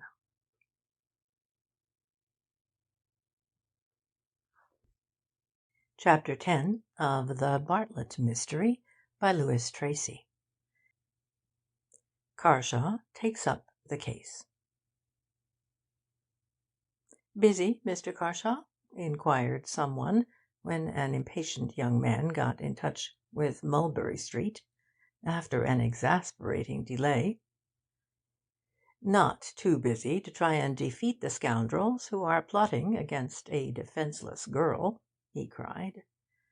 "Well, come downtown. We'll expect you in half an hour." "But Mr. Clancy asked me—" "Better come," said the voice, and Carshaw, though fuming, bowed to authority. It is good for the idle rich that they should be brought, occasionally, into sharp contact with life's realities. During his 27 years, Rex Carshaw had hardly ever known what it meant to have a purpose balked. Luckily for him, he was of good stock, and had been well reared. The instinct of sport, fostered by triumphs at Harvard, had developed an innate quality of self-reliance, and given him a physical hardihood which revelled in conquest over difficulties. Each winter, instead of lounging in flannels at the Poinciana, he was out with guides and dogs in the northwest after moose and caribou. He preferred polo to tennis. He would rather pass a fortnight in oilskins with the rough and ready fisher folk of the Maine coast than don the white ducks and smart caps of his wealthy yachting friends. In a word, society and riches had not spoiled him. But he did like to have his own way, and the suspicion that he might be thwarted in his desire to help Winifred Bartlett cut him now like a sword. So he chafed against the seeming slowness of the subway, and fuel was added to the fire when he was kept waiting 5 minutes on arriving at police headquarters. He found Clancy closeted with a big man who had just lighted a fat cigar, and this fact in itself betokened official callousness as to Winifred's fate. Hot words leaped from his lips. "Why have you allowed Miss Bartlett to be spirited away? Is there no law in this state, nor anyone who cares whether or not the law is obeyed? She's gone, taken by force. I'm certain of it." "And we also are certain of it, Mr. Carshaw," said Steingall placidly. "Sit down. Do you smoke? You'll find these down," and took a cigar. He had sufficient sense to see that bluster was useless, and only meant loss of dignity. "Sure. That's why I asked you to come along." "You see," put in Clancy, "you short-circuited the connection the night before last, so we let you cool your heels in the rain this evening. We want no 'first I will and then I won't' helpers in this business." Carshaw met those beady brown eyes steadily.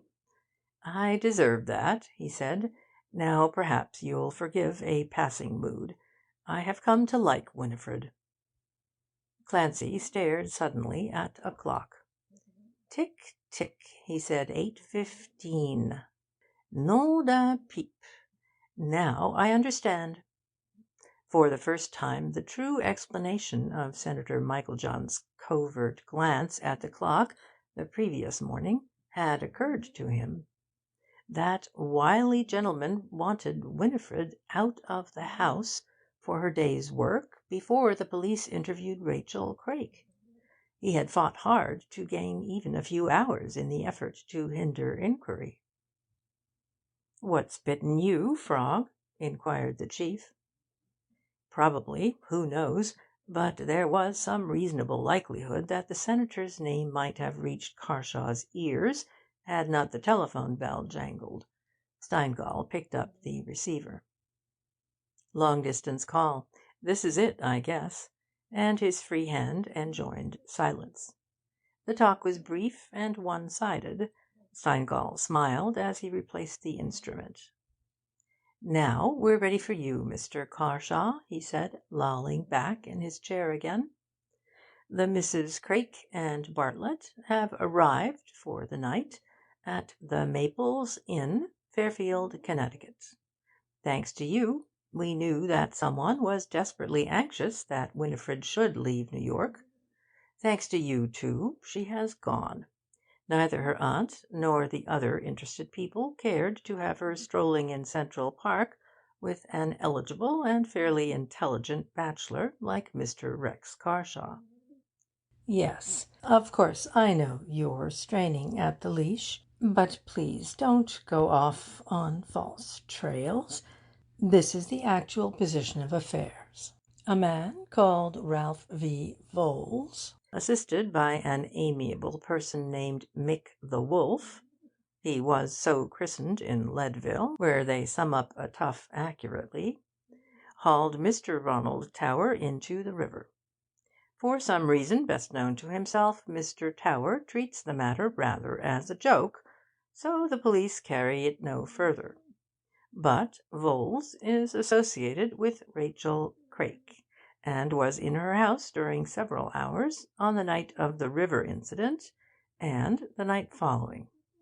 It is almost safe to assume that he counselled the girl's removal from New York because she is the image of her mother. One asks why this very natural fact should render Winifred Bartlett an undesirable resident of New York. There is a ready answer. She might be recognized. Such recognition would be awkward for somebody. But the girl has lived in almost total seclusion. She is 19. If she is so like her mother as to be recognized, her mother must have been a person of no small consequence, a lady known to and admired by a very large circle of friends. The daughter of any other woman, presumably long since dead, who was not of social importance, could hardly be recognized. You follow this? Perfectly. Carshaw was beginning to remodel his opinion of the Bureau generally, and of its easy-going, genial-looking chief in particular. This fear of recognition, with its certain consequences, went on Steingall, pausing to flick the ash off his cigar, is the dominant factor in Winifred's career as directed by Rachel Craig. This woman, swayed by some lingering shreds of decent thought, had the child well educated, but the instant she approaches maturity Winifred is sent to earn a living in a book-binding factory. Why? Social New York does not visit wholesale trade houses, nor travel on the Elevated during rush hours. But it does go to the big stores and fashionable milliners, where a pretty, well-proportioned girl can obtain employment readily. Moreover, Rachel Craik would never hear of the stage, though Winifred can sing and believes she could dance. And how prompt recognition might be in a theatre. It all comes to this, Mr. Carshaw. The Bureau's hands are tied, but it can and will assist an outsider whom it trusts, who means rescuing Miss Bartlett from the exile which threatens her. We have looked you over carefully, and think you are trustworthy. The Lord help you if you're not, broke in Clancy. I like the girl. It will be a bad day for the man who works her evil. Carshaw's eyes clashed with Clancy's, as rapiers rasp in thrust and parry. From that instant the two men became firm friends, for the young millionaire said quietly, "I have her promise to call for help on me first, Mr. Clancy." "You'll follow her to Fairfield, then?" and Steingall sat up suddenly. "Yes, please advise me." "That's the way to talk. I wish there was a heap more boys like you among the 400. But I can't advise you. I'm an official. Suppose, however, I were a young gentleman of leisure who wanted to befriend a deserving young lady in Winifred Bartlett's very peculiar circumstances, I'd persuade her to leave a highly undesirable aunt and strike out for herself. I'd ask my mother, or some other lady of good standing, to take the girl under her wing, and see that she was cared for until a place was found in some business or profession suited to her talents. And that's as far as I care to go at this sitting. As for the ways and means, in these days of fast cars and daredevil drivers, who are in daily danger of losing their licences, by gad, I'll do it!" And Carshaw's emphatic fist thumped the table. "Steady! This Vholes is a tremendous fellow. In a personal encounter you would stand no chance. And he's the sort that shoots at sight. Mick the Wolf, too, is a bad man from the wild and woolly West. The type exists even to-day. We have gunmen here in New York who'd clean up a whole saloonful of modern cowboys. Vholes and Mick are in Fairfield, but I've a notion they'll not stay in the same hotel as Winifred and her aunt. I think, too, that they may lie low for a day or two. You'll observe, of course, that Rachel Craik so poverty-stricken that Winifred had to earn $8 a week to eke out the housekeeping, can now afford to travel and live in expensive hotels. All this means that Winifred ought to be urged to break loose and come back to New York. The police will protect her if she gives them the opportunity, but the law won't let us butt in between relatives, even supposed ones, without sufficient justification. One last word. You must forget everything I've said." "And another last word," cried Clancy. "The Bureau is a regular old woman for tittle-tattle. We listen to all sorts of gossip. Some of it is real news." "And, by jing, I was nearly omitting one bit of scandal," said Steingall. "It seems that Mick the Wolf and a fellow named Fowl met in a corner saloon round about 112th Street the night before last. They soon grew thick as thieves, and Fowl, it appears, watched a certain young couple stroll off into the gloaming last night." "Next time I happen on Fowl," growled Carshaw. "You'll leave him alone. Brains are better than brawn. Ask Clancy." "Sure thing," chuckled the little man. "Look at us two." "Anyhow, I'd hate to have the combination working against me." And with this deft rejoinder, Carshaw hurried away to a garage where he was known. At dawn he was hooting an open passage along the Boston Post Road in a car which temporarily replaced his own damaged cruiser. Within 3 hours he was seated in the dining-room of the Maples Inn and reading a newspaper. It was the off-season, and the hotel contained hardly any guests, but he had ascertained that Winifred and her aunt were certainly there. For a long time, however, none but a couple of German waiters broke his vigil, for this thing happened before the war. One stout fellow went away. The other, a mere boy, remained and flecked dust with a napkin, wondering, no doubt, why the motorist sat hours at the table. At last, near noon, Rachel Craik, with a plaid shawl draped around her angular shoulders, and Winifred, in a new dress of French grey, came in. Winifred started and cast down her eyes on seeing who was there. Carshaw, on his part, apparently had no eyes for her, but kept a look over the top of his newspaper at Rachel Craik to see whether she recognised him, supposing it to be a fact that he had been seen with Winifred. She seemed, however, hardly to be aware of his presence. The girl and the woman sat at some distance from him. The room was large, near a window looking out, and anon exchanging a remark in quiet voices. Then a lunch was brought in to them. Carshaw, meantime, buried in the newspaper, except when he stole a glance at Winifred. His hope was that the woman would leave the girl alone, if only for 1 minute, for he had a note ready to slip into Winifred's hand, beseeching her to meet him that evening at 7 in the lane behind the church for some talk on a matter of high importance. But fortune was against him. Rachel Craik, after her meal, sat again at the window, took up some knitting, and plied needles like a slow machine. The afternoon wore on. Finally, Carshaw rang to order his own late lunch, and the German boy brought it in.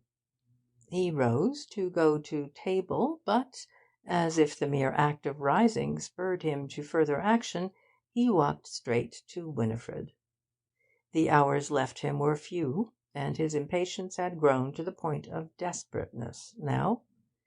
He bowed and held out the paper, saying, "Perhaps you have not seen this morning's newspaper." At the same time he presented her the note. Miss Craik was sitting 2 yards away, half turned from Winifred, but at this afternoon offer of the morning's paper she glanced round fully at Winifred, and saw that as Winifred took the newspaper she tried to grasp it with a note also, which lay on it, tried but failed, for the note escaped, slipped down on Winifred's lap, and lay there exposed. Miss Craik's eyebrows lifted a little, but she did not cease her knitting. Winifred's face was painfully red, and in another moment pale. Carshaw was not often at his wits' end, but now for some seconds he stood embarrassed. Rachel Craik, however, saved him by saying quickly, "The gentleman has dropped something in your lap, Winifred," whereupon Winifred handed back the unfortunate note. What was he to do now?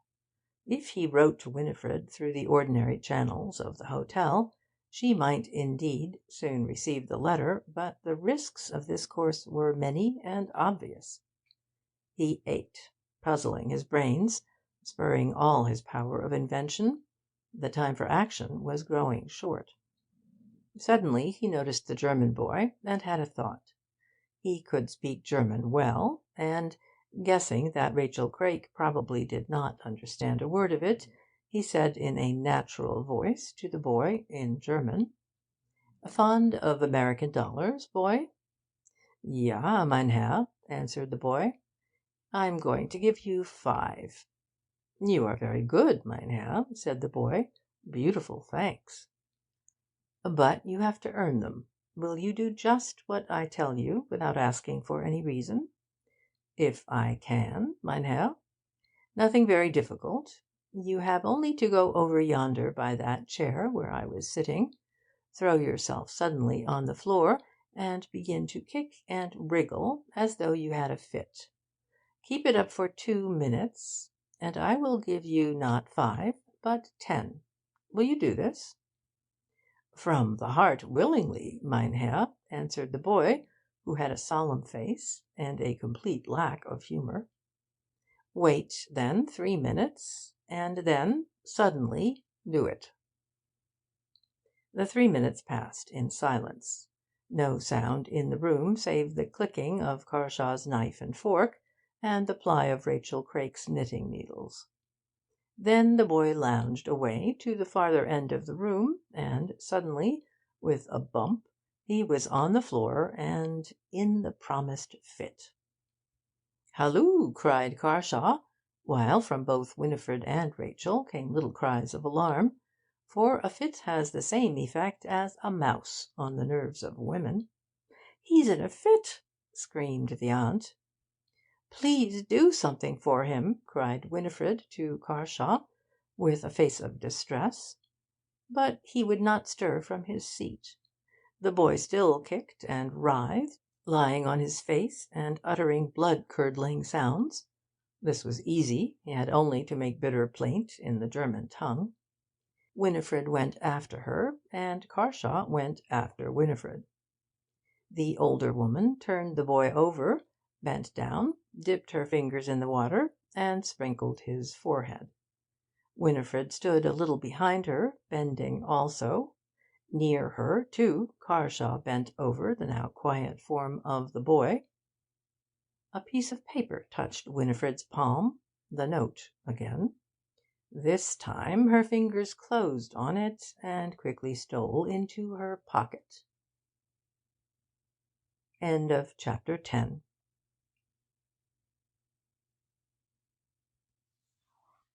Chapter 11 of the Bartlett Mystery by Louis Tracy. The Two Cars. "Is it highly improper on my part to come here and meet you?" said Winifred. "What can it be that you have to say to me of such high importance?" The two were in the lane behind the church at 7 that same evening. Winifred, on some pretext, had escaped the watchful eyes of Rachel Craik, or fancied that she had, and came hurriedly to the waiting Carshaw. She was all aflutter with expectancy not untinged by fear. She knew not of what. The nights were beginning to darken early, and it was gloomy that evening, for the sky was covered with clouds, and a little drizzle was falling. "You are not to think that there is the least hint of impropriety about the matter," Carshaw assured her.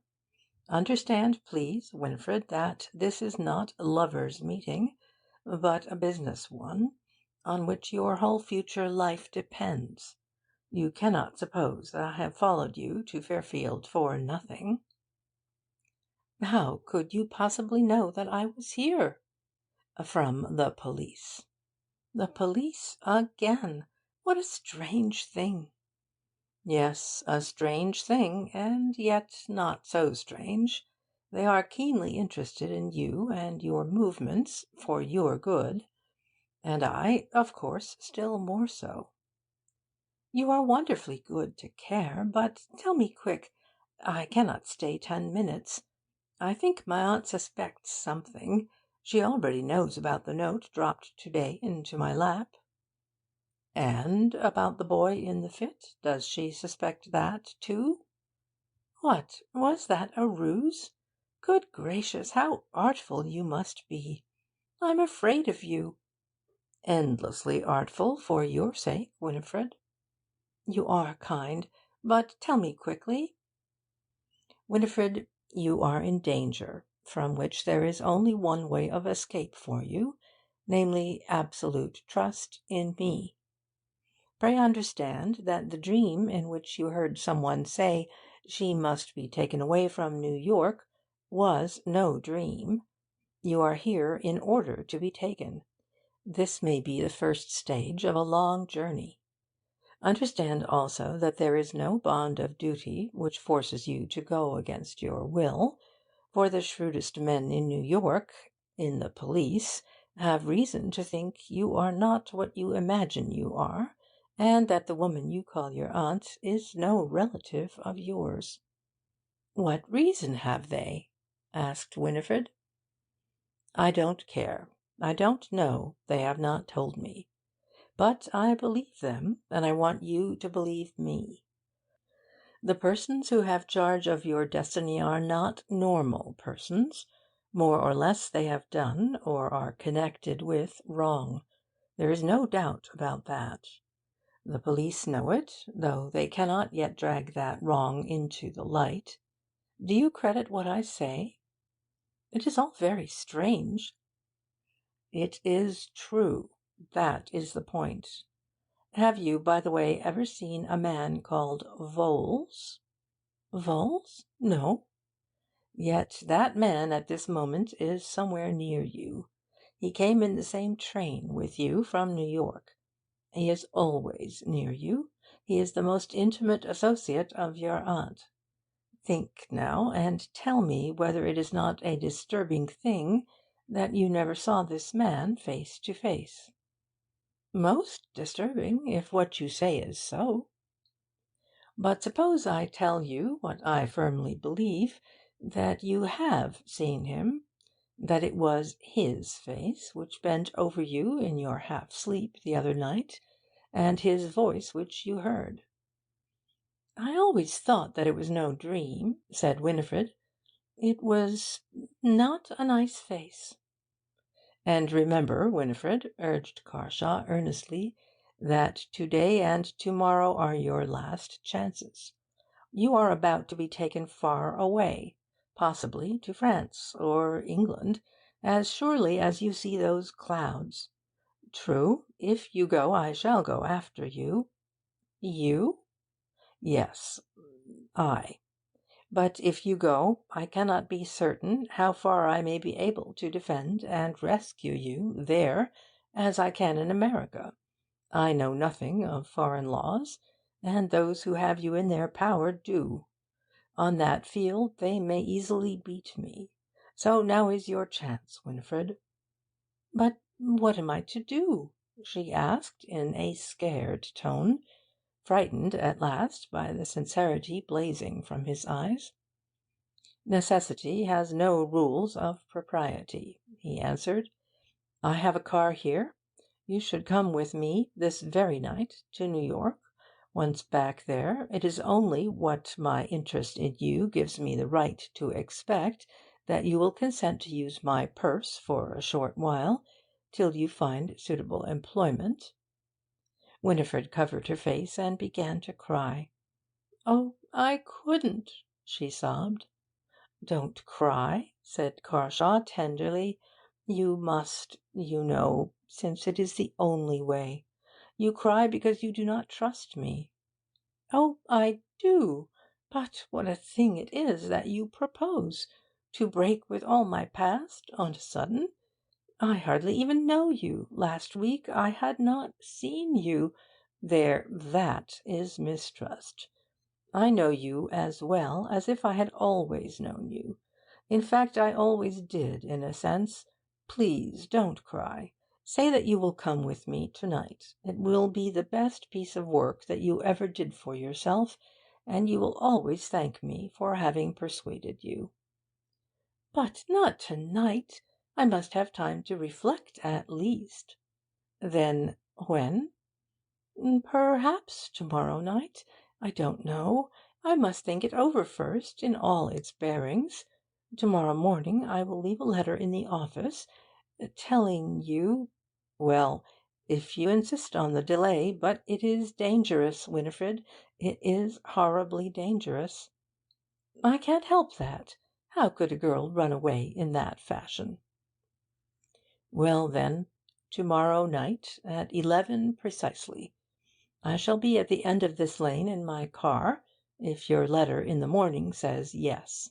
Is that understood?" "Yes." "Let me warn you against bringing anything with you, any clothes or a grip. Just steal out of the inn as you are, and I shall be just there at the corner at 11." "Yes." "I may not have the chance of speaking to you again before—" But Carshaw's pleading stopped short. From the near end of the lane a tall form entered it, Rachel Craik. She had followed Winifred from the hotel, suspecting that all was not well, had followed her, lost her, and now had re-found her. She walked sedately, with an inscrutable face, toward the spot where the two were talking. The moment Carshaw saw this woman of ill omen, he understood that all was lost, unless he acted with bewildering promptness, and quickly he whispered into Winifred's ear, "It must be to-night or never. Decide now. Yes or no?" "Yes," said Winifred, in a voice so low that he could hardly hear. "At 11 to-night? Yes," she murmured. Rachel Craik was now up to them. She was in a vile temper, but contrived to curb it. "What is the meaning of this, Winifred, and who is this gentleman?" she said. Winifred, from the habit of a lifetime, stood in no small awe of that austere woman. All the blood fled from the girl's face. She could only say, brokenly, "I am coming, aunt," and went, following with a dejected air a yard behind her captor. In this order they walked till they arrived at the door of the Maples Inn, neither having uttered a single word to the other. There Miss Craik halted abruptly. "Go to your room," she muttered. "I'm ashamed of you. Sneaking out at night to meet a strange man. No kitchen wench would have behaved worse." Winifred had no answer to that taunt. She could not explain her motives. Indeed, she would have failed lamentably had she attempted it. All she knew was that life had suddenly turned topsy-turvy. She distrusted her aunt, the woman to whom she seemed to owe duty and respect, and was inclined to trust a young man whom she had met 3 times in all. But she was gentle and soft-hearted. Perhaps if this Mr. Rex Carshaw, with his earnest eyes and wheedling voice, could have a talk with Auntie, his queer suspicions, so oddly borne out by events, might be dissipated. "I'm sorry if I seem to have done wrong," she said, laying a timid hand on Rachel Craik's arm. If you'd only tell me a little, dear, why have we left New York? Why do you want to see me in jail?" came the harsh whisper. "No, oh, no. But obey me, then. Remain in your room till I send for you. I'm in danger, and you foolish girl, are actually in league with my enemies. Go." Winifred sped through the porch, and hied her to a window in her room on the first floor, which commanded a view of the main street. She could see neither Carshaw nor Aunt Rachel, the one having determined to lie low for a few hours, and the other being hidden from sight already, as she hastened through the rain to the small inn where Voles and Mick the Wolf were located. These worthies were out. The proprietor said they had hired a car and gone to Bridgeport. Miss Craik could only wait, and she sat in the lobby, prim and quiet, the picture of resignation, not betraying by a look or gesture the passions of anger, apprehension, and impatience which raged in her breast. Voles did not come. An hour passed, 8 struck, then 9.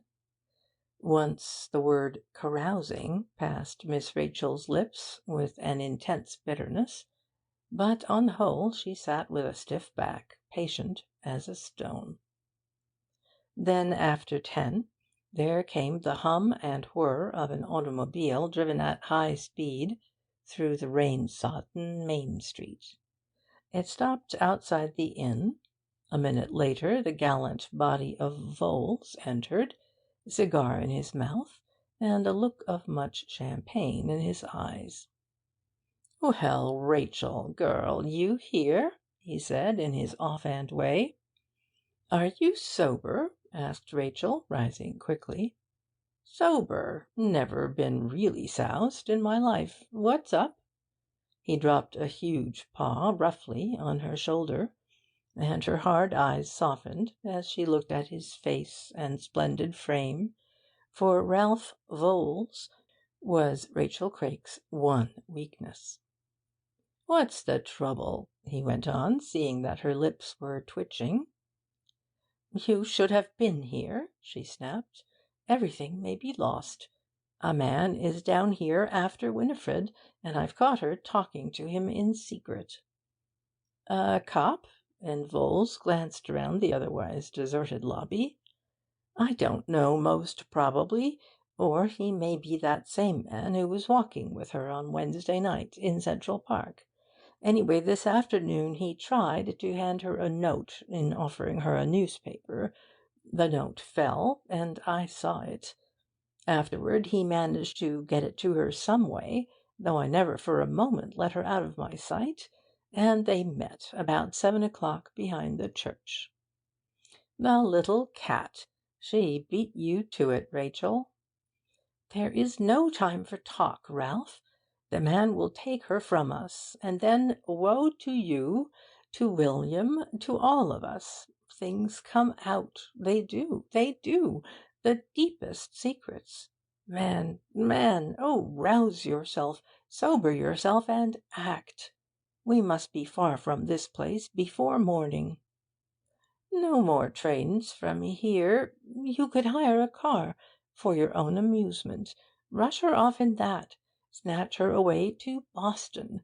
We may catch a liner to-morrow." "But we can't have her seeing us." "We can't help that. It is dark. She won't see your face. Let us be gone. We must have been watched, or how could that man have found us out? Ralph, don't you understand? You must do something."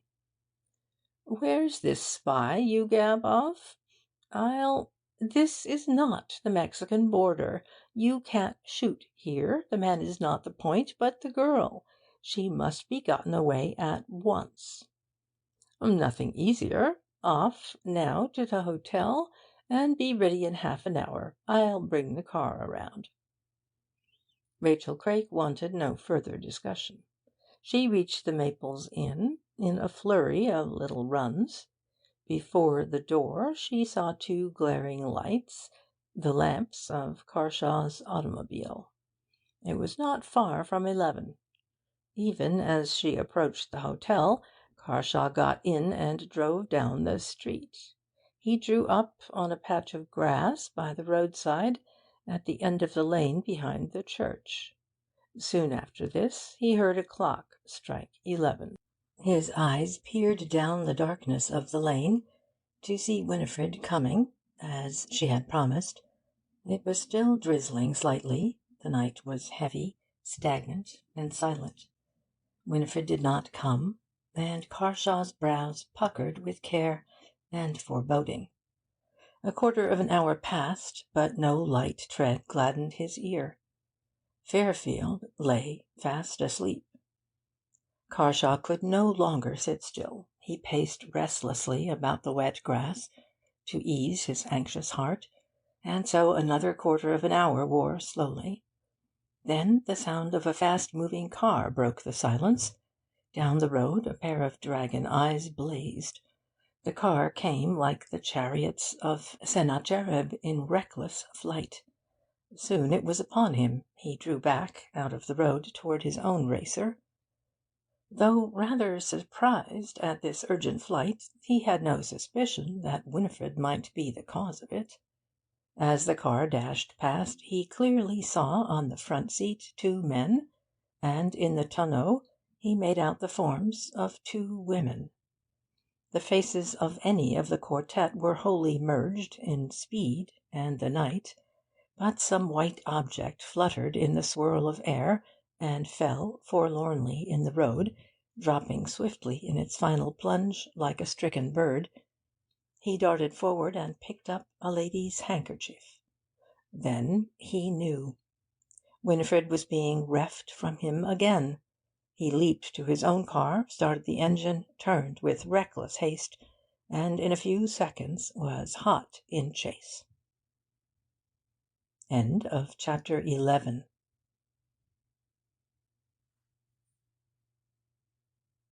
Chapter 12 of The Bartlett Mystery by Tracy. The Pursuit. The 2 automobiles rushed along the Boston Post Road, heading for Bridgeport. The loud rivalry of their straining engines awoke many a wayside dweller, and brought down maledictions on the heads of all midnight joy-riders. Carshaw knew the road well, and his car was slightly superior to the others in speed. His hastily evolved plan was to hold the kidnappers until they were in the main street of Bridgeport. There he could dash ahead, block further progress, risking a partial collision if necessary, and refer the instant quarrel to the police, bidding them verify his version of the dispute by telephoning New York. He could only hope that Winifred would bear him out as against her aunt, and he felt sure that Vholes and his fellow adventurer dare not risk close investigation by law.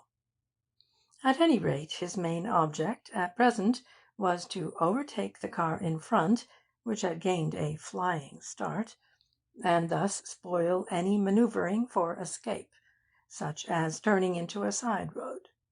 In his enthusiasm he pressed on too rapidly. He was seen, and his intent guessed. The leading car slowed a trifle in rounding a bend. As Carshaw careened into view, a revolver shot rang out, and a bullet drilled a neat hole in the windscreen, making a noise like the sharp crack of a whip. Simultaneously there came a scream. That must be Winifred's cry of terror in his behalf. The sound nerved him anew. He saw red. A second shot, followed by a wilder shriek, spat lead somewhere in the bonnet. Carshaw set his teeth, gave the engine every ounce of power, and the 2 chariots of steel went raging, reckless of consequence, along the road. There must be a special providence that looks after chauffeurs, as well as after children and drunkards, for at some places the road, though wide enough, was so dismal with shadow that if any danger lurked within the darkness, it would not have been seen in time to be avoided. Darkness is, indeed, the word to describe the state of mind of the two drivers by this time, a heat to be on, a wrath against obstacles, a storm in the blood, and a light in the eyes. Voles would have whirled through a battalion of soldiers on the march if he had met them, and would have hissed curses at them as he pitched over their bodies. He knew how to handle an automobile, having driven one over the rough tracks of the Rockies, so this well-kept road offered no difficulties. For 5 minutes the cars raged ahead, passed through a sleeping village street, and down a hill into open country beyond. No sound was made by their occupants, whose minds and purposes remained dark one to the other. Voles might have fancied himself chased by the flight of witches who harried Tam O'Shanter, while Carshaw might have been hunting a cargo of ghosts. Only the running hum of the cars droned its music along the highway, with a staccato accompaniment of revolver shots and Winifred's appeals to heaven for aid. Meantime, the rear car still gained on the one in front, and on a sudden Carshaw was aware of a shouting, though he could not make out the words. It was Mick the Wolf, who had clambered into the tonneau and was bellowing, "Pull up, you! Pull up, or I'll get you, sure!" Nor was the threat a waste of words, for he had hardly shouted when again a bullet flicked past Carshaw's head. Just then a bend of the road and a patch of woodland hid the two cars from each other, but they had hardly come out upon a reach of straight road again when another shot was fired. Carshaw, however, was now crouched low over the steering wheel and using the hood of the car as a breastwork, though, since he was obliged to look out, his head was still more or less exposed. He bated no whit of speed on this account, but raced on. Still, that firing in the dark had an effect upon his nerves, making him feel rather queer and small, for even now and again, at intervals of a few seconds, it was sure to come. The desperado taking slow, cool aim, with the perseverance of a man plying his day's work, of a man repeating to himself the motto, "If at first you don't succeed, try again." Those shots, moreover, were coming from a hand whose aim seldom failed, a dead shot, baffled only by the unconquerable vibration. And yet Carshaw was untouched. He could not even think. He was conscious only of the thrum of the car, the spurts of flame, the whistle of lead, the hysterical frenzy of Winifred's plaints. The darkness alone saved him, but the more he caught up with the fugitive, the less was this advantage likely to stand him in good stead. And when he should actually catch them up, what then? This question presented itself now to his heated mind. He had no plan of action. None was possible. Even in Bridgeport, what could he do? There were 2 against 1. He would simply be shot as he passed the other car. It was only the heat of the hunt that had created in him the feeling that he must overtake them, though he died for it.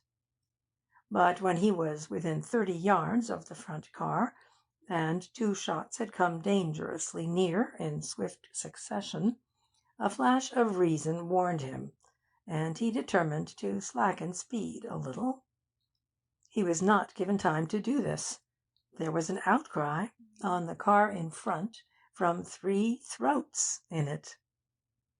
A mob of oxen, being driven to some market, blocked the road just beyond a bend. The men in charge had heard the thunder of the oncoming racers, with its ominous obbligato of screams and shooting. They had striven desperately to whack the animals to the hedge on either side, and were bawling loud warnings to those thrice accursed gunmen whom they imagined chased by a police car. Their efforts, their yells, were useless. 60 miles an hour demands at least 60 yards for safety. When Voles put hand and foot to the brakes, he had hardly a clear space of 10. An obstreperous bullock was the immediate cause of danger. Facing the dragon ice, it charged valiantly. Mick the wolf, running short of cartridges, was about to ask Voles to slow down until he got the reckless pursuer, when he found himself describing a parabola backward through the air. He landed in the roadway, breaking his left arm. Voles had an extraordinarily lurid oath squeezed out of his vast bulk as he was forced onto the steering wheel, the pillar snapping like a carrot. Winifred and Rachel Craik were flung against the padded back of the driving seat, but saved from real injury because of their crouching to avoid Mick the wolf. Voles was as quick as a wildcat in an emergency like this. He was on his feet in a second, with a leg over the door, meaning to shoot Carshaw ere the latter could do anything to protect himself. But luck, dead against honesty thus far, suddenly veered against crime. Carshaw's car smashed into the rear of the heavy mass composed of crushed bullock and automobile, no longer mobile, and dislocated its own engine, and the jerk threw Voles heavily and nearly, not quite, sprained his ankle. So during a precious second or two he lay almost stunned on the left side of the road. Carshaw, given a hint of disaster by the slightest fraction of time, and already braced low in the body of his car, was able to jump unobserved from the wreck. As though his brain were illuminated by a flash of lightning, he remembered that the signal handkerchief had fluttered from the off side of the flying car, so he ran to the right and grabbed a breathless bundle of soft femininity out of the ruin. "Winifred," he gasped.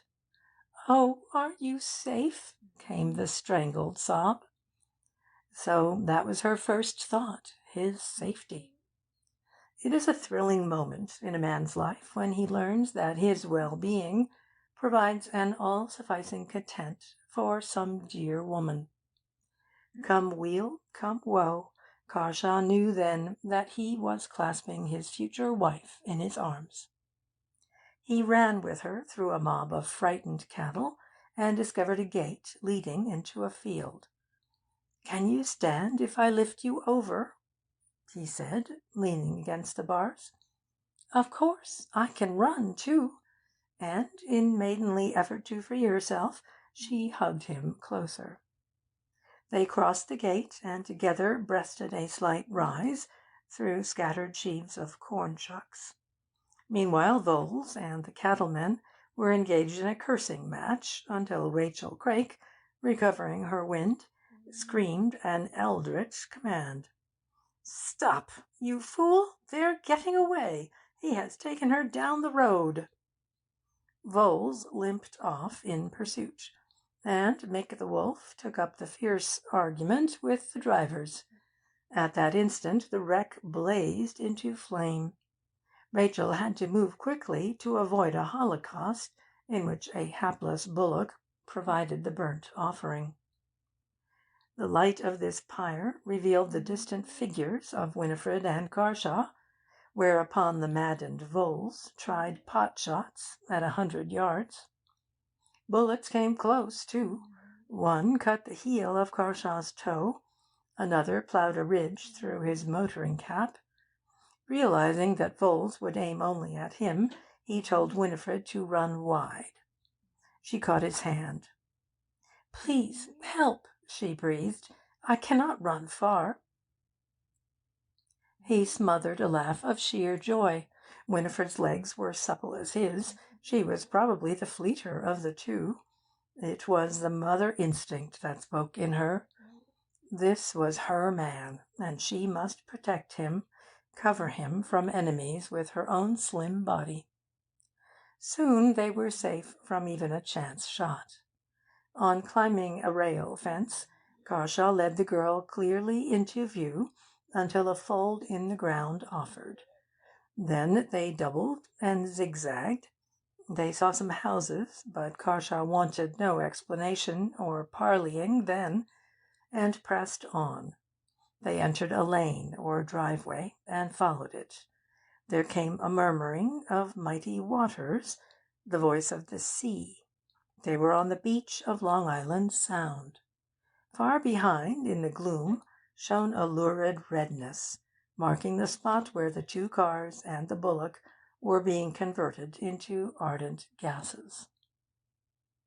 Carshaw halted and surveyed a long, low line of blackness breaking into the deep blue plain of the sea to the right. "I know where we are," he said. "There's a hotel on that point. It's about 2 miles. You could walk 20, couldn't you?" "Oh, yes," said Winifred unthinkingly. "Or run 5 at a jog trot," he teased her. "Well, and thanked the night that hid her from his eyes. No maid wishes a man to think she is in love with him before she has uttered the word of love. When next she spoke, Winifred's tone was reserved, almost distant. "Now, tell me what has caused this tornado," she said. "I have been acting on impulse. Please give me some reasonable theory of tonight's madness."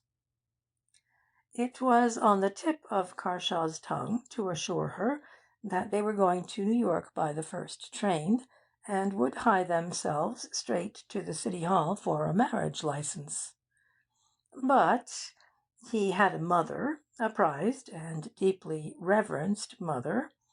Ought he to break in on her placid and well-balanced existence with the curt announcement that he was married, even to a wife like Winifred? Would he be playing the game with those good fellows in the Detective Bureau? Was it fair even to Winifred that she should be asked to pay the immediate price, as it were, of her rescue? So the fateful words were not uttered, and the two trudged on, talking with much common sense, probing the doubtful things in Winifred's past life, and ever avoiding the tumult of passion which must have followed their first kiss. In due course, an innkeeper was aroused, and the mishap of a car explained. The man took them for husband and wife. Happily, Winifred did not overhear Carshaw's smothered "not yet." The girl soon went to her room.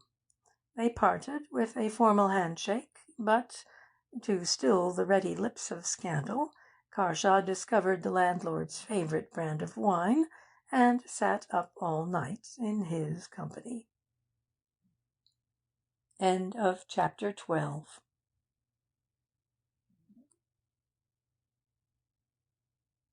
Chapter 13 of The Bartlett Mystery by Louis Tracy. The New Link.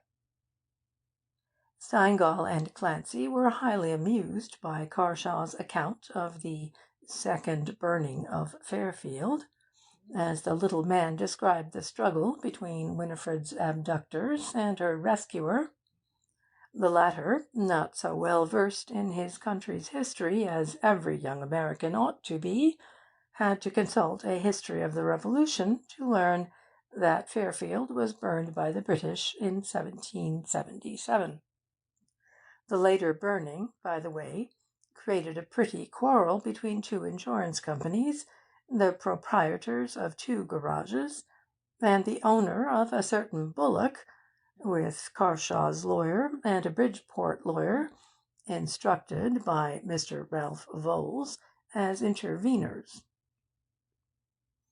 "And where is the young lady now?" inquired Steingall, when Carshaw's story reached its end. "Living in rooms in a house in East 27th Street, a quiet place kept by a Miss Goodman." "Ah! Too soon for any planning as to the future, I suppose?" "We talked of that in the train.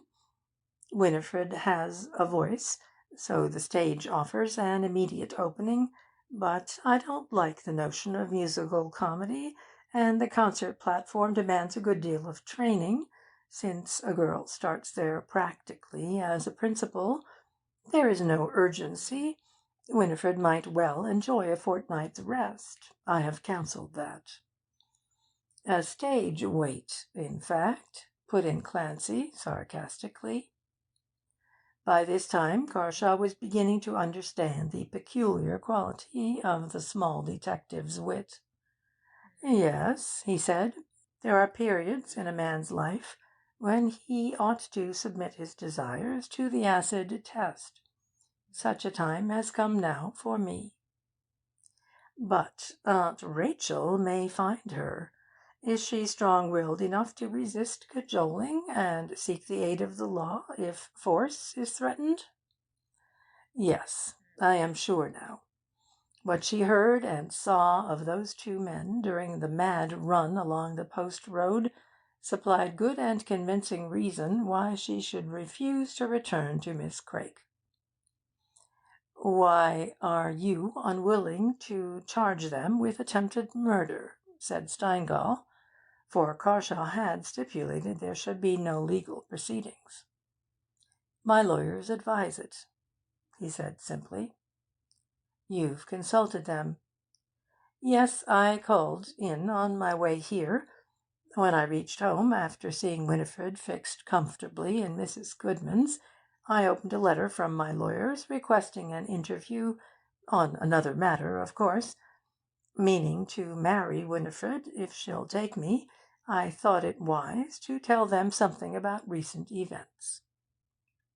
Steingall carefully chose a cigar from a box of 50, all exactly alike, nipped the end off, and lighted it.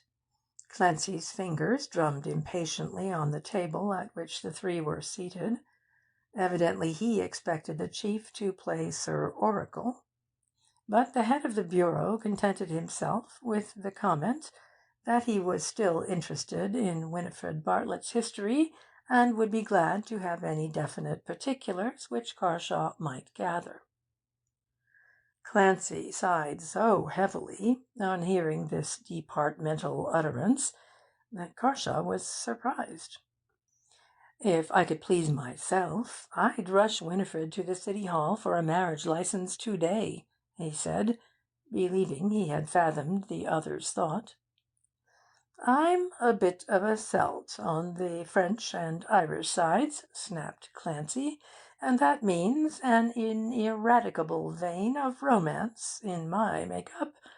But I'm a New York policeman, too, a guy who has to mind his own business far more frequently than the public suspects." And there the subject dropped. Truth to tell, the department had to tread warily in stalking such big game as a senator. Carshaw was a friend of the Towers, and the yacht mystery had been deliberately squelched by the highly influential persons most concerned. It was impolitic, it might be disastrous, if Senator Michael John's name were dragged into connection with that of the unsavoury Voles on the flimsy evidence, or rather mere doubt, affecting Winifred Bartlett's early life. Winifred herself lived in a passive but blissful state of dreams during the 3 weeks.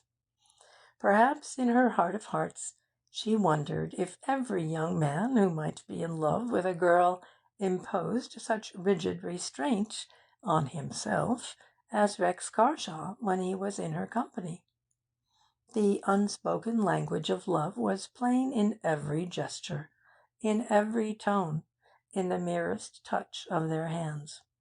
But he spoke no definite word, and their lips had never met. Miss Goodman, who took an interest in the pretty and amiable girl, spent many an hour of chat with her. Every morning there arrived a present of flowers from Carshaw. Every afternoon Carshaw himself appeared, as regularly as the clock, and drank Miss Goodman's tea. "Well, any news?" was always Carshaw's first question, as he placed his hat over his stick on a chair. And Winifred might reply, "Not much. I saw such and such a stage manager, and went from such and such an agent to another, and had my voice tried, with the usual promises. I'm afraid that even your patience will soon be worn out. I'm sorry now that I thought of singing instead of something else, for there are plenty of girls who can sing much better than I." "But don't be so eager about the matter, Winifred," he would say. "It is an anxious little heart that eats itself out and will not learn repose, isn't it? And it chafes at being dependent on someone who is growing weary of the duty, doesn't it?" "No, I didn't mean that," said Winifred, with a rueful and tender smile. "You are infinitely good, Rex." They had soon come to use Christian names. Outwardly they were just good friends, while inwardly they resembled two active volcanoes. "Now I am infinitely good, which is really more than human, if you think it out," he laughed. "See how you run to extremes with nerves and things. No, you are not to care at all, Winnie. You have a more or less good voice, you know more music than is good for you, and sooner or later, since you insist on it, you will get what you want. Where's the hurry?" "You don't, or won't, understand," said Winifred. "I know what I want, and must get some work without delay." "Well, then, since it upsets you, you shall. I am not much of an authority about professional matters myself, but I know a lady who understands these things, and I'll speak to her." "Who is the lady?" asked Winifred. "Mrs. Ronald Tower." "Young? Nice looking?" asked Winifred, looking down at the crochet work in her lap. She was so taken up with the purely feminine aspect of affairs that she gave slight heed to a remarkable coincidence. So," said Carshaw, with a smile born of memories, which Winifred's downcast eyes just noticed under their raised lids. "What is she like?" she went on. "Let me see. How can I describe her? Well, you know Gainsborough's picture of the Duchess of Devonshire? She's like that. Full-busted, with preposterous hats, dashing, rather a beauty." "Indeed," said Winifred coldly. "She must be awfully attractive. A very old friend?" "Oh, rather. I knew her when I was 18, and she was élancée then." "What does élancée mean?" "On the loose." "What does that mean?"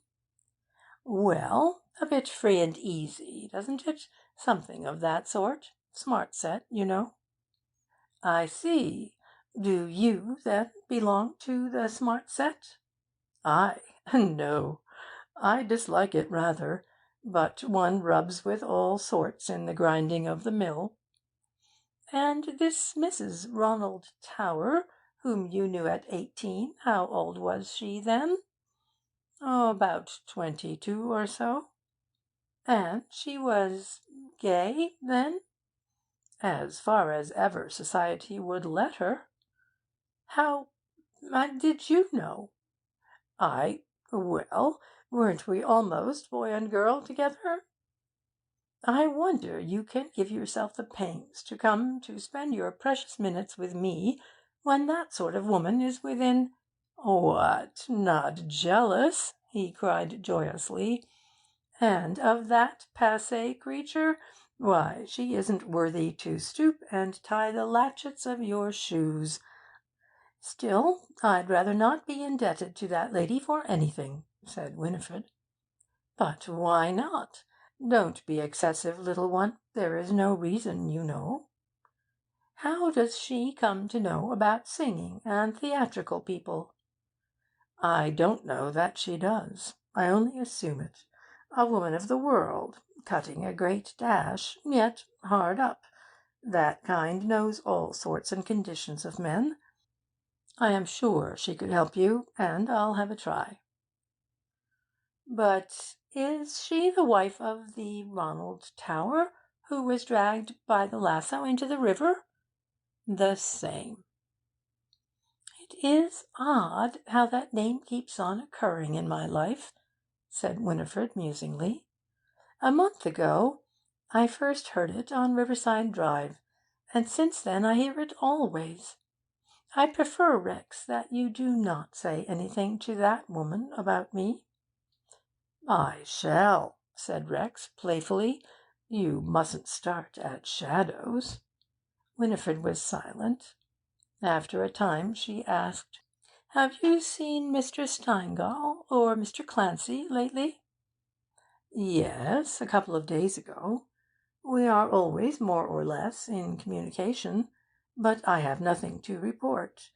They're keeping track of voles and Mick the wolf, but those are birds who don't like salt on their tails. You know already that the Bureau never ceases to work at the mystery of your relation with that impossible aunt, and I think they have information which they have not passed on to me." "Is my auntie still searching for me, I wonder?" asked Winifred. "Oh, don't call her auntie. Call her your Antipodes. It is more than that woman knows how to be your aunt. Of course, the whole crew of them are moving heaven and earth to find you. Clancy knows it. But let them try, they won't succeed. And even if they do, please don't forget that I'm here now." "But why should they be so terribly anxious to find me? My auntie always treated me fairly well, but in a cold sort of way, which did not betray much love. So love can't be their motive." "Love!" and Carshaw breathed the word softly, as though it were pleasing to his ear.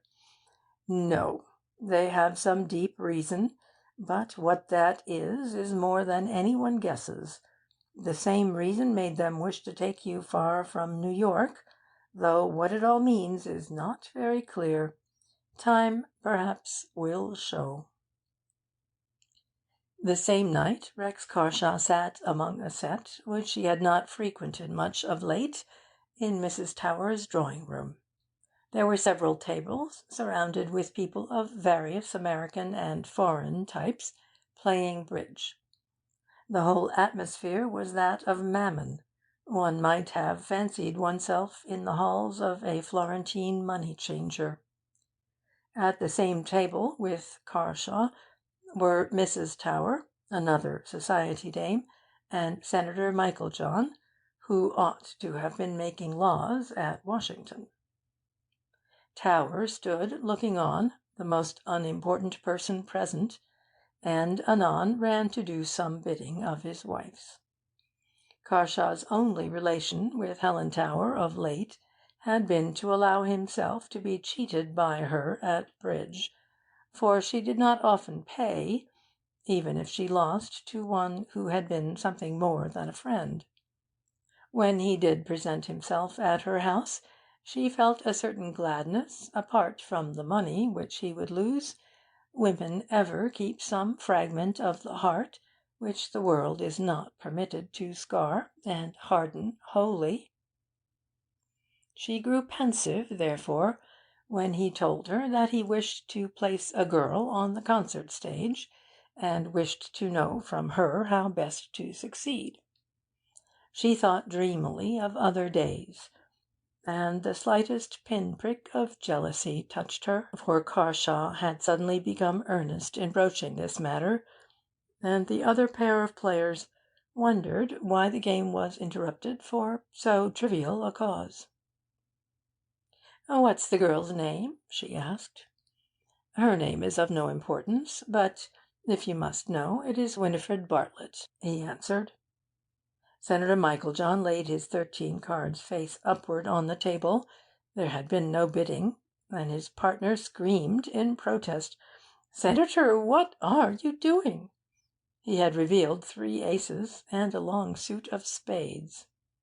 "We must have a fresh deal," smirked Mrs. Tower. "Well, of all the wretched luck!" sighed the other woman. Meiklejohn pleaded a sudden indisposition, yet lingered while a servant summoned Ronald Tower to play in his stead. Carshaw knew Winifred, that same Winifred whom he and his secret inmates had sought so vainly during 3 long weeks.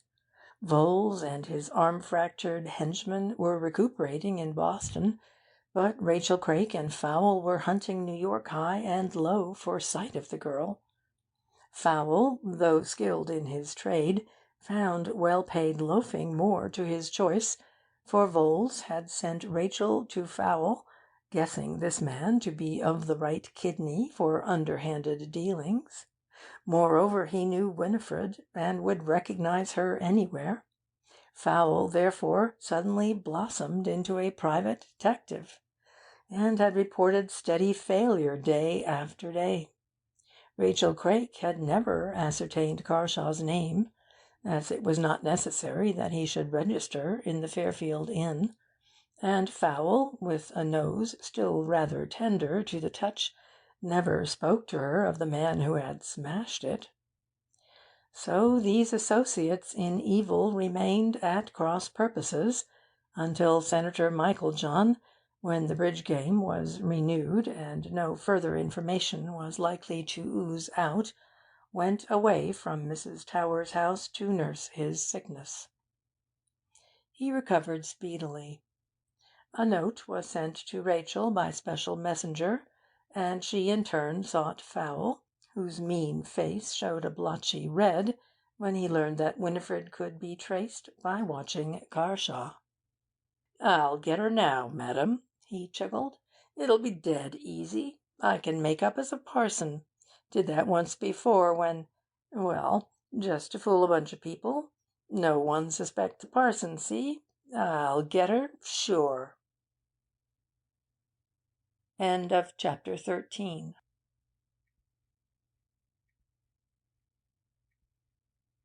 Chapter 14 of The Bartlett Mystery by Louis Tracy.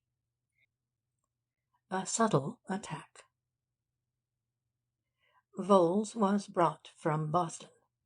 Though Meiklejohn dreaded the man, conditions might arise which would call for a bold and ruthless rascality not quite practicable for a senator.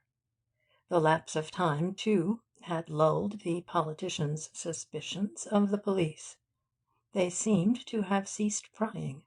He ascertained, almost by chance, that Clancy was hot on the trail of a gang of counterfeiters. The yacht mystery had apparently become a mere memory in the bureau.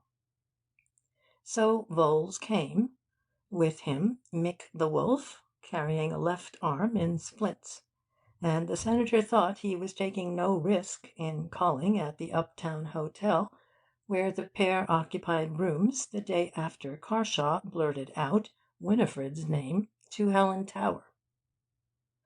He meant paying another visit that day, so was attired de rigueur, a fact at which Voles, pipe in mouth and lounging in pyjamas, promptly scoffed.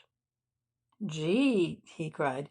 "Here's the senator moochin' round again, dressed up to the nines, dust coat, morning suit, boots shining, all the frills, but visiting low companions all the same.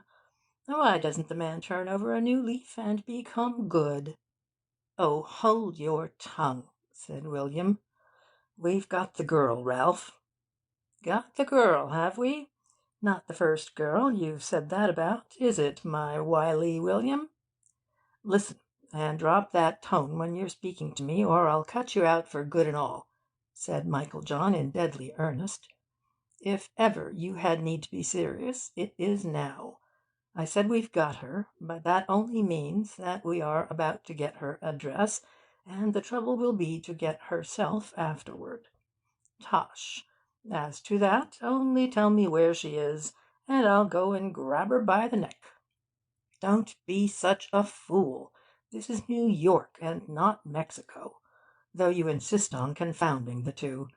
Even if the girl were without friends, you can't go and seize people in that fashion over here, and she has at least one powerful friend, for the man who beat you hollow that night, and carried her off under your very nose, is Rex Carshaw, a determined youngster, and rich, though not so rich as he thinks he is. There must be no failure a second time, Ralph. Remember that. Just listen to me carefully. This girl is thinking of going on the stage. Do you realize what that means, if she ever gets there? You have yourself said she is the living image of her mother. You know that her mother was well known in society. Think, then, of her appearing before the public, and of the certainty of her being recognized by someone, or by many, if she does. Fall down this time, and the game's up. "The thing seems to be, then, to let daylight into Carshaw," said Voles.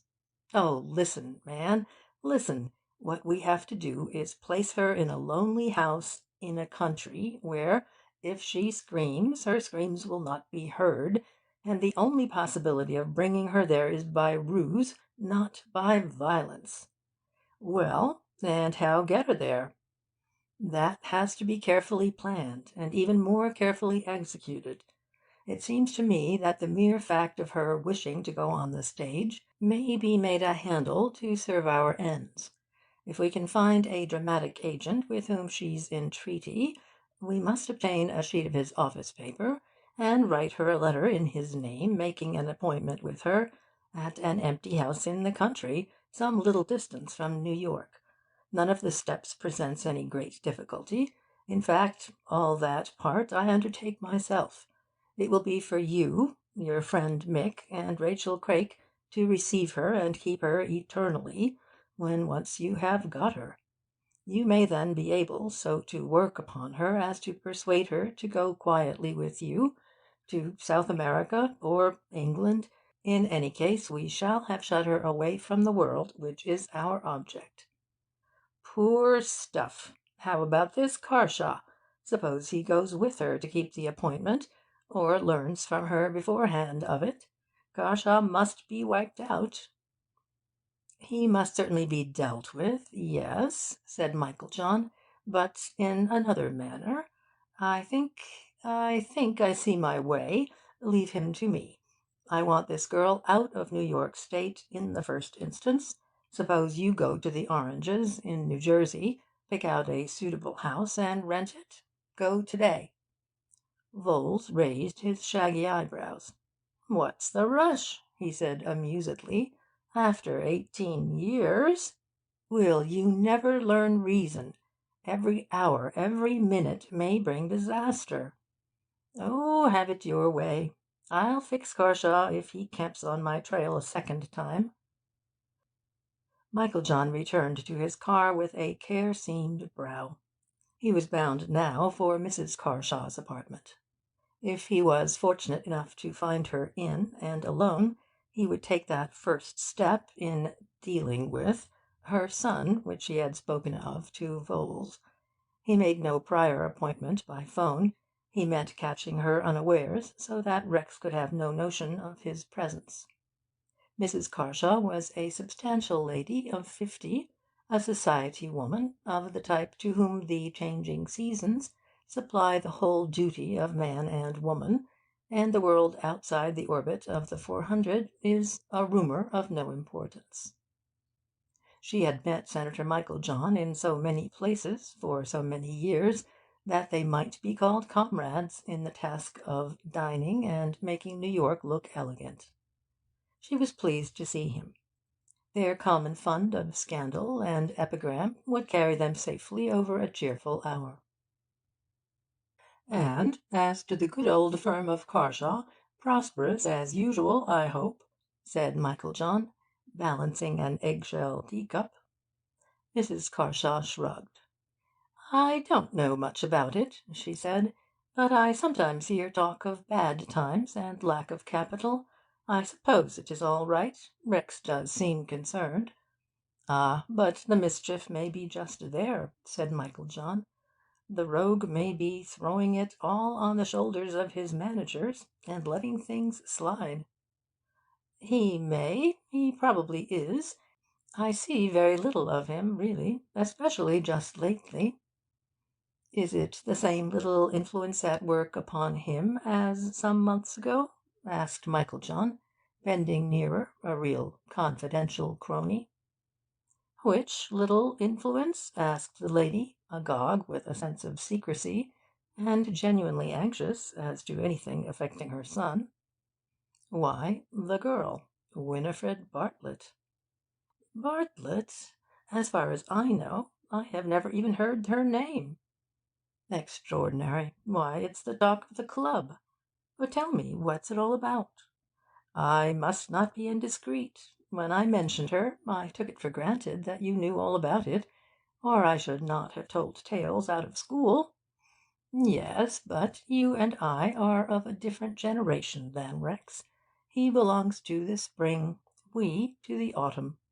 There is no question of telling tales out of school as between you and him.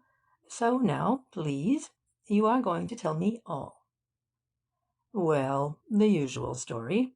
A girl of lower social class, a young man's head turned by her wiles, the conventions more or less defied, business yawned at, mother, friends, everything shelved for the time being, and nothing important but the one thing. It's not serious, perhaps. So long as business is not too much neglected, and no financial consequences follow, society thinks not a whit the worse of a young man on that account. On one condition, mark you: there must be no question of marriage. But in this case there is that question."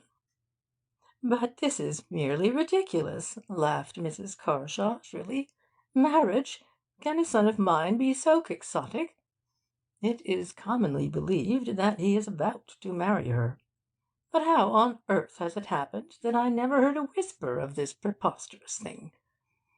"It is extraordinary. Sometimes the one interested is the last to hear what everyone else is talking about." "Well, I never was so amused." Yet Mrs. Carshaw's wintry smile was not joyous. "Rex! I must laugh him out of it if I meet him anywhere." "That you will not succeed in doing, I think." "Well, then I'll frown him out of it. This is why I see all now." "There you are hardly wise to think of either laughing or frowning him out of it," said Michael John, offering her worldly wisdom. "No, in such cases there is a better way, take my word for it." "And that is?" "Approach the girl. Avoid carefully saying one word to the young man, but approach the girl. That does it, if the girl is at all decent, and has any sensibility. Lay the facts plainly before her, take her into your confidence. This flatters her. Invoke her love for the young man whom she is hurting by her intimacy with him. This puts her on her honour. Urge her to fly from him. This makes her feel herself a martyr, and turns her on the heroic tack. That is certainly what I should do if I were you, and I should do it without delay." "You're right. I'll do it," said Mrs. Carshaw. "Do you happen to know where this girl is to be found?" "No. I think I can tell, though, from whom you might get the address. Helen Tower. I heard your son talking to her last night about the girl. He was wanting to know whether Helen could put him in the way of placing her on the stage." "What? Is she one of those scheming chorus girls?" It appears so. But has he had the effrontery to mention her in this way to other ladies?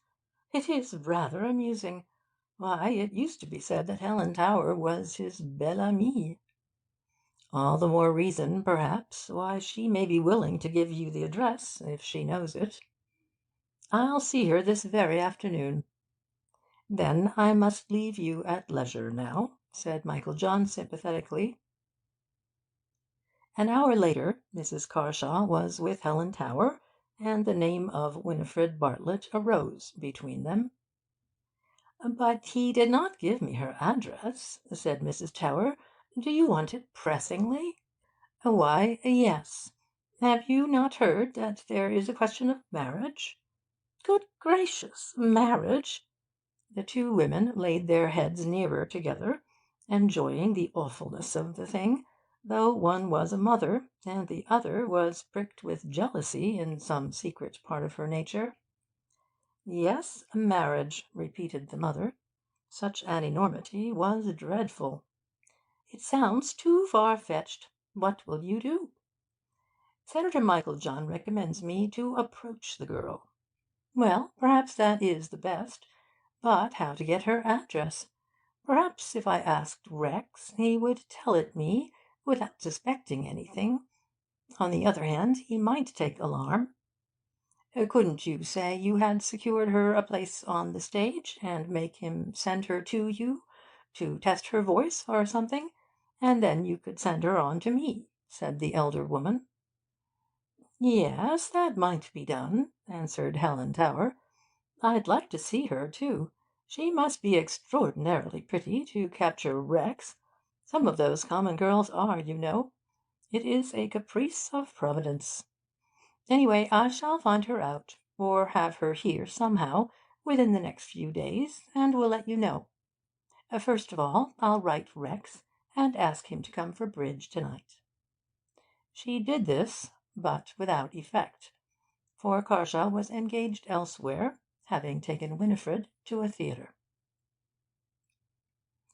However, Michael John was again at the bridge party, and when he asked whether Mrs. Carshaw had paid a visit that afternoon, and the address the girl had been given, Helen Tower answered, "I don't know it. I am now trying to find out." The senator seemed to take thought. "I hate interfering," he said at last, "but I like young Carshaw, and have known his mother many a year. It's a pity he should throw himself away on some chit of a girl, merely because she has a fetching pair of eyes, or a slim ankle, or heaven alone knows what else it is that first turns a young man's mind to a young woman. I happen to have heard, however, that Winifred Bartlett lives in a boarding house kept by Miss Goodman in East 27th Street. Now, my name must not—" Helen Tower laughed in that dry way which often annoyed him.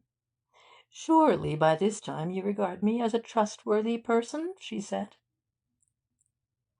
So Fowle had proven himself a capable tracker, and Winifred's persecutors were again closing in on her. But who would have imagined that the worst and most deadly of them might be the mother of her Rex? That, surely, was something akin to steeping in poison the assassin's dagger. End of chapter 14. Chapter 15 of The Bartlett Mystery by Louis Tracy. The Visitor. "Are you Miss Winifred Bartlett?" asked Mrs. Carshaw the next afternoon, in that remote part of East 27th Street which, for the first time, bore the rubber tires of her limousine. "Yes, madam," said Winifred, who stood rather pale before that large and elegant presence. It was in the front room of the two which Winifred occupied. "But where have I seen you before?" asked Mrs. Carshaw suddenly, making play with a pair of mounted eyeglasses. "I cannot say, madam. Will you be seated?" "What a pretty girl you are!" exclaimed the visitor, wholly unconscious of the calm insolence which society uses to its inferiors. "I'm certain I have seen you somewhere, for your face is perfectly familiar, but for the life of me I cannot recall the occasion." Mrs. Carshaw was not mistaken. Some dim cell of memory was stirred by the girl's likeness to her mother. For once Senator Michael John's scheming had brought him to the edge of the precipice. But the dangerous moment past, Rex's mother was thinking of other and more immediate matters. Winifred stood, silent, scared, with a foreboding of the meaning of this tremendous visit. "Now, I am come to have a quiet chat with you," said Mrs. Carshaw, "and I only hope that you will look on me as a friend, and be perfectly at your ease.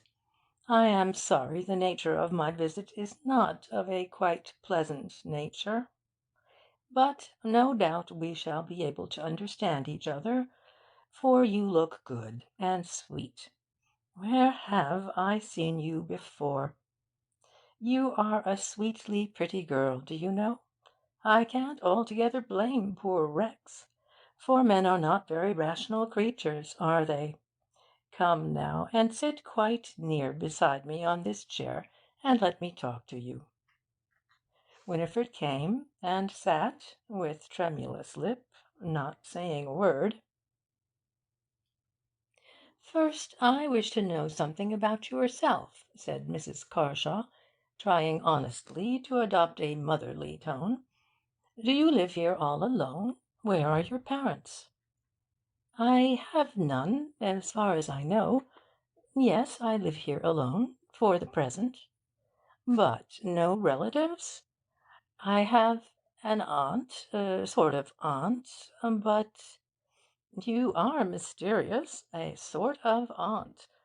And is this sort of aunt with you here?" "No, I used to live with her, but within the last month we have separated."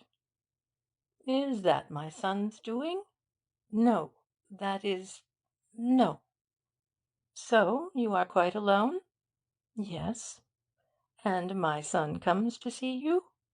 "He comes, yes, he comes." "But that is rather defiant of everything, is it not?" A blush of almost intense carmine washed Winifred's face and neck. Mrs. Carshaw knew how to strike hard. Every woman knows how to hurt another woman. "Miss Goodman, my landlady, usually stays in here when he comes," said she. "All the time?" "Most of the time." "Well, I must not catechise you. No one woman has the right to do that to another, and you are sweet to have answered me at all. I think you are good and true, and you will therefore find it all the easier to sympathise with my motives, which have your own good at heart as well as my son's. First of all, do you understand that my son is very much in love with you?" "I You should not ask me. I may have thought that he liked me. Has he told you so?" "He has never mentioned your name to me. I never knew of your existence till yesterday. But it is so. He is fond of you, to such an unusual extent that quite a scandal has arisen in his social set. Not about me." "Yes." "But there is nothing—" "Yes. It is reported that he intends to marry you." "And is that what the scandal is about? I thought the scandal was when you did not marry, not when you did." Mrs. Carshaw permitted herself to be surprised. She had not looked for such weapons in Winifred's armoury, but she was there to carry out what she deemed an almost sacred mission, and the righteous can be horribly unjust. "Yes, in the middle classes, but not in the upper, which has its own moral code. Not a strictly biblical one, perhaps, she retorted glibly. With us the scandal is not that you and my son are friends, but that he should seriously think of marrying you, since you are on such different levels. You see, I speak plainly." Winifred suddenly covered her face with her hands. For the first time she measured the great gulf yawning between her and that dear hope growing up in her heart. "That is how the matter stands before marriage," went on Mrs. Carshaw, sure that she was kind in being merciless. "You can conceive how it would be afterwards, and society is all nature. It never forgives, or, if it forgives, it may condone sins, but never an indiscretion. Nor must you think that your love would console my son for the great social loss which his connection with you threatens to bring on him. It will console him for a month, but a wife is not a world, nor, however beloved, does she compensate for the loss of the world. If, therefore, you love my son, as I take it that you do you?" Winifred's face was covered. She did not answer. "Tell me in confidence. I am a woman too, and know—" A sob escaped from the poor bowed head. Mrs. Carshaw was moved. She had not counted on so hard a task. She had even thought of money. "Poor thing! That will make your duty very hard. I wish—but there's no use in wishing. Necessity knows no pity. Winifred, you must summon all your strength of mind and get out of this false position." "What am I to do? What can I do?" wailed Winifred. She was without means or occupation, and could not fly from the house. "You can go away," said Mrs. Carshaw, "without letting him know whither you have gone, and till you go you can throw cold water on his passion by pretending dislike or indifference." "But could I do such a thing even if I tried?" came the despairing cry. "It will be hard, certainly, but a woman should be able to accomplish everything for the man she loves. Remember for whose sake you will be doing it, and promise me before I leave you." "Oh, you should give me time to think before I promise anything," sobbed Winifred. "I believe I shall go mad. I am the most unfortunate girl that ever lived. I did not seek him, he sought me, and now when have you no pity?" "You see that I have not only pity, but confidence. It is hard, but I feel that you will rise to it. I and you are acting for Rex's sake, and I believe, you will do your share in saving him. And now I must go, leaving my sting behind me. I am so sorry. I never dreamed that I should like you so well.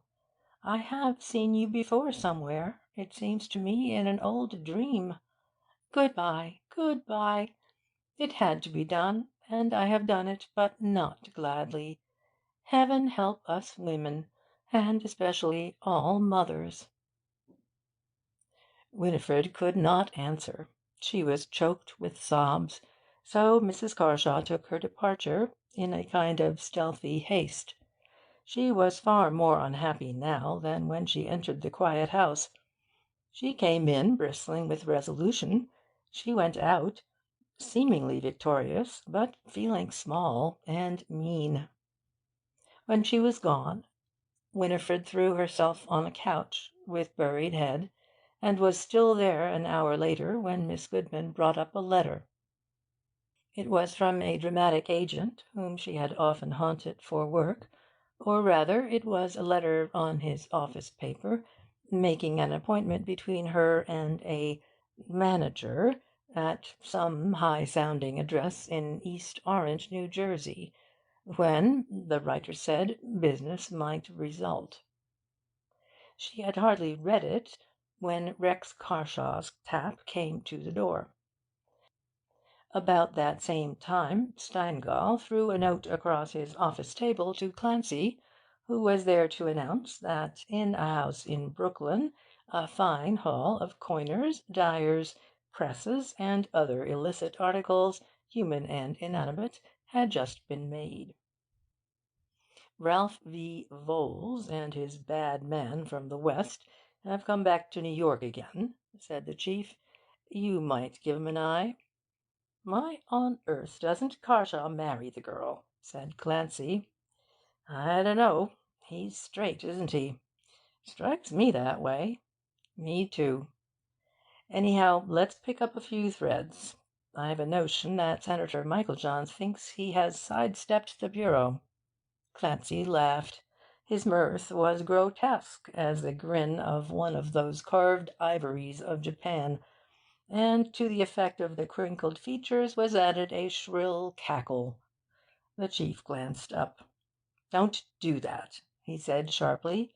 You get my goat when you make that beastly noise.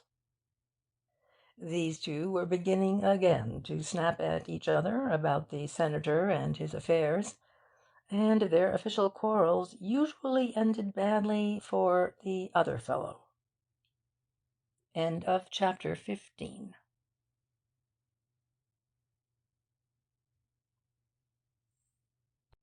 Chapter 16 of The Bartlett Mystery by Louis Tracy. Winifred drifts. Winifred, pale as death, rose to receive her lover with that letter in her hand, which made an appointment with her at a house in East Orange, a letter which she believed to have been written by a dramatic agent, but which was actually inspired by Senator Michaeljohn. It was the bait of the trap which should put her once more in the power of Michaeljohn and his accomplices. During a few tense seconds the girl prayed for power to play the bitter part which had been thrust upon her, to play it well for the sake of the man who loved her and whom she loved. The words of his mother were still in her ears. She had to make him think that she did not care for him. In the last resort, she had to fly from him. She had tacitly promised to do this woeful thing. Far enough from her innocent mind was it to dream that the visit of Rex's mother had been brought about by her enemies in order to deprive her of a protector and separate her from a lover at the very time when he was most necessary to save her. Carshaw entered in high spirits. "Well, I have news," he began. "But, hello, what's the matter?" "With whom?" asked Winifred. "You look pale." "Do I? It is nothing." "You have been crying, surely." "Have I? Tell me, what is wrong?" "Why should I tell you if anything is wrong?" He stood amazed at this speech. "Odd words," said he, looking at her in a stupor of surprise, almost of anger. "Whom should you tell but me?" This touched Winifred, and, struggling with the lump in her throat, she said, unsteadily, "I'm not very well to-day. If you will leave me now, and come back, perhaps some other time, you will oblige me." Carshaw strode nearer and caught her shoulder. "But what a tone to me! Have I done something wrong, I wonder? Winnie, what is it?" "I have told you I am not very well. I do not desire your company to-day." "Phew! What majesty! It must be something outrageous. But what? Won't you be dear and kind and tell me?" "You have done nothing." "Yes, I have. I think I can guess. I spoke of Helen Tower yesterday as an old sweetheart. Was that it? And it is all jealousy. Surely I didn't say much. What on earth did I say? That she was like a Gainsborough, that she was rather a beauty, that she was élancée at 22. But I didn't mean any harm. Why, it's jealousy." At this, Winifred drew herself up to discharge a thunderbolt, and, though she winced at the Olympian effort, managed to say distinctly, "There can be no jealousy where there is no love." Carshaw stood silent, momentarily stunned, like one before whom a thunderbolt has really exploded. At last, looking at the pattern of a frayed carpet, he said, humbly enough, "Well, then, I must be a very unfortunate sort of man, Winifred." "Don't believe me," Winifred wished to cry out, but the words were checked on her white lips. The thought arose in her, "He that putteth his hand to the plough and looketh back—" "It is sudden, this truth that you tell me," went on Carshaw. "Is it a truth?" "Yes." "You are not fond of me, Winnie?" "I have a liking for you." "That's all?" "That is all." "Don't say it, dear. I suffer." "Do you? No, don't suffer. I can't help myself." "You are sorry for me, then?" "Oh, yes." "But how came I, then, to have the opposite impression so strongly? I can't help thinking, that it was your fault, dear. You made me hope, perhaps without meaning me to, that life was to be happy for me. When I entered that door just now, no man in New York had a lighter step than I, or a more careless heart. I shall go out of it different, dear. You should not have allowed me to think what I did. And you should not have told me the truth quite so suddenly. Sit down. You are not fair to me. I did not know you cared—" "You did not know that I cared? Come, that's not true, girl." "Not so much. I mean, not quite so much. I thought that you were flirting with me, as I, perhaps, was flirting with you." "Who is that I hear speaking? Is it Winifred? The very sound of her voice seems different.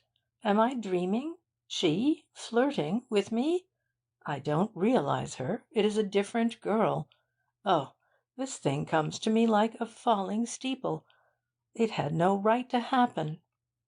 "You should sit down, or you should go. Better go, better go." And Winifred clutched wildly at her throat. "Let us part now, and let us never meet." "If you like, if you wish it," said Carshaw, still humbly, for he was quite dazed. "It seems sudden. I am not sure if it is a dream or not. It isn't a happy one if it is. But have we no business to discuss before you send me away in this fashion? Do you mean to throw off my help as well as myself?" "I shall manage. I have an offer of work here in my hands. I shall soon be at work, and will then send the amount of the debt which I owe you, though you care nothing about that, and I know that I can never repay you for all."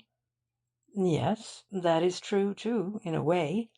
Am I, then, actually to go?" "Yes." "But you are not serious. Think of my living on days and years, and not seeing you any more. It seems a pitiable thing, too. Even you must be sorry for me." "Yes, it seems a pitiable thing." "So what do you say?" "Good-bye. Go, go." "But will you at least let me know where you are? Don't be quite lost to me." "I shall be here for some time. But you won't come. I mustn't see you. I demand that much." "No, no, I won't come, you may be sure. And you, on your part, promise that if you have need of money you will let me know. That is the least I can expect of you." "I will. But go. I will have you in my memory. Only go from me now, if you love—" "Good bye, then. I do not understand." but good-bye. I am all in, Winnie, but still, good-bye. God bless you." He kissed her hand and went away. Her skin was cold to his lips, and in a numb way he wondered why. A moment after he had disappeared she called his name, but in an awful hushed voice which he could not hear, and she fell at length on the couch. "Rex, my love, my dear love," she moaned, and yet he did not hear, for the sky had dropped on him. There she lay a little while, yet it was not all pain with her. There is one sweetest sweet to the heart, one drop of intensest honey, sweeter to it than any wormwood is bitter, which consoled her: the consciousness of self-sacrifice, of duty done, of love lost for love's sake. Mrs. Carshaw had put the girl on what Senator Meiklejohn cynically called the heroic tack, and, having gone on that tack, Winifred deeply understood that there was a secret smile in it, and a surprising light. She lay catching her breath till Miss Goodman brought up the tea-tray, expecting to find the cheery Carshaw there as usual, for she had not heard him go out. Instead, she found Winifred sobbing on the couch, for Winifred's grief was of that depth which ceases to care if it is witnessed by others. The good landlady came, therefore, and knelt by Winifred's side, put her arm about her, and began to console and question her. The consolation did no good, but the questions did, for if one is persistently questioned, one must answer something sooner or later, and the mind's effort to answer breaks the thread of grief, and so the commonplace acts as a medicine to tragedy. In the end, Winifred was obliged to sit up and go to the table where the tea-things were. This was in itself a triumph, and her effort to secure solitude and get rid of Miss Goodman was a further help toward throwing off her mood of despair. By the time Miss Goodman was gone, the storm was somewhat calmed. During that sad evening, which she spent alone, she read once more the letter making the appointment with her at East Orange. Now, reading it a second time, she felt a twinge of doubt. Who could it be, she wondered, whom she would have to see there? East Orange was some way off. A meeting of this sort usually took place in New York, at an office. Her mind was not at all given to suspicions, but on reading over the letter for the third time, she now noticed that the signature was not in the handwriting of the agent. She knew his writing quite well, for he had sent her other letters. This writing was, indeed, something like his, but certainly not his. It might be a clerk's. The letter was typed on his office paper.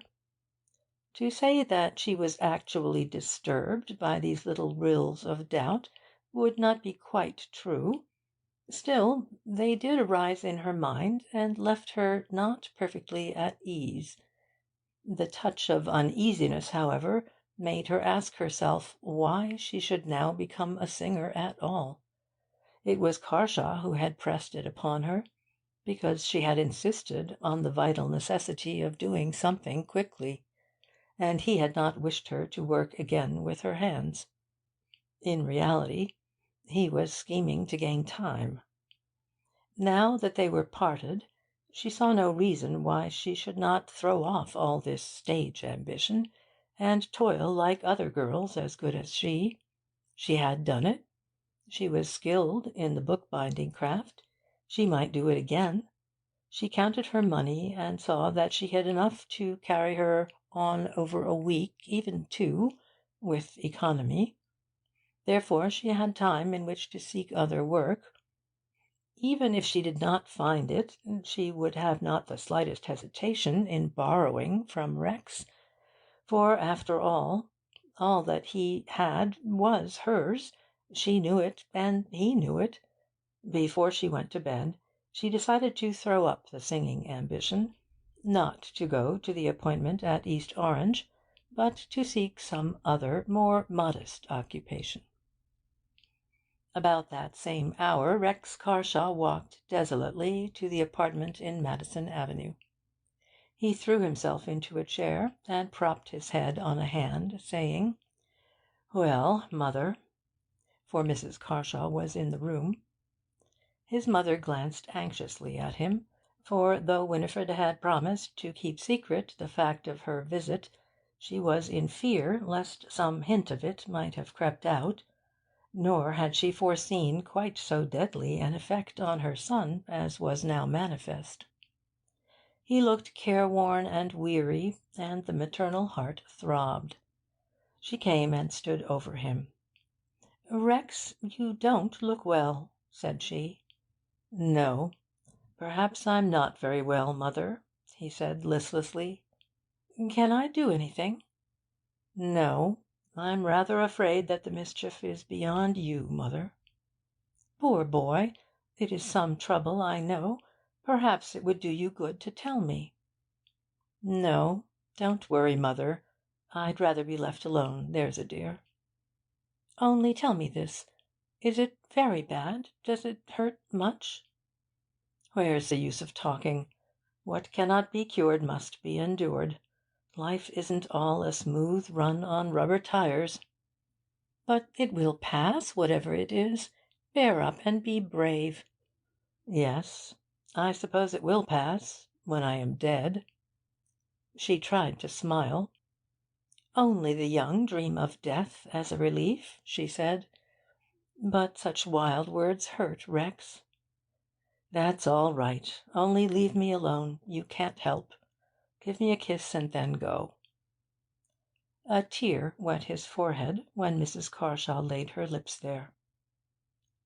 End of chapter 16.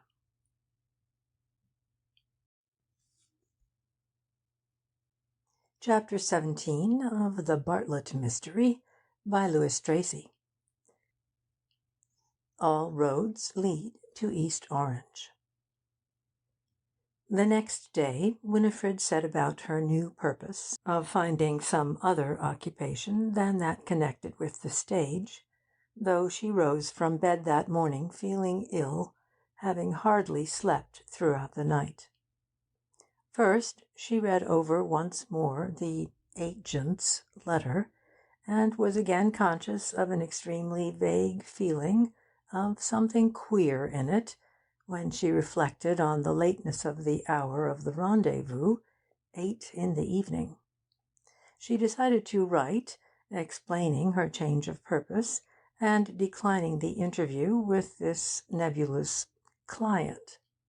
She did not write at once. She thought that she would wait and see first the result of the day's search for other employment. Soon after breakfast she went out, heading for Brown's, her old employers in Greenwich Village, who had turned her away after the yacht affair and the arrest of her aunt. As she waited at the crossing where the cars pass, her eyes rested on a man, a clergyman apparently, standing on the opposite pavement. He was not, at the moment, looking that way, and she took little notice of him, though her subconsciousness may have recognized something familiar in the lines of his body.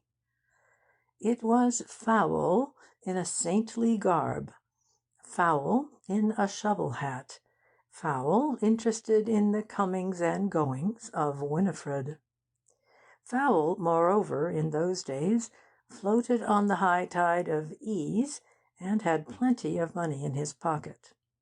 He not only looked, but felt like a person of importance, and when Winifred entered a street-car, Fowl followed in a taxi. There was a new foreman at Brown's now, and he received the girl kindly. She laid her case before him. She had been employed there and had given satisfaction. Then, all at once, an event with which she had nothing more to do than people in China had caused her to be dismissed. Would not the firm, now that the whole business had blown over, reinstate her? The man heard her attentively and said, "Hold on, I'll have to talk with the boss." He left her and was gone 10 minutes. Then he returned with a shaking head. "No, the Browns never take anyone back," said he. "But here's a list of bookbinding firms which he's written out for you, and he says he'll give you a recommendation if any of 'em give you a job." With this list, Winifred went out, and, determined to lose no time, started on the round, taking nearest first, one in 19th Street. She walked that way, and slowly behind her followed a clergyman. The firm in 19th Street wanted no new hand. Winifred got into a 23rd Street crosstown car. After her sped a taxi. And now, when she stopped at the third bookbinder's, Fowle knew her motive.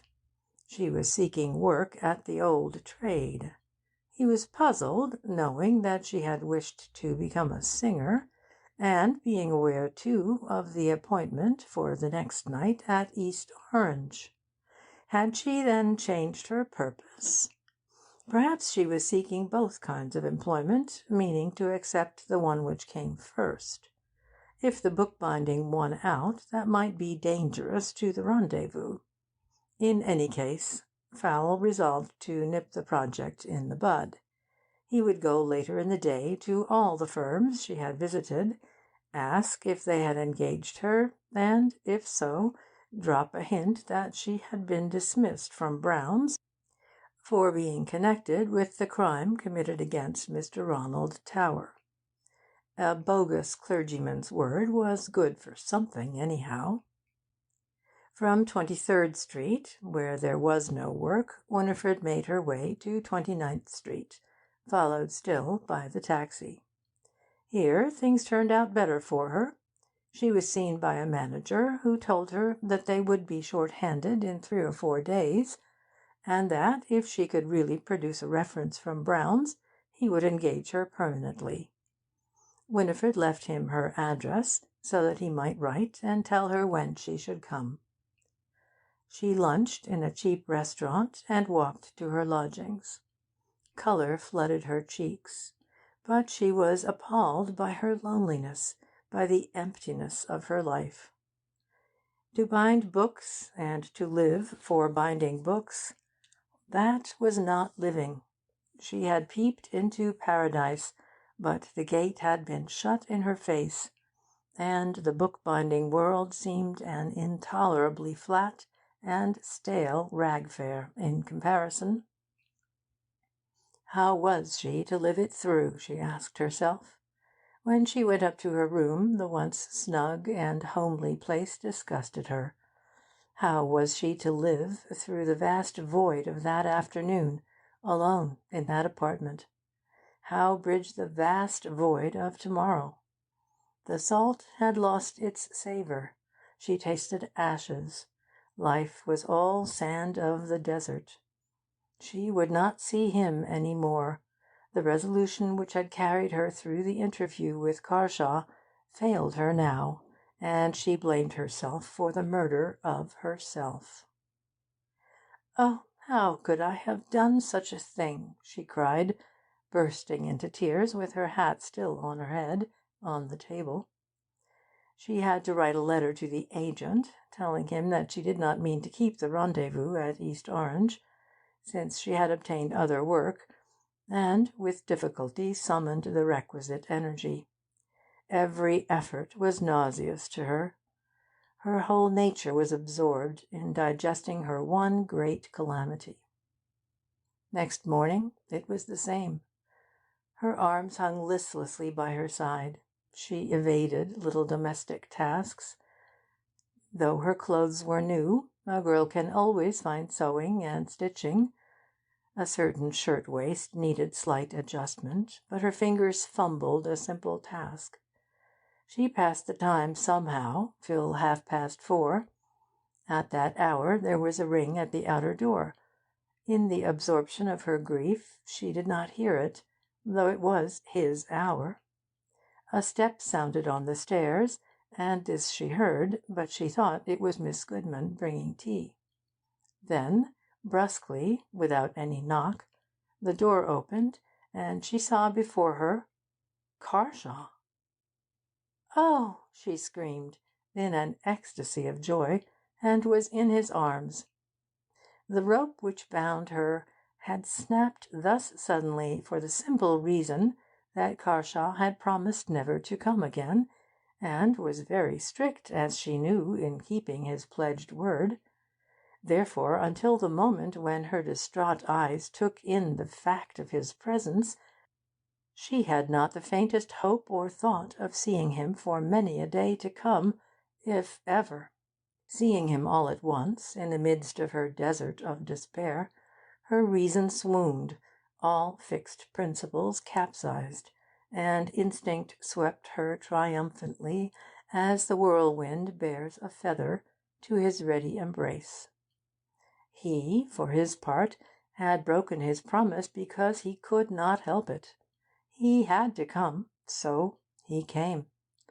His dismissal had been too sudden to be credible, to find room in his brain. It continued to have something of the character of a dream, and he was here now to convince himself that the dream was true.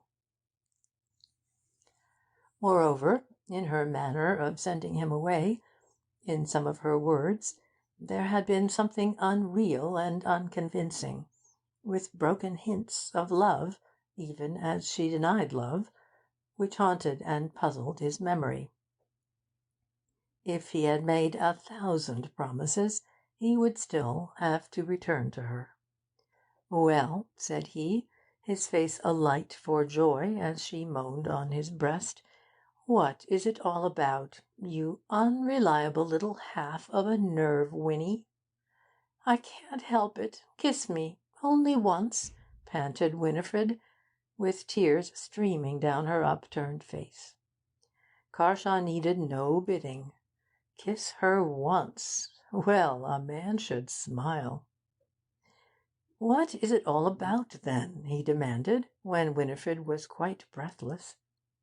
"Am I loved, then?"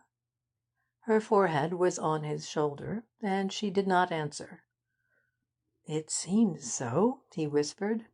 "Silence is said to mean consent. But why, then, was I not loved the day before yesterday?" Still Winifred dared not answer. The frenzy was passing, the moral nature re-arising, stronger than ever, claiming its own. She had promised, and failed. What she did was not well for him. "Tell me," he urged, with a lover's eagerness. "You'll have to, sometime, you know." "You promised not to come. You promised definitely," said Winifred, disengaging herself from him. "Could I help coming?" cried he. "I was in the greatest bewilderment and misery." "So you will always come, even if you promise not to?"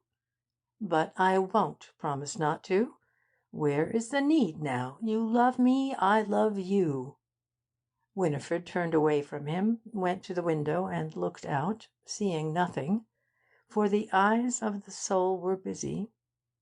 Her lips were now firmly set, and during the minute that she stood there a rapid train of thought and purpose passed through her mind. She had promised to give him up, and she would go through with it.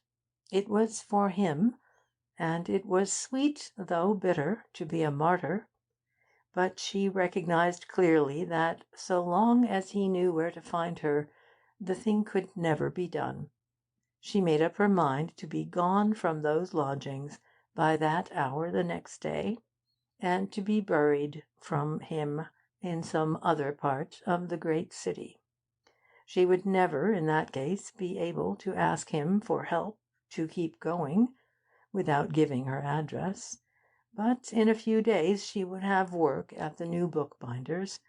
This well settled in her mind, she turned inward to him, saying, "Miss Goodman will soon bring up tea. Come, let us be happy to-day. You want to know if I love you? Well, The answer is yes. Yes. So now you know and can never doubt. I want you to stay a long time this afternoon, and I invite you to be my dear, dear guest on one condition, that you don't ask me why I told you that awful fib the day before yesterday, for I don't mean to tell you. Of course, Carshaw took her again in his arms, and without breaking her conditions, stayed with her till nearly 6. She was sedately gay all the time, but on kissing him good-bye she wept quietly, and as quietly she said to her landlady when he was gone, "Miss Goodman, I am going away to-morrow, for always, I'm afraid." Soon after this 6 o'clock struck, and at 10 minutes past the hour, Miss Goodman brought up 2 letters. Without looking at the handwriting on the envelopes, Winifred tore open one, laying the other on a writing desk, this latter being from the agent, in answer to the one she had written. She had told him that she did not mean to keep the appointment at East Orange, and he now assured her that he had certainly never made any appointment for her at East Orange. The thing was some blunder. New York impresarios did not make appointments in East Orange. He asked her for an explanation. Pity that she did not open this letter before the other, for the other was of a nature to drive the existence of the agent's letter, of any letter, out of her head. For days afterward that all-important message lay on the table unopened. The note which Winifred did read was from the bookbinding manager, who had all but engaged her that day.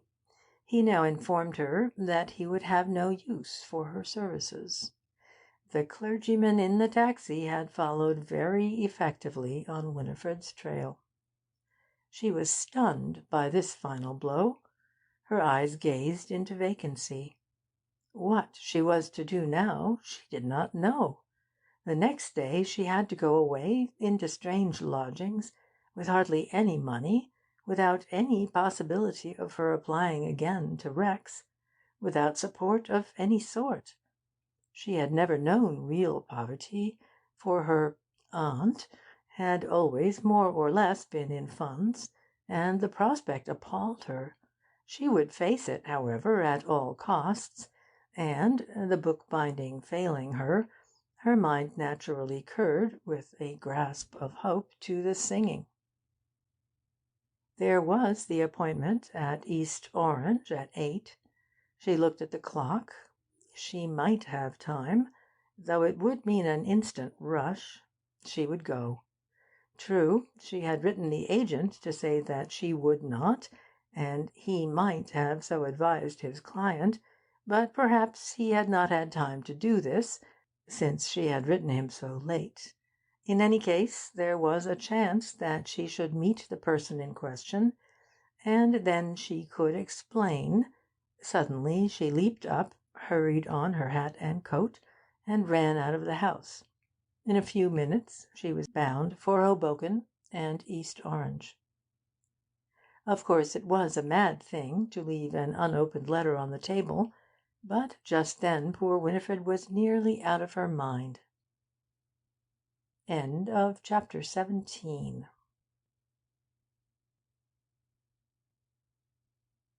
Chapter 18 of The Bartlett Mystery by Tracy.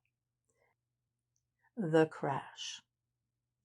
When Carshaw came, with lightsome step and heart, freed from care, for in some respects he was irresponsible as any sane man could be, to visit his beloved Winifred next day, he was met by a frightened and somewhat incoherent Miss Goodman. "Not been home all night? Surely you can offer some explanation further than that maddening statement," cried he, when the shock of her news had sent the colour from his face and the joy from his eyes. "Oh, sir, I don't know what to say. Indeed, I am not to blame." Miss Goodman, kind-hearted soul, was more flurried now by Carshaw's manner than by Winifred's inexplicable disappearance. "Blame, my good woman! Who is imputing blame?" he blazed at her. "But there's a hidden purpose, a convincing motive, in her going out and not returning. Give me some clue, some reason. A clear thought now, the right word from you, may save hours of useless search." "How can I give any clues?" cried the bewildered landlady. "The dear young creature was crying all day, fit to break her heart, after the lady called." "The lady? What lady?" "Your mother, sir. Didn't she tell you? Miss Carshaw was here the day before yesterday, and she must have spoken very cruelly to Winifred, to make her so downcast for hours. I was that sorry for her. Now, Carshaw had the rare faculty, rare, that is, in men of a happy-go-lucky temperament, of becoming a human iceberg in moments of danger or difficulty. The blank absurdity of Miss Goodman's implied assertion that Winifred had run away, though, indeed, running away was uppermost in the girl's thoughts, had roused him to fiery wrath. But the haphazard mention of his mother's visit, the coincidence of Winifred's unexpectedly strange behaviour, and equally unexpected transition to a wildly declared love, revealed some of the hidden sources of events, and over the volcano of his soul he imposed a layer of ice. He even smiled pleasantly as he begged Miss Goodman to dry her eyes and be seated. "We are at loggerheads, you see," he said, almost cheerfully. "Just let us sit down and have a quiet talk. Tell me everything you know, and in the order in which things happened. Tell me facts, and if you are guessing at probabilities, tell me that you are guessing. Then we shall soon unravel the tangle of threads." Thus reassured, Miss Goodman took him through the records of the past 48 hours, so far as she knew them. After the first few words, he required no explanations of his mother's presence in that middle-class section of Manhattan. She had gone there in her stately limousine to awe and bewilder a poor little girl, to frighten an innocent out of loving her son, and thus endangering her own grandiose projects for his future. It was pardonable, perhaps, from a woman's worldly point of view. That there were other aspects of it she should soon see with a certain definiteness, the cold outlines of which already made his mouth stern, and sent little lines to wrinkle his forehead. He had spared her hitherto, had hoped to keep on sparing her, yet she had not spared Winifred. But who had prompted her to this heartless deed?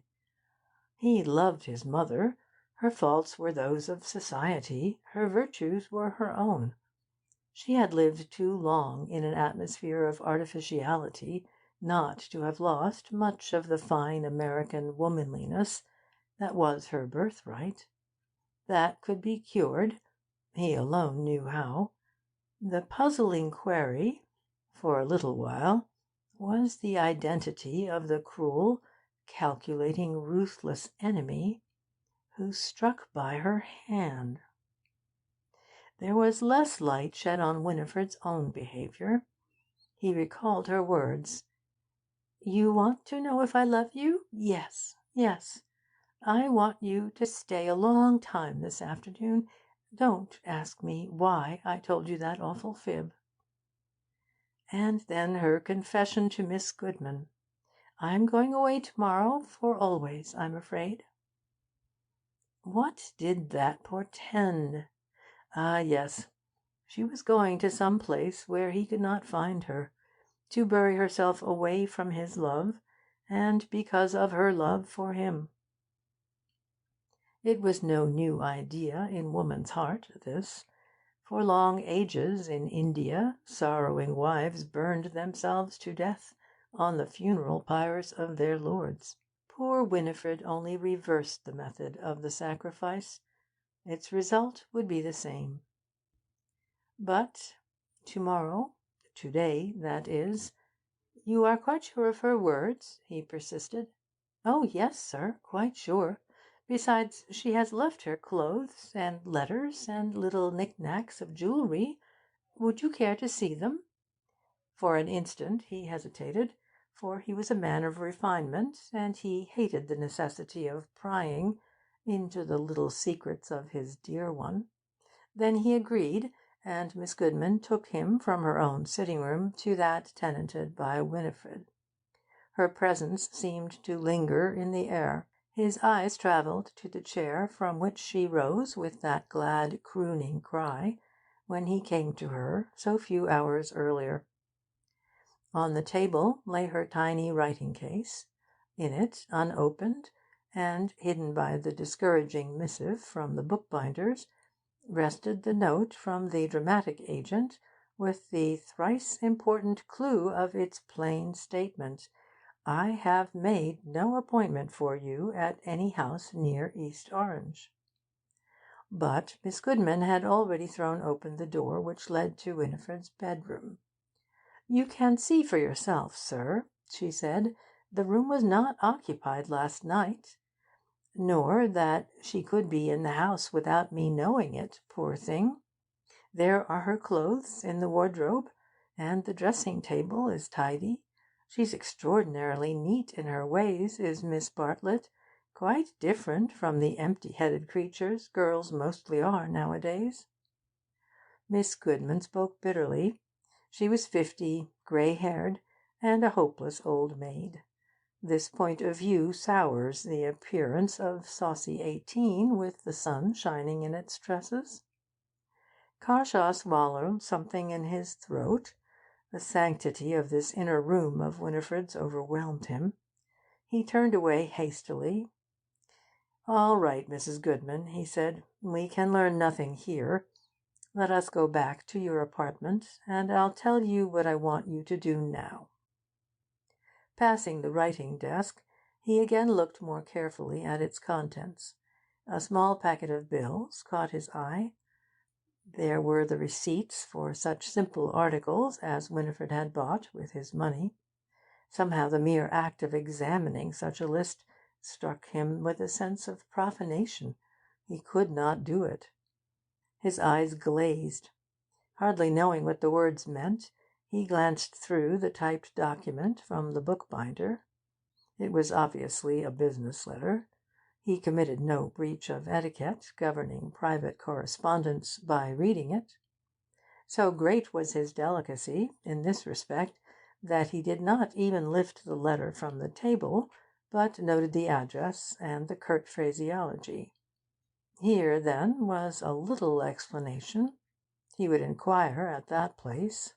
I want you to telegraph me each morning and evening, he said to the landlady. Don't depend on the phone. If you have news, of course you will give it. But if nothing happens, say that there is no news. Here is my address, and a $5 bill for expenses. Did Miss Bartlett owe you anything? No, sir. She paid me yesterday when she gave me notice. Ah, kindly retain her rooms. I don't wish any other person to occupy them. Do you think, sir, she will not come back today? I fear so. She is detained by force. She has been misled by someone. I am going now to find out who that someone else is.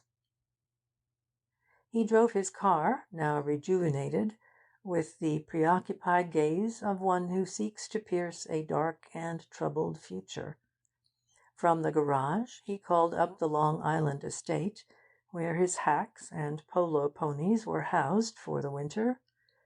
He gave some instructions which caused the man in charge to blink with astonishment. Selling everything, Mr. Carshaw? He said. Do you really mean it? Does my voice sound as if I were joking, Bates? No, no, sir, I can't say it does, but start on the catalogue now, this evening. I'll look after you. Mr. Van Hoven wants a good man. Stir yourself, and that place is yours." He found his mother at home. She glanced at him as he entered her boudoir. She saw, with her ready tact, that questions as to his state of worry would be useless. "Will you be dining at home, Rex?" she asked. "Yes, and you?" "I have almost promised to dine en famille with the Towers. Better stop here. We have a lot of things to arrange." "Arrange? What sort of things?" "Business affairs, for the most part." "Oh, business! Any discussion of—" "I said nothing about discussion, mother. For some years past I have been rather careless in my ways. Now I am going to stop all that. A good business maxim is to always choose the word that expresses one's meaning exactly." "Rex, you speak queerly." "That shows I'm doing well. Your ears have so long been accustomed to falsity, mother, that the truth sounds strangely." "My son, do not be so bitter with me. I have never in my life had other than the best of motives in any thought or action that concerned you." He looked at her intently. He read in her words an admission and a defence. "Let us avoid tragedy, mother, at least in words. Who sent you to Winifred?" "Then she has told you?" "She has not told me. Women are either angels or fiends. This harmless little angel has been driven out of her paradise in the hope that her butterfly wings may be soiled by the rain and mud of Manhattan. Who sent you to her?" "Senator Michaeljohn," said Mrs. Carshaw defiantly. "What, that smug Pharisee? What was his excuse?" "He said you were the talk of the clubs, that Helen Tower—" "She, too. Thank you. I see the drift of things now. It was heartless of you, mother. Did not Winifred's angel face, twisted into misery by your lies, cause you one pang of remorse?" Mrs. Carshaw rose unsteadily. Her face was ghastly in its whiteness. "Rex, spare me, for heaven's sake!" she faltered. "I did it for the best. I have suffered more than you know." "I am glad to hear it. You have a good nature in its depths, but the canker of society has almost destroyed it. That is why you and I are about to talk business." "I'm feeling faint. Let matters rest a few hours." He strode to the bell and summoned a servant. "Bring some brandy and 2 glasses," he said when the man came. It was an unusual order at that hour. Silently the servant obeyed. Carshaw looked out the window while his mother, true to her caste, affected nonchalance before the domestic. "Now," said he when they were alone, "drink this. It will steady your nerves." She was frightened at last. Her hand shook as it took the proffered glass. "What has happened?" she asked with quavering voice. She had never seen her son like this before. There was a hint of inflexible purpose in him that terrified her. When he spoke, the new crispness in his voice shocked her ears. "Mere business, I assure you. Not another word about Winifred. I shall find her, sooner or later, and we shall be married then, at once. But, by queer chance, I have been looking into affairs of late.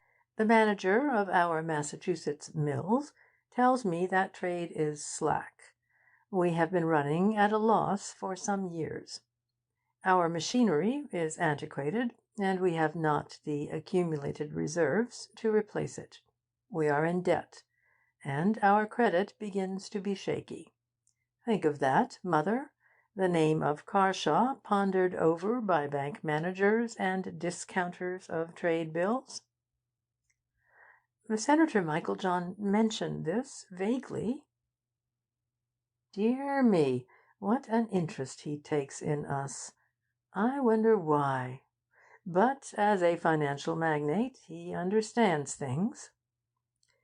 Your father always said, Rex, that trade had its cycles, fat years and lean years, you know. Yes. He built up our prosperity by hard work, by spending less than half what he earned, not by living in a townhouse and gadding about in society. Do you remember, Mother, how he used to laugh at your pretty little affectations? I think I own my share of the family brains, though, so I shall act now as he would have acted. Do you wish to goad me into hysteria? What are you driving at? She shrieked. That is the way to reach the heart of the mystery. Get at the facts, eh? They're simple. The business needs $300,000 to give it solidity and staying power. Then 4 or 5 years' good and economical management will set it right. We have been living at the rate of $50,000 a year. For some time we have been executing small mortgages to obtain this annual income, expecting the business to clear them. Now the estates must come to the help of the business. In what way? She gasped. They must be mortgaged up to the hilt to pay off the small sums and find the large one. It will take 10 years of nursing to relieve them of the burden. Not a penny must come from the mills. How shall we live? She demanded. I have arranged that. Your marriage settlement of $2,500 a year is secured. That is all. How big it seemed in your eyes when you were a bride. How little now, though your real needs are less. I shall take a sufficient salary as assistant manager while I learn the business. It means $2,000 a year for housekeeping, and I have calculated that the sale of all our goods will pay our personal debts and leave you and me $5,000 each to set up small establishments. Mrs. Carshaw flounced into a chair.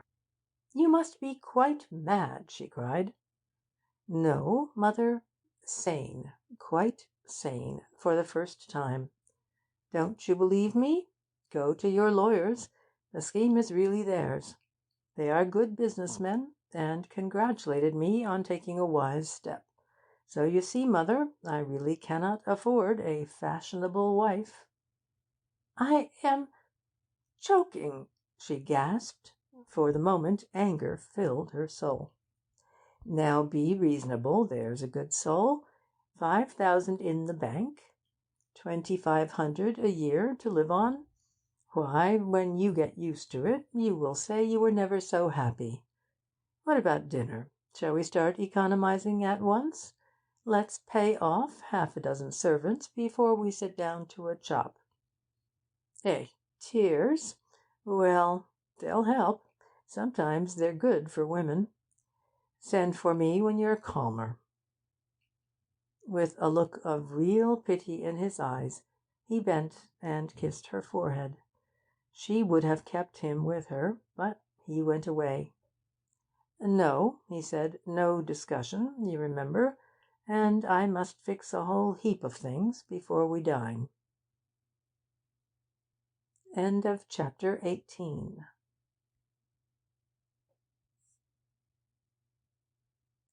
Chapter 19 of The Bartlett Mystery by Louis Tracy. Clancy explains. Carshaw phoned the bureau, asking for Clancy or the chief. Both were out. Mr. Steingall will be here tomorrow, said the official in charge. Mr. Clancy asked me to tell you, if you rang up, that he would be away till Monday next.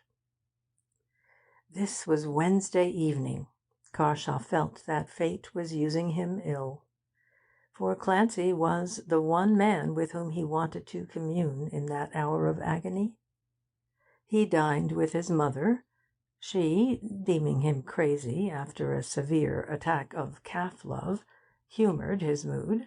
She was calm now, believing that a visit to the lawyers next day, and her own influence with the mill manager and the estate superintendent, would soon put a different aspect on affairs. A telegram came late. No news. He sought Senator Meiklejohn at his apartment, but the fox, scenting hounds, had broken covert.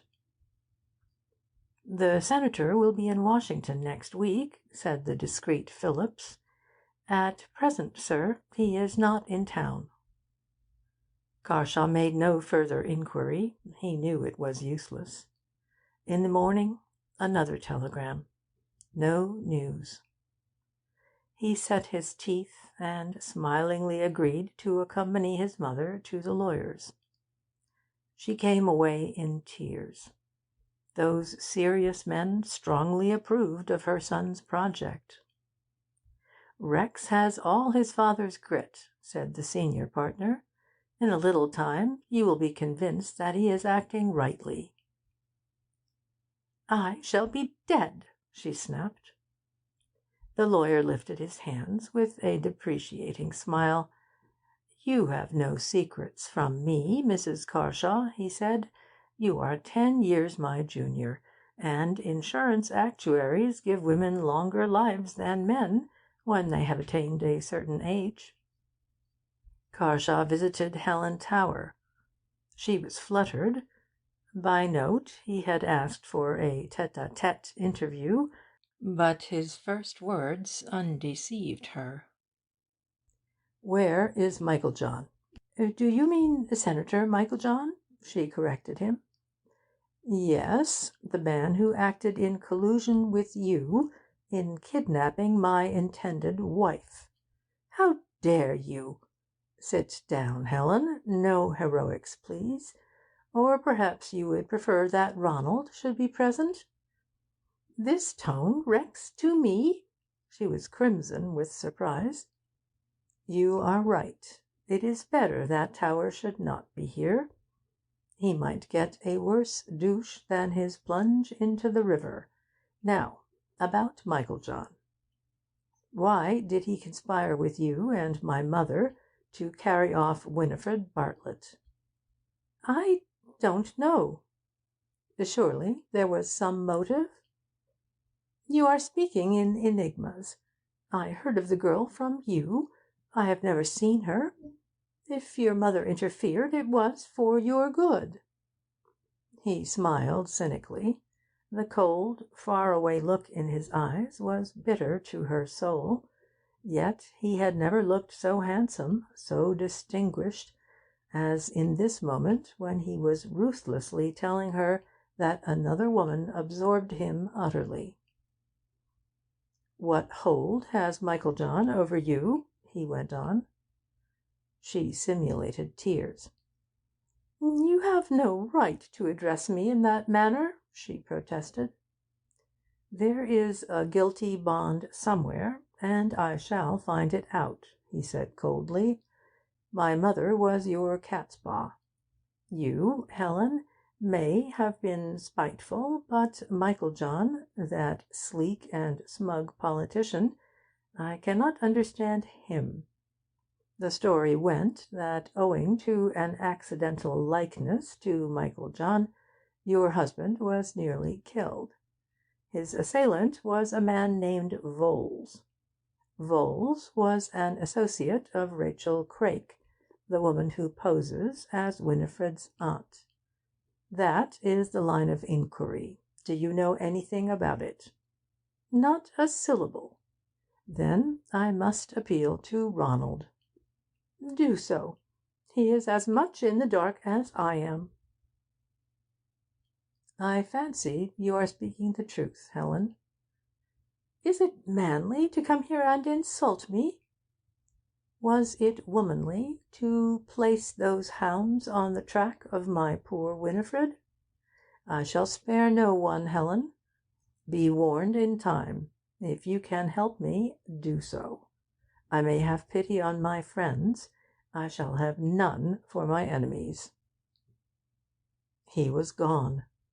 Mrs. Tower, biting her lips and clenching her hands in sheer rage, rushed to an escritoire and unlocked it. A letter lay there, a letter from Michael John. It was dated from the Marlborough Blenheim Hotel, Atlantic City. "Dear Mrs. Tower," it ran, "the Costa Rica cotton concession is almost secure. The President will sign it any day now. But secrecy is more than ever important. Tell none but Jacob. The market must be kept in the dark. He can begin operations quietly. The shares should be at par within a week, and at 5 in a month. Wire me the one word 'settled' when Jacob says he is ready." At 5 in a month! Mrs. Tower was promised 10,000 of those shares. Their nominal value was $1. Today they stood at a few cents. $50,000! What a relief it would be! Threatening dressmakers, impudent racing agents asking for unpaid bets, sneering friends who held her IOUs for bridge losses, and spoke of asking her husband to settle. All these paid triumphantly, and plenty in hand to battle in the whirlpool for years. It was a stake worth fighting for. And Michael John? As the price of his help in gaining a concession granted by a new competitor among the cotton-producing states, he would be given 5 shares to her 1. Why did he dread this girl? That was a fruitful affair to probe, but he must be warned. Her lost lover might be troublesome at a critical stage in the affairs of the cotton market. She wrote a telegram. "Settled, but await letter." In the letter she gave him some details, not all, of Carshaw's visit.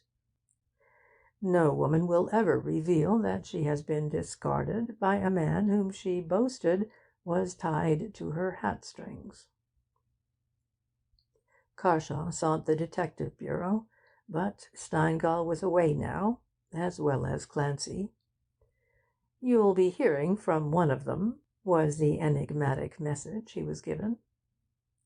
Eating his heart out in misery, he arranged his affairs, received those 2 daily telegrams from Miss Goodman with their dreadful words, "No news," and haunted the bookbinders and Michael John's door, hoping to see some of the crew of Winifred's Persecutors. At the bookbinders he learned of the visit of the supposed clergyman, whose name, however, did not appear in the lists of any denomination. At last arrived a telegram from Burlington, Vermont. "Come and see me. Clancy." Grown weary by experience, Carshaw ascertained first that Clancy was really at Burlington.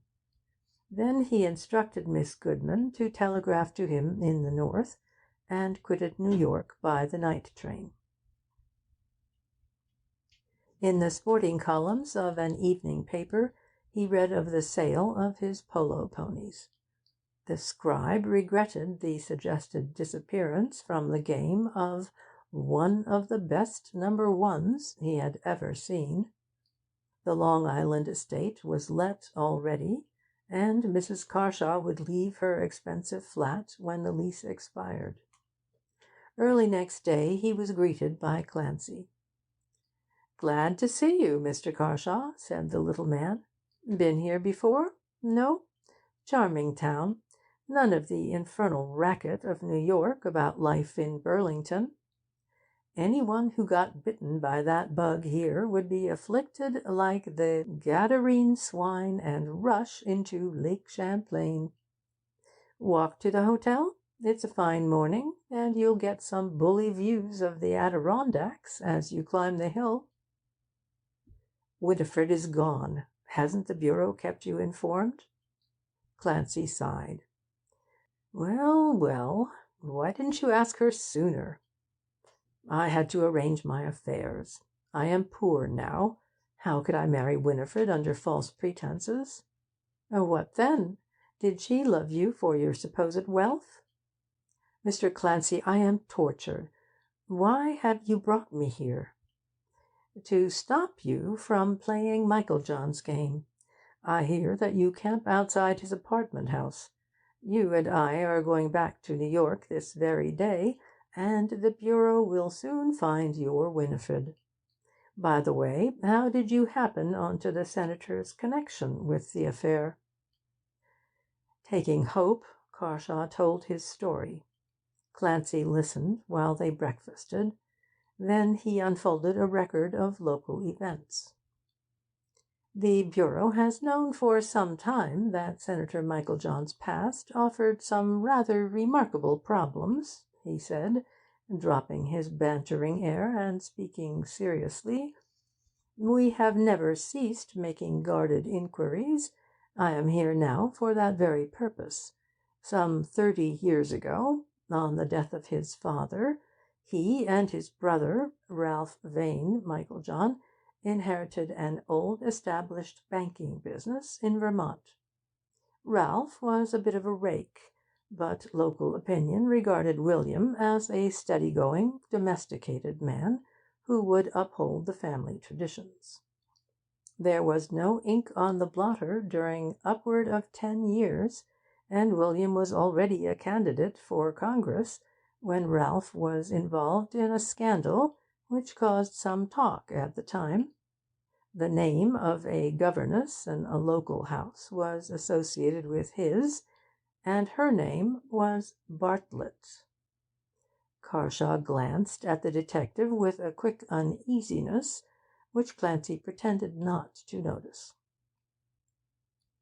"I have no proof, but absolutely no doubt," he continued, "that this woman is now known as Rachel Craik.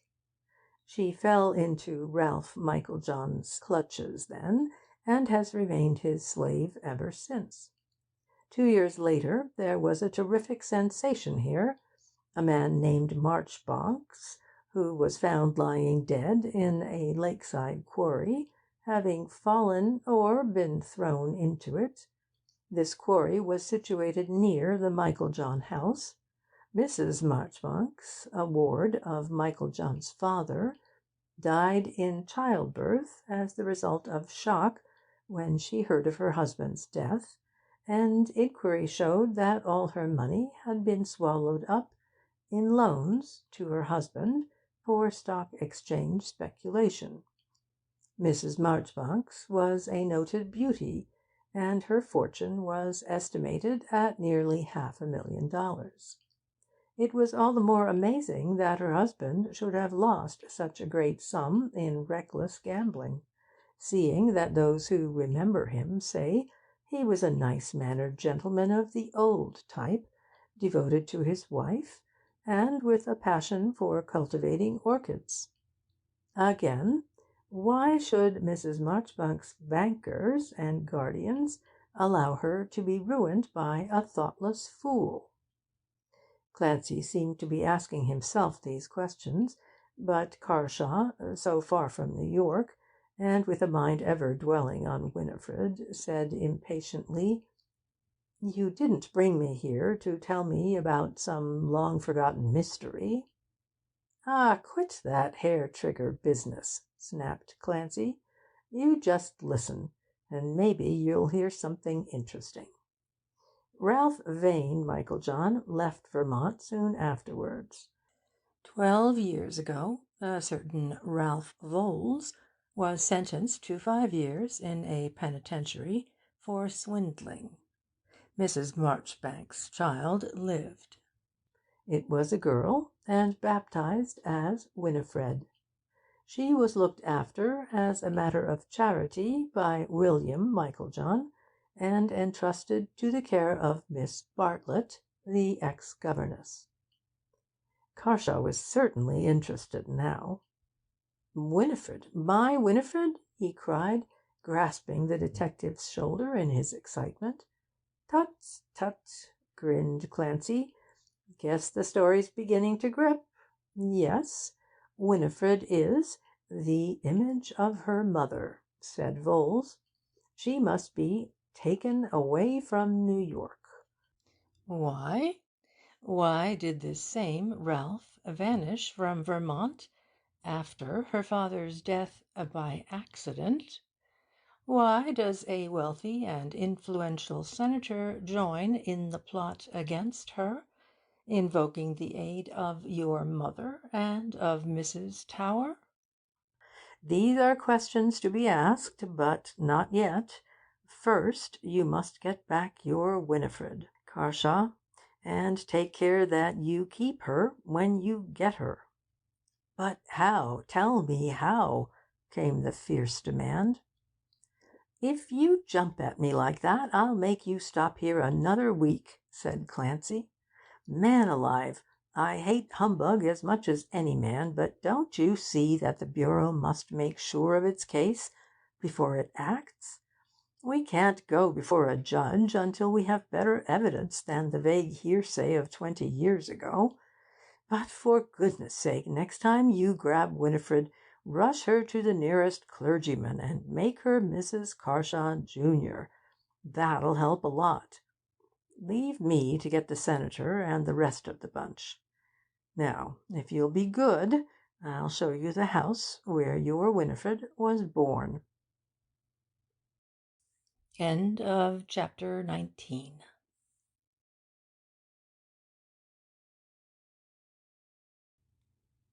Chapter 20 of the Bartlett Mystery by Tracy. In the Toils. East Orange seemed to be a long way from New York when Winifred hastened to the appointment at Gateway House, travelling thither by way of the Tube and the Lackawanna Railway. More and more did it seem strange that a theatrical agent should fix on such a rendezvous, until a plausible reason suggested itself. Possibly some noted impresario had chosen this secluded retreat, and the agent had arranged a meeting there between his client and the great man whose Olympian nod gave success or failure to aspirants for the stage. The letter itself was reassuringly explicit as to the route she should follow. "On leaving the station," it said, "turn to the right and walk a mile along the only road that presents itself until you see, on the left, a large green gate bearing the name Gateway House. Walk in. The house itself is hidden by trees and stands in spacious grounds. If you follow these directions, you will have no need to ask the way." The description of the place betokened that it was of some local importance, and hope revived somewhat in her sorrowing heart at the impression that perhaps, after all, it was better she had failed in finding work at the bindery. Notwithstanding the charming simplicity of her nature, Winifred would not be a woman if she did not know she was good-looking. The stage offered a career. Work in the factory only yielded existence. Recent events had added a certain strength of character to her sweet face, and Miss Goodman, who happened to be an expert dressmaker, had used the girl's leisure in her lodgings to turn her nimble fingers to account. Hence, Winifred was dressed with neat elegance, and the touch of winter keenness in the air gave her a splendid colour as she hurried out of the station, many minutes late for her appointment. Would she be asked to sing, she wondered? She had no music with her, and had never touched a piano since her music master's anxiety to train her voice had been so suddenly frustrated by Rachel Craik. But she knew many of the solos from Faust, Rigoletto, Carmen. Surely among musical people there would be some appreciation of her skill if tested by this class of composition as compared with the latest ragtime melody or gushing cabaret ballad. Busy with such thoughts, she hastened along the road until she awoke with a start to the knowledge that she was opposite Gateway House. Certainly the retreat was admirable from the point of view of a man surfeited with life on the Great White Way. Indeed, it looked very like a private lunatic asylum or home for inebriates, with its lofty walls studded with broken glass, and its solid gate crowned with iron spikes. Winifred tried the door. It opened readily. She was surprised that so pretentious an abode had no lodge-keeper's cottage. There were signs of few vehicles passing over the weed-grown gravel drive, and such marks as existed were quite recent. She was so late, however, that her confused mind did not trouble about these things, and she sped on gracefully, soon coming in full view of the house itself. It was now almost dark, and the grounds seemed very lonely. But the presence of lights in the secluded mansion gave earnest of some one awaiting her there. She fancied she heard a noise, like the snapping of a latch or lock behind her. She turned her head, but saw no one. Fowl, hiding among the evergreens, had run with nimble feet and sardonic smile to bolt the gate as soon as she was out of sight. And now Winifred was at the front door, timidly pulling a bell. A man strolled with a marked limp around the house from a conservatory. He was a tall, strongly built person, and something in the dimly seen outline sent a thrill of apprehension through her. But the door opened. "I have come," she began. The words died away in sheer affright. Glowering at her, with a queer look of gratified menace, was Rachel Craik. "So I see," was the grim retort. "Come in, Winnie, by all means. Where have you been all these weeks?" "There is some mistake," she faltered, white with sudden terror and nameless suspicions. "My agent told me to come here." "Quite right. Be quick, or you'll miss the last train home," growled the voice of Voles behind her. Roughly, though not violently, he pushed her inside, and the door closed. He snapped at Rachel. She'd be yelling for help in another second, and you never know who may be passing. Now, Winifred was not of the order of women who faint in the presence of danger. Her love had given her a great strength, her suffering had deepened her fine nature, and her very soul rebelled against the cruel subterfuge which had been practised to separate her from her lover. She saw, with the magic intuition of her sex, that the very essence of a deep-laid plot was that Rex and she should be kept apart. The visit of Mrs. Carshaw, then, was only a part of the same determined scheme. Rex's mother had been a puppet in the hands of those who carried her to Connecticut, who strove so determinedly to take her away when Carshaw put in an appearance, and who had tricked her into keeping this bogus appointment.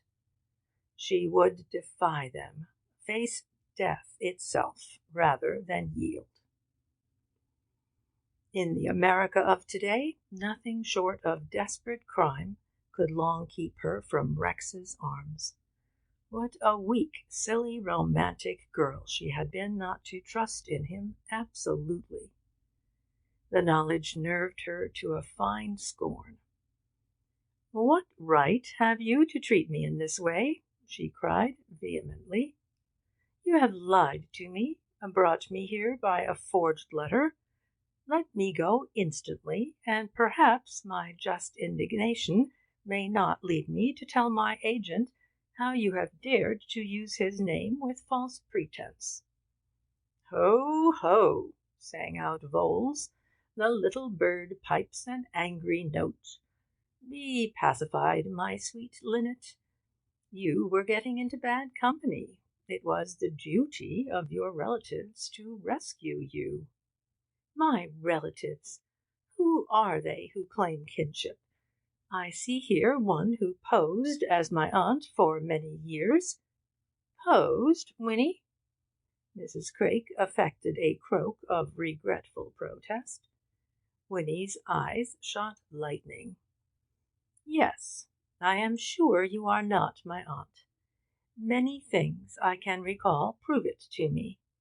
Why do you never mention my father and mother? What wrong have I done to any living soul that, ever since you were mixed up in the attack on Mr. Ronald Tower, you should deal with me as if I were a criminal or a lunatic, and seek to part me from those who would befriend me?" "Hush, little girl," interposed Voles, with mock severity. "You don't know what you're saying. You are hurting your dear aunt's feelings. She is your aunt, I ought to know, considering that you are my daughter." "Your daughter!" Now, indeed, she felt ready to dare dragons. This coarse, brutal giant of a man, her father! Her gorge rose at the suggestion. Almost fiercely she resolved to hold her own against these persecutors, who scrupled not to use any lying device that would suit their purpose.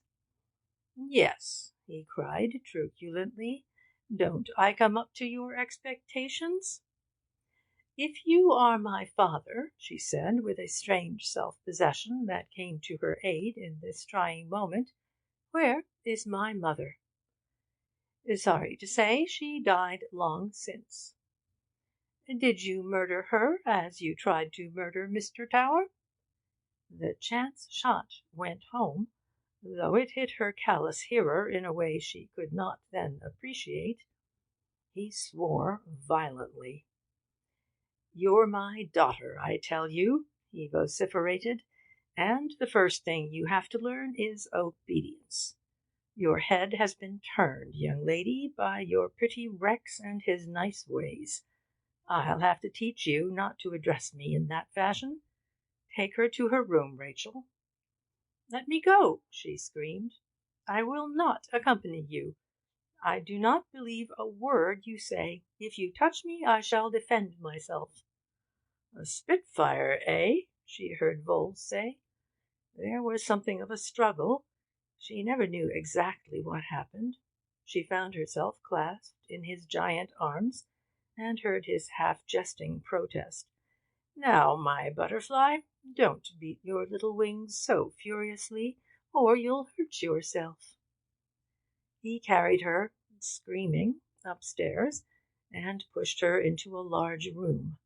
Rachel Craik followed, with a set face and angry words. "Ungrateful girl!" was her cry. "After all I've done for you!" "You stole me from my mother," sobbed Winifred despairingly. "I'm sure you did.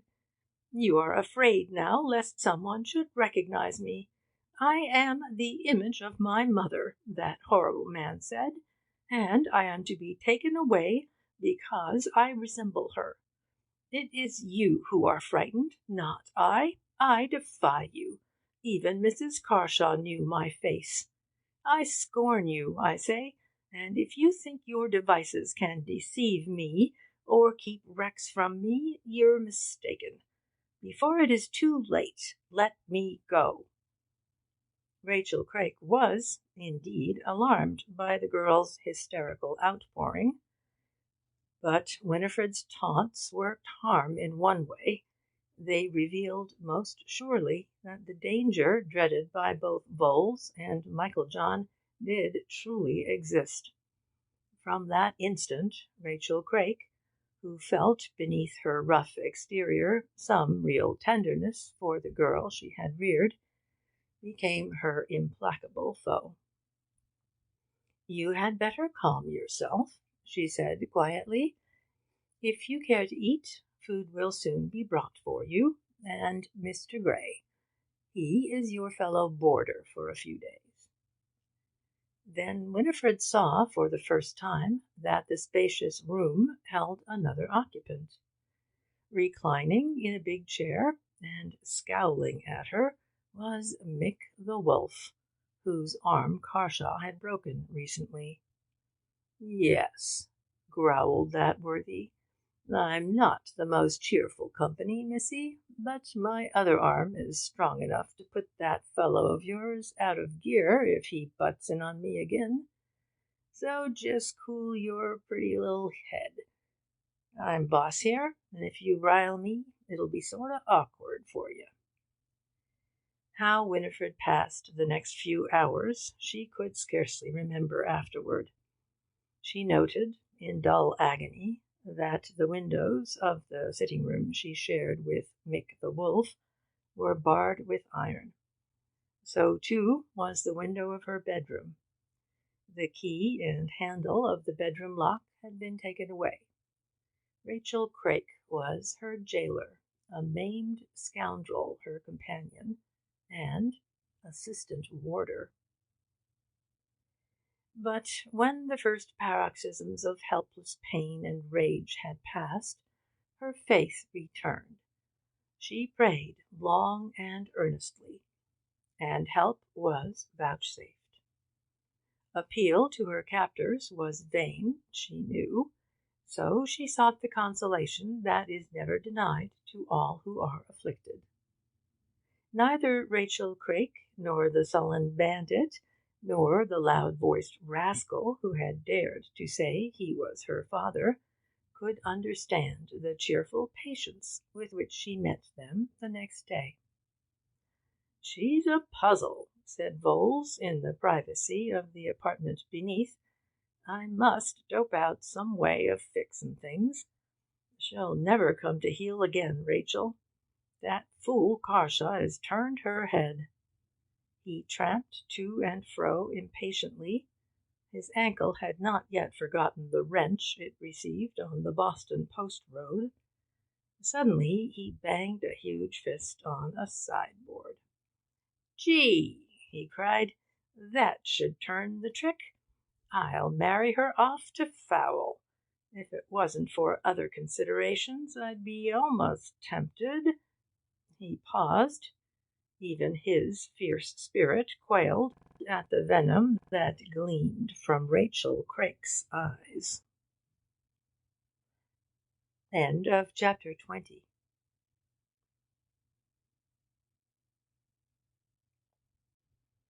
Chapter 21 of The Bartlett Mystery by Louis Tracy. Mother and Son. A telegram reached Carshaw before he left Burlington with Clancy.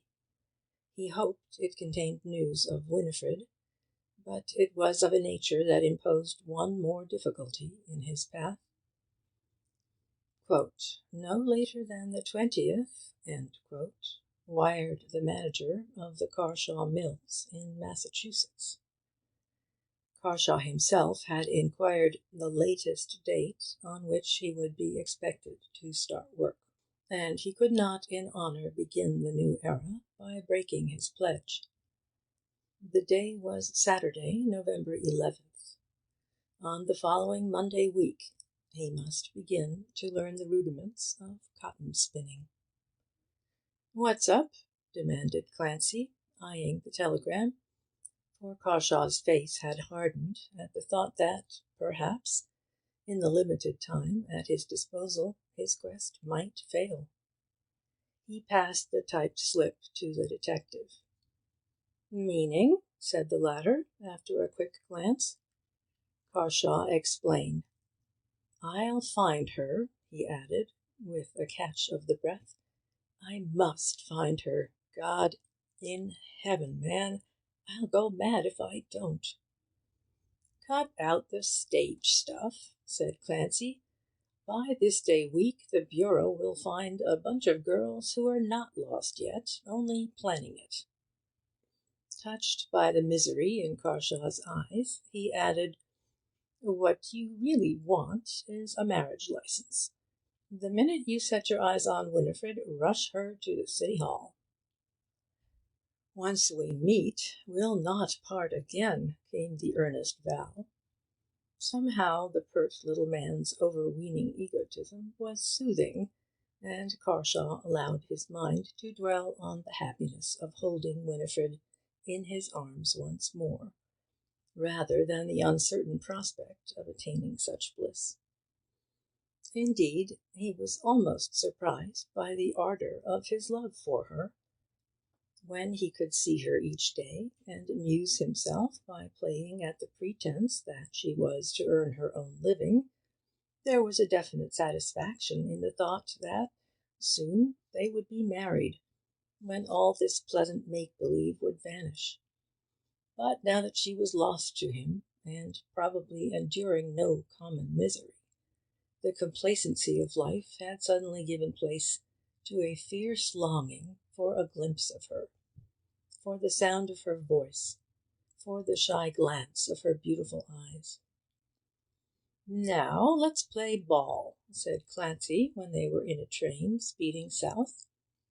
"Has any complete search of Winifred's rooms been made?" "How do you mean?"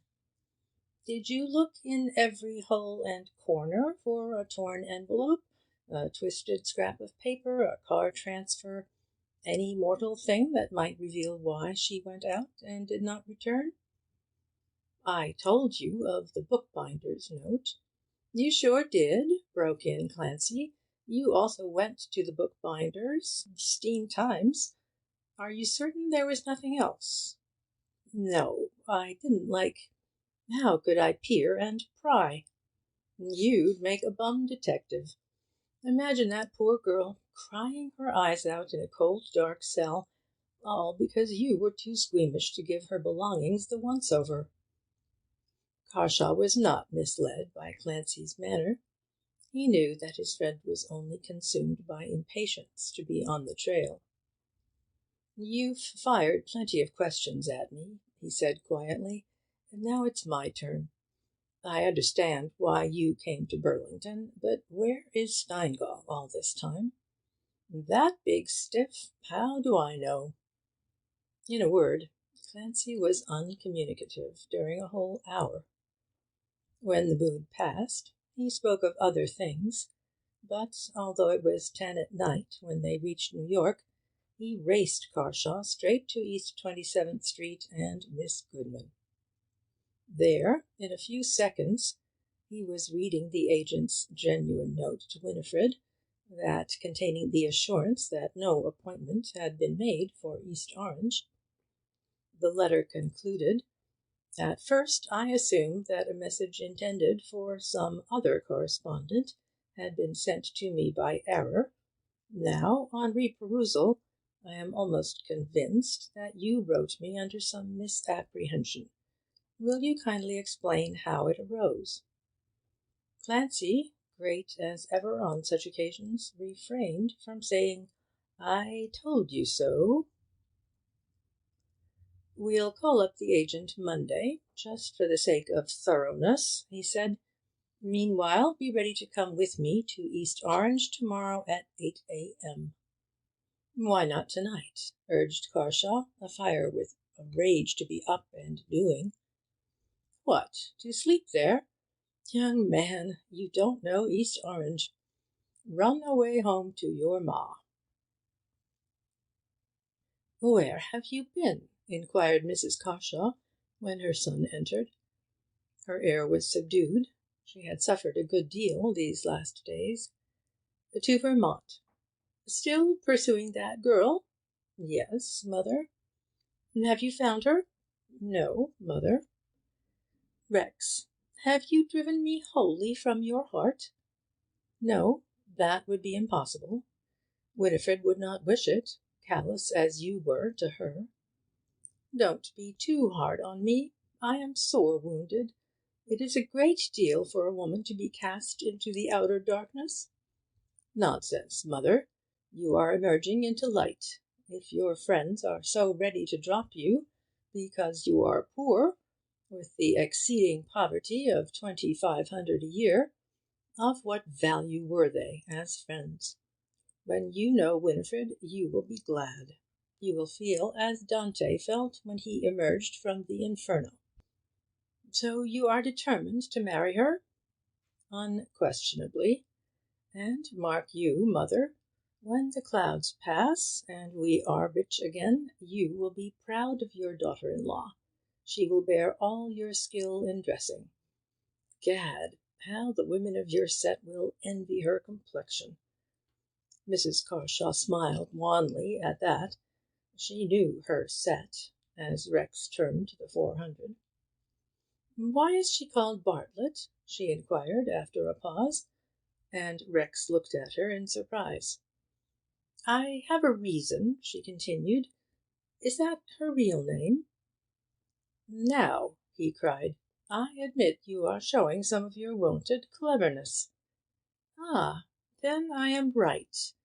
I have been thinking. Cessation from society duties is at least restful.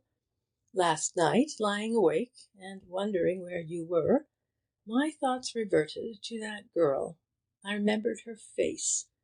All at once a long-forgotten chord of memory hummed its note.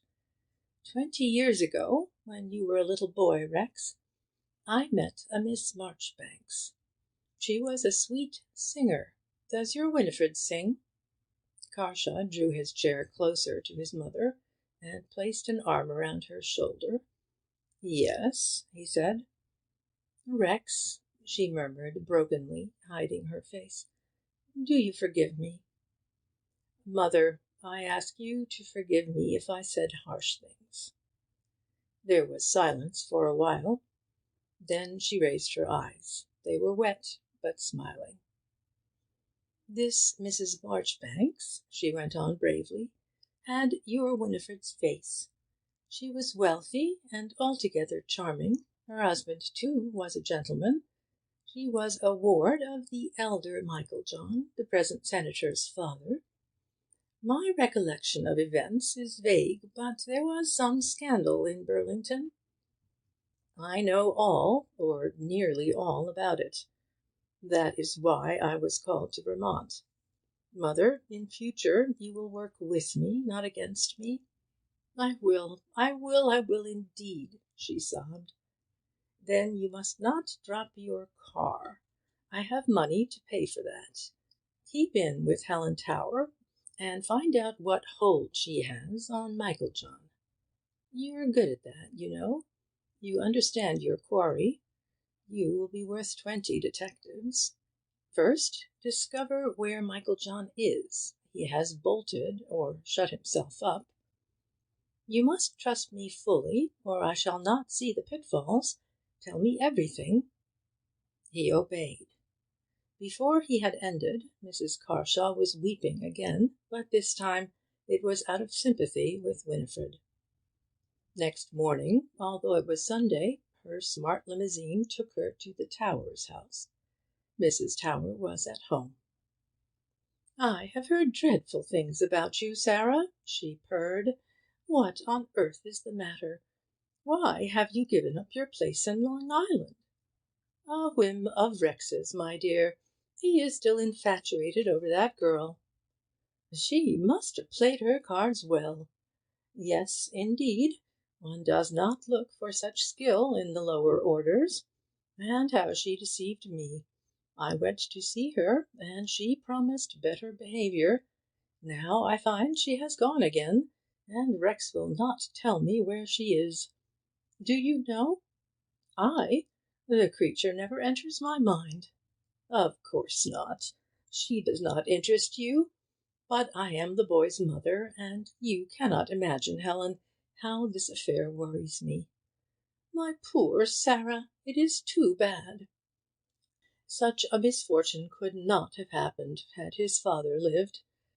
We women are of no use where a headstrong man is concerned. I am thinking of consulting Senator Meiklejohn. He is discreet and experienced. But he is not in town. What a calamity! Do tell me where I can find him.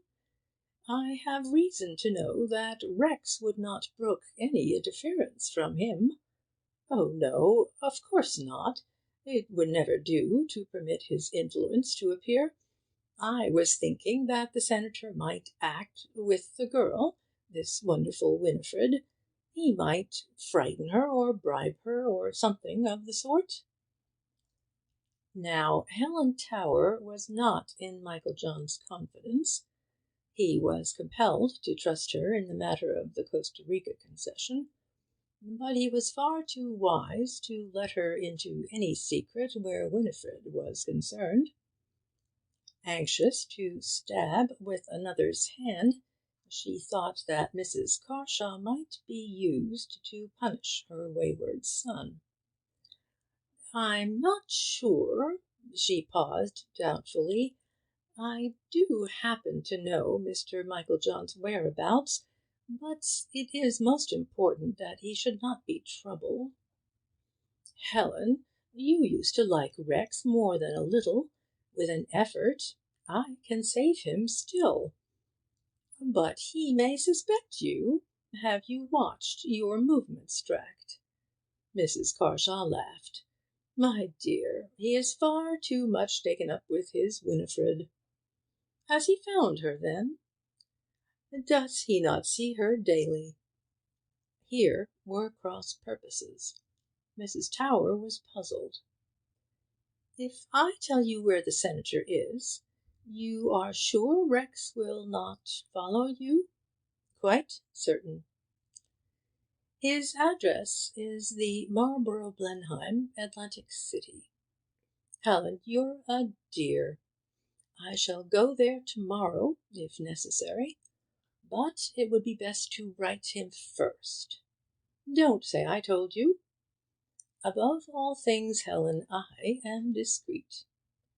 I fear he cannot do much. Your son is so wilful. Don't you understand? Rex is quite unmanageable. I depend wholly on the girl, and Senator Meiklejohn is just the man to deal with her. They kissed farewell. Alas, those Judas kisses of women! Both were satisfied, each believing she had hoodwinked the other. Mrs. Carshaw returned to her flat to await her son's arrival. If the trail at East Orange proved difficult, he promised to be home for dinner. There will be a row if Rex meets Meiklejohn, she communed. Helen will be furious with me. What do I care? I have won back my son's love. I have not many years to live. What else have I to work for, if not for his happiness? So one woman in New York that night was fairly well content. There may be, as the Chinese proverb has it, 36 different kinds of mothers-in-law, but there is only one mother. End of chapter 21.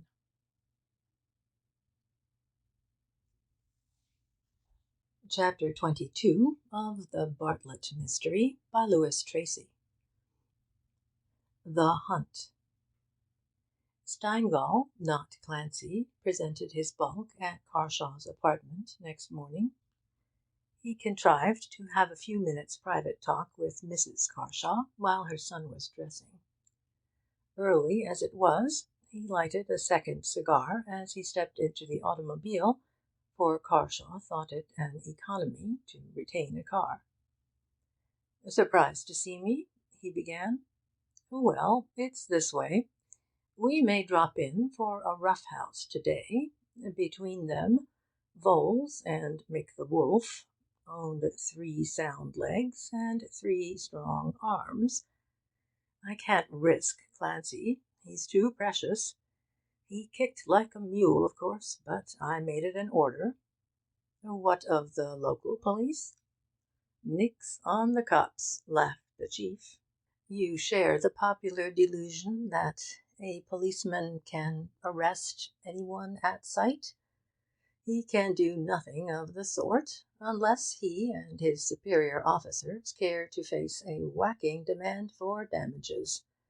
And what charge can we bring against Voles and Company? Winifred bolted of her own accord. We must tread lightly, Mr. Carshaw. Really, I shouldn't be there at all. I came only to help, to put you on the right trail, to see that Winifred is not detained by force if she wishes to accompany you. Do you get me? I believe there is a good authority for the statement that the law is an ass, grumbled the other. Not the law.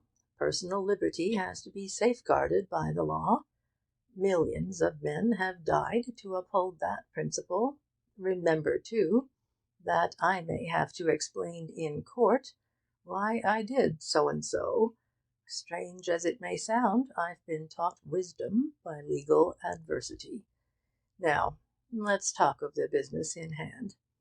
It's an odd thing, but people who wish to do evil often select secluded country places to live in. I don't mind betting a box of cigars that East Orange means a quiet, old-fashioned locality where there isn't a crime once in a generation. Some spot one would never suspect, eh? Yes, in a sense. But if ever I set up as a crook, which is unlikely, as my pension is due in 18 months, I'll live in a Broadway flat. I thought the city police kept a very close eye on evildoers. Yes, when we know them, but your real expert is not known. Once held, he's done for. Of course he tries again, but he is a marked man. He has lost his confidence. Nevertheless, he will always try to be with the crowd. There is safety in numbers. Do you mean that East Orange is a place favourable to our search? Of course it is. The police, the letter carriers, the storekeepers know everybody. They can tell us at once of several hundred people who certainly had nothing to do with the abduction of a young lady. There will remain a few dozens who might possibly be concerned in such an affair. Inquiry will soon whittle them down to 3 or 4 individuals. What a different job it would be if we had to search a New York precinct, which, I take it, is about as populous as East Orange. This was a new point of view to Carshaw, and it cheered him. He stepped on the gas, and a traffic policeman at 42nd Street and 7th Avenue cocked an eye at him. Steady, laughed Steingall. It would be a sad blow for Mother if we were held for furious driving. These blessed machines jump from 12 to 40 miles an hour before you can wink twice. Carshaw abated his ardour. Nevertheless, they were in East Orange 40 minutes after crossing the ferry. Unhappily, from that hour the pace slackened. Gateway House had been rented from a New York agent for Mr. and Mrs. Forrest, Westerners who wished to reside in New Jersey a year or so. Its occupants had driven thither from New York. Rachel Craik, heavily veiled and quietly attired, did her shopping in the nearest suburb, and had choice of more than one line of rail. So East Orange knew them not, nor had it ever seen them. In no wise discouraged, the man from the bureau set about his inquiry methodically. He interviewed policemen, railway officials, postmen, and cabmen. Although the day was Sunday, he tracked men to their homes and led them to talk. Empty houses, recently let houses, houses tenanted by people who were not particular as to their means of getting a living, divided his attention with persons who answered to the description of Voles, Fowl, Rachel, or even the broken-armed Mick the Wolf, while he plied every man with a minutely accurate picture of Winifred. Hither and thither darted the motor, till East Orange was scoured and noted, and among 20 habitations jotted in the detective's notebook, the name of Gateway House figured. It was slow work, this task of elimination, but they persisted, meeting rebuff after rebuff, especially in the one or two instances where a couple of sharp-looking strangers in a car were distinctly not welcome.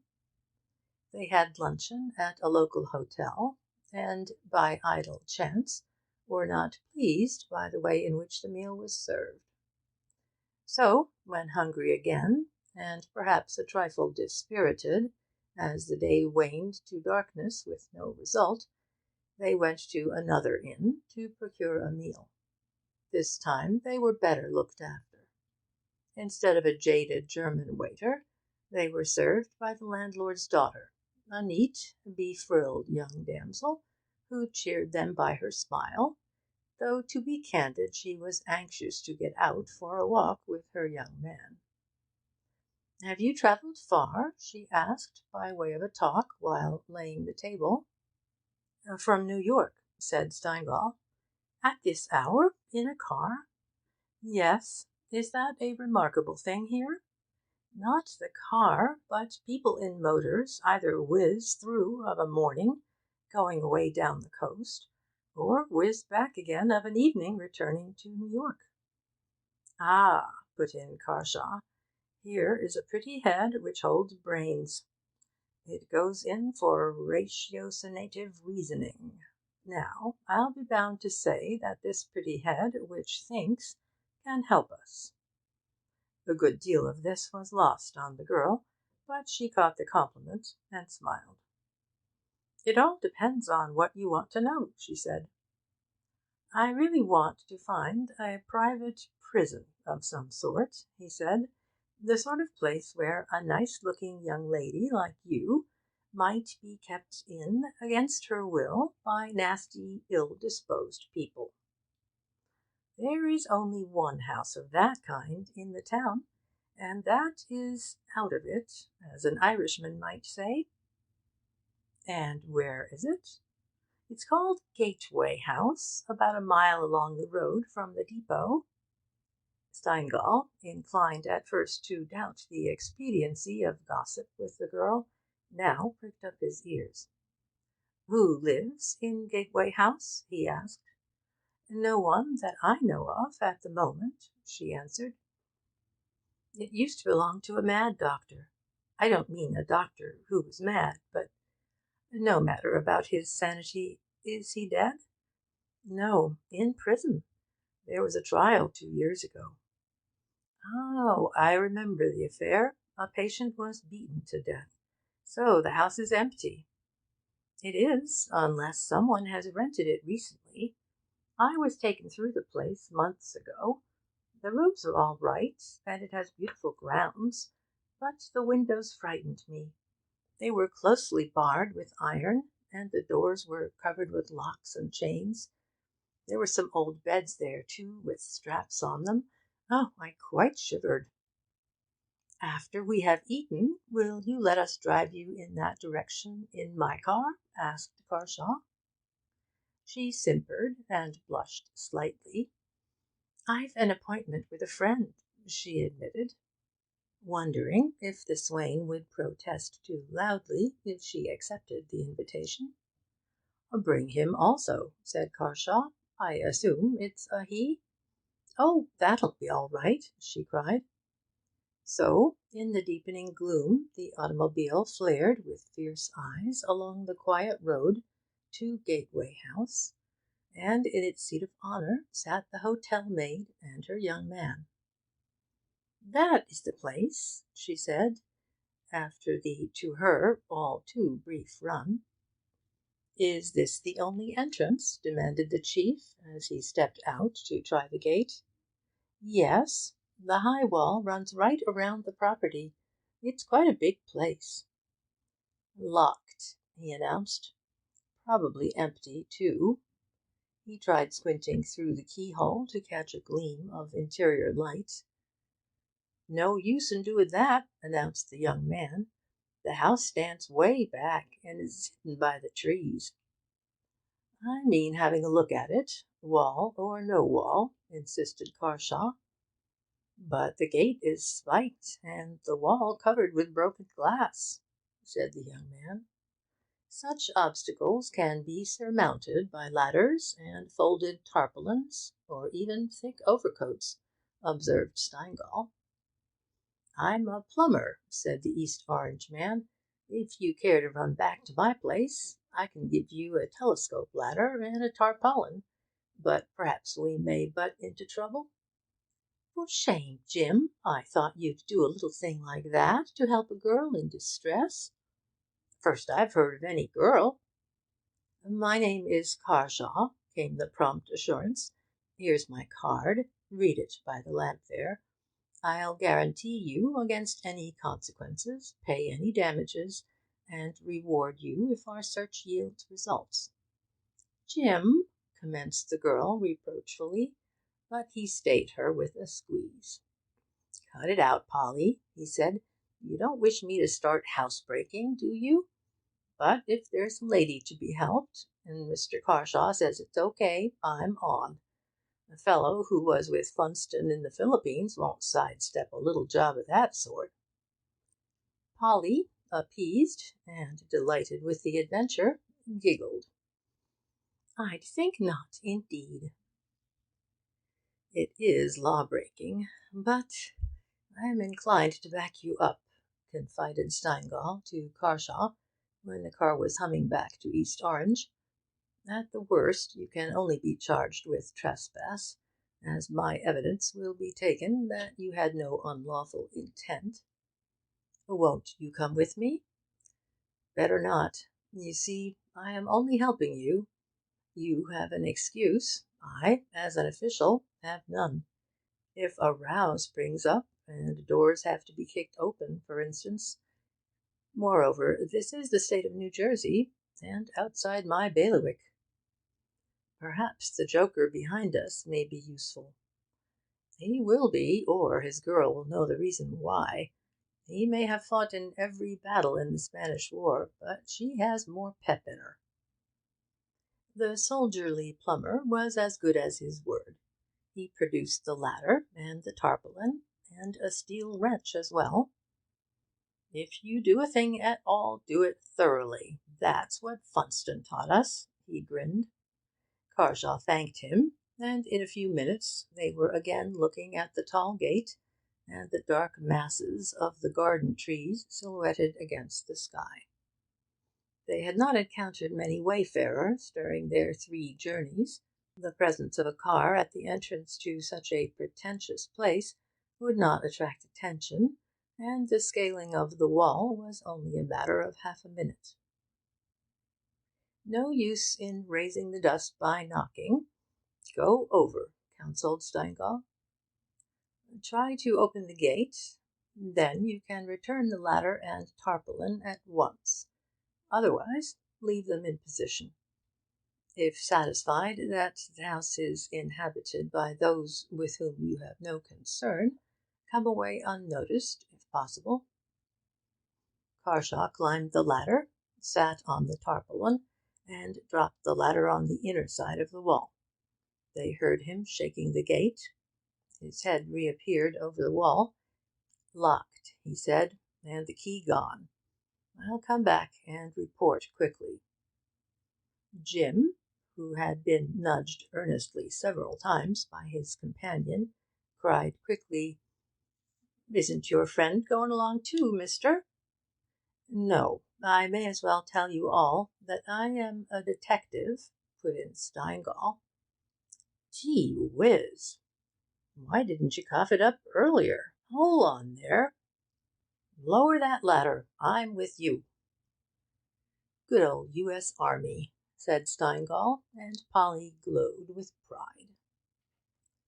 Jim climbed rapidly to Carshaw's side, the latter being astride the wall. Then they vanished. For a long time the two in the car listened intently. A couple of cyclists passed, and a small boy, prowling about, took an interest in the car, but was sternly warned off by Steingall. At last they caught the faint but easily discerned sound of heavy blows and broken woodwork. "Things are happening," cried Steingall. "I wish I had gone with them." "Oh, I hope my Jim won't get hurt," said Polly, somewhat pale now. They heard more furious blows and the crash of glass. "Confound it!" growled Steingall. "Why didn't I go?" "If I stood on the back of the car against the gate, and you climbed onto my shoulders, you might manage to stand between the spikes and jump down," cried Polly, desperately. "Great Scott, but you're the right sort of girl. The wall is too high, but the gate is possible. I'll try it," he answered. With difficulty, having only slight knowledge of heavy cars, he backed the machine against the gate.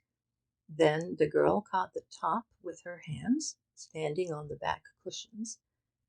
Steingall was no light weight for her soft shoulders, but she uttered no word until she heard him drop heavily on the gravel drive within.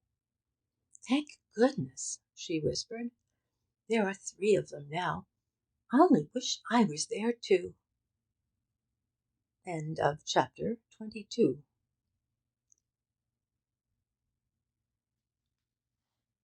Chapter 23 of The Bartlett Mystery by Louis Tracy. He who fights and runs away. "I don't like the proposition, and that's a fact," muttered Fowle, lifting a glass of whisky and glancing furtively at Voles when the domineering eyes of the superior scoundrel were averted for a moment. "Whether you like it or not, you've got to lump it," was the ready answer. "I don't see that. I agreed to help you up to a certain point." Voles swung around at him furiously, as a mastiff might turn on a wretched mongrel. "Say, listen. If I'm up to the neck in this business, you're in it over your ears. You can't duck now, you white-livered cur. The cops know you. They had you in their hands once, and warned you to leave this girl alone. If I stand in the dock, you'll stand there too, and I'm not the man to say the word that'll save you." "But she's with her aunt. She's under age. Her aunt is her legal guardian. I know a bit about law, you see. This notion of yours is a bird of another color. Sham weddings are no joke. It will mean 10 years. Who wants you to go in for a sham wedding, you swab? You do, or I haven't got the hang of things." Voles looked as though he would like to hammer his argument into Fowle with his fists. He forbore. There was too much at stake to allow a sudden access of bad temper to defeat his ends. He was tired of vagabondage. It was true, as he told his brother long before, that he hungered for the flesh-pots of Egypt, for the life and ease and gaiety of New York. An unexpected vista had opened up before him. When he came back to the East, his intention was to squeeze funds out of Michael John, wherewith to plunge again into the outer wilderness.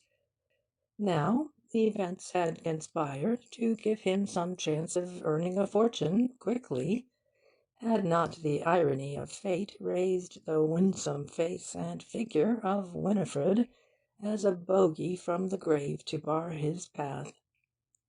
So he choked back his wrath, and shoved the decanter of spirit across the table to his morose companion. They were sitting in the hall of Gateway House, about the hour that Carshaw and the detective, tired by their weary hunt through East Orange, sought the inn. "Now look here, Fowl," he said, "don't be a poor dub, and don't kick at my way of speaking.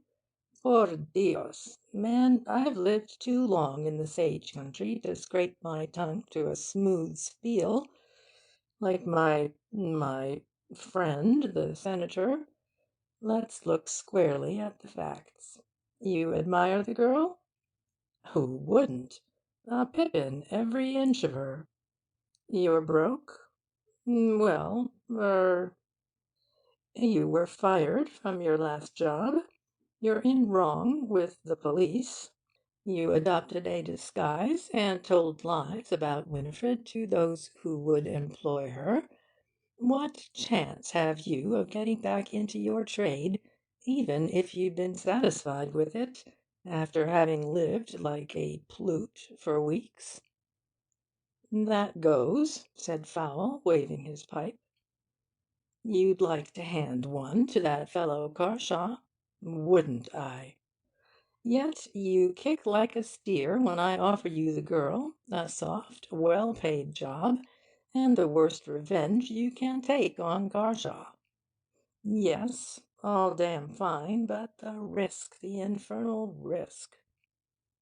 "That's where I don't agree with you. You go away with her and her father." "Father! You're not her father." "You should be the first to believe it. Her aunt will swear it to you, or to any judge in the country. Once out of the United States, she will be only too glad to avail herself of the protection that matrimony is supposed to offer.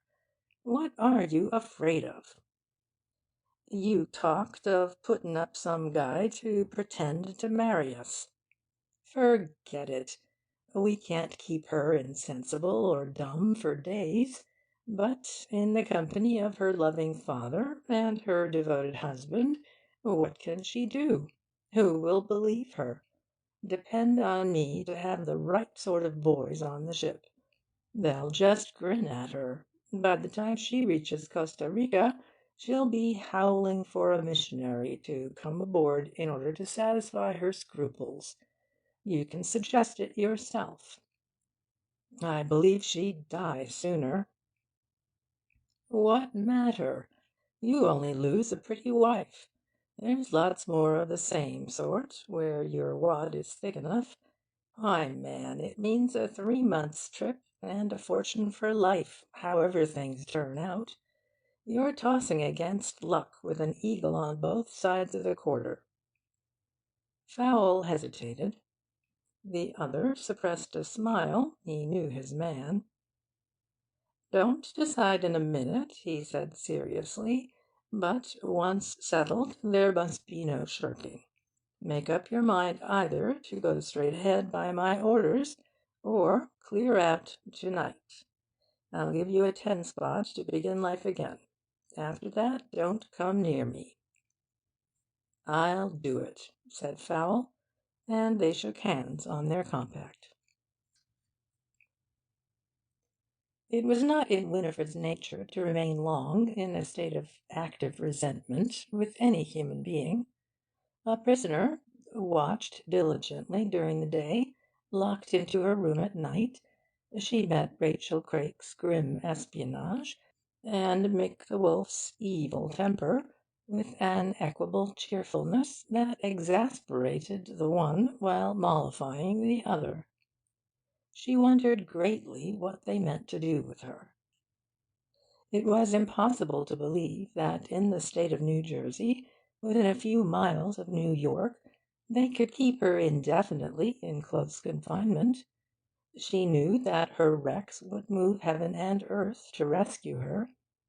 She knew that the authorities, in the person of Mr. Steingall, would take up the hunt with unwearying diligence, and she reasoned, acutely enough, that a plot which embraced in its scope so many different individuals could not long defy the efforts made to elucidate it. How thankful she was now that she had at last written and posted that long deferred letter to the agent. Here surely was a clue to be followed. She had quite forgotten, in the first whirlwind of her distress, the second letter which reached her in the 27th Street lodgings, but pinned her faith to the fact that her own note concerning the appointment near East Orange was in existence.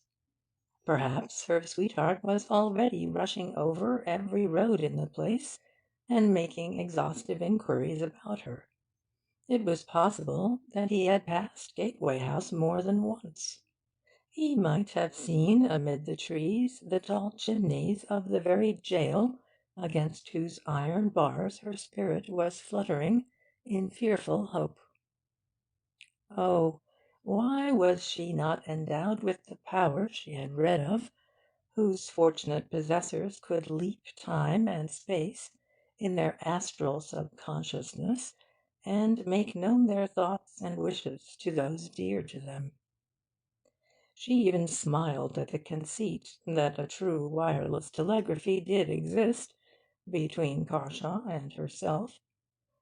Daily, nightly, she thought of him and he of her, but their alphabet was lacking. They could utter only the thrilling language of love, which is not bound by such earthly things as signs and symbols. Yet she was utterly confident, and her demeanour rendered Rachel Craik more and more suspicious. Since the girl had scornfully disowned her kinship, the elder woman had not made further protest on that score. She frankly behaved as a wardress in a prison, and Winifred as frankly accepted the role of prisoner. There remained Mick the wolf.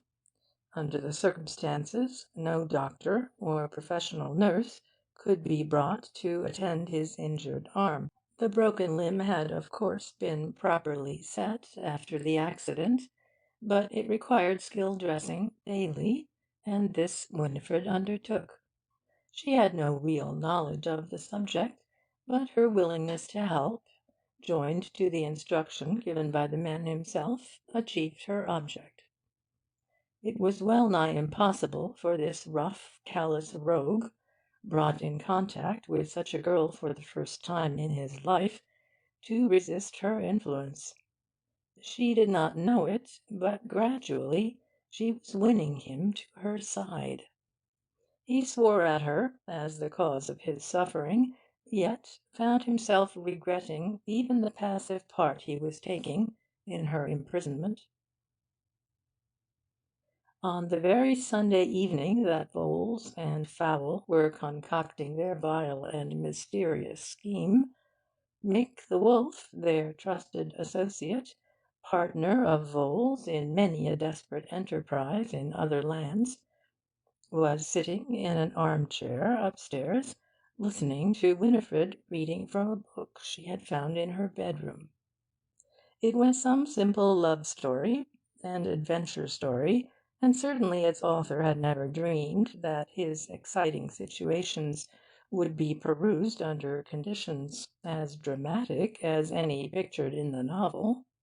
"It's a queer thing," said the man, after a pause, when Winifred stopped to light a lamp, "but nobody piping us just now 'ud think we was what we are." She laughed at the involved sentence.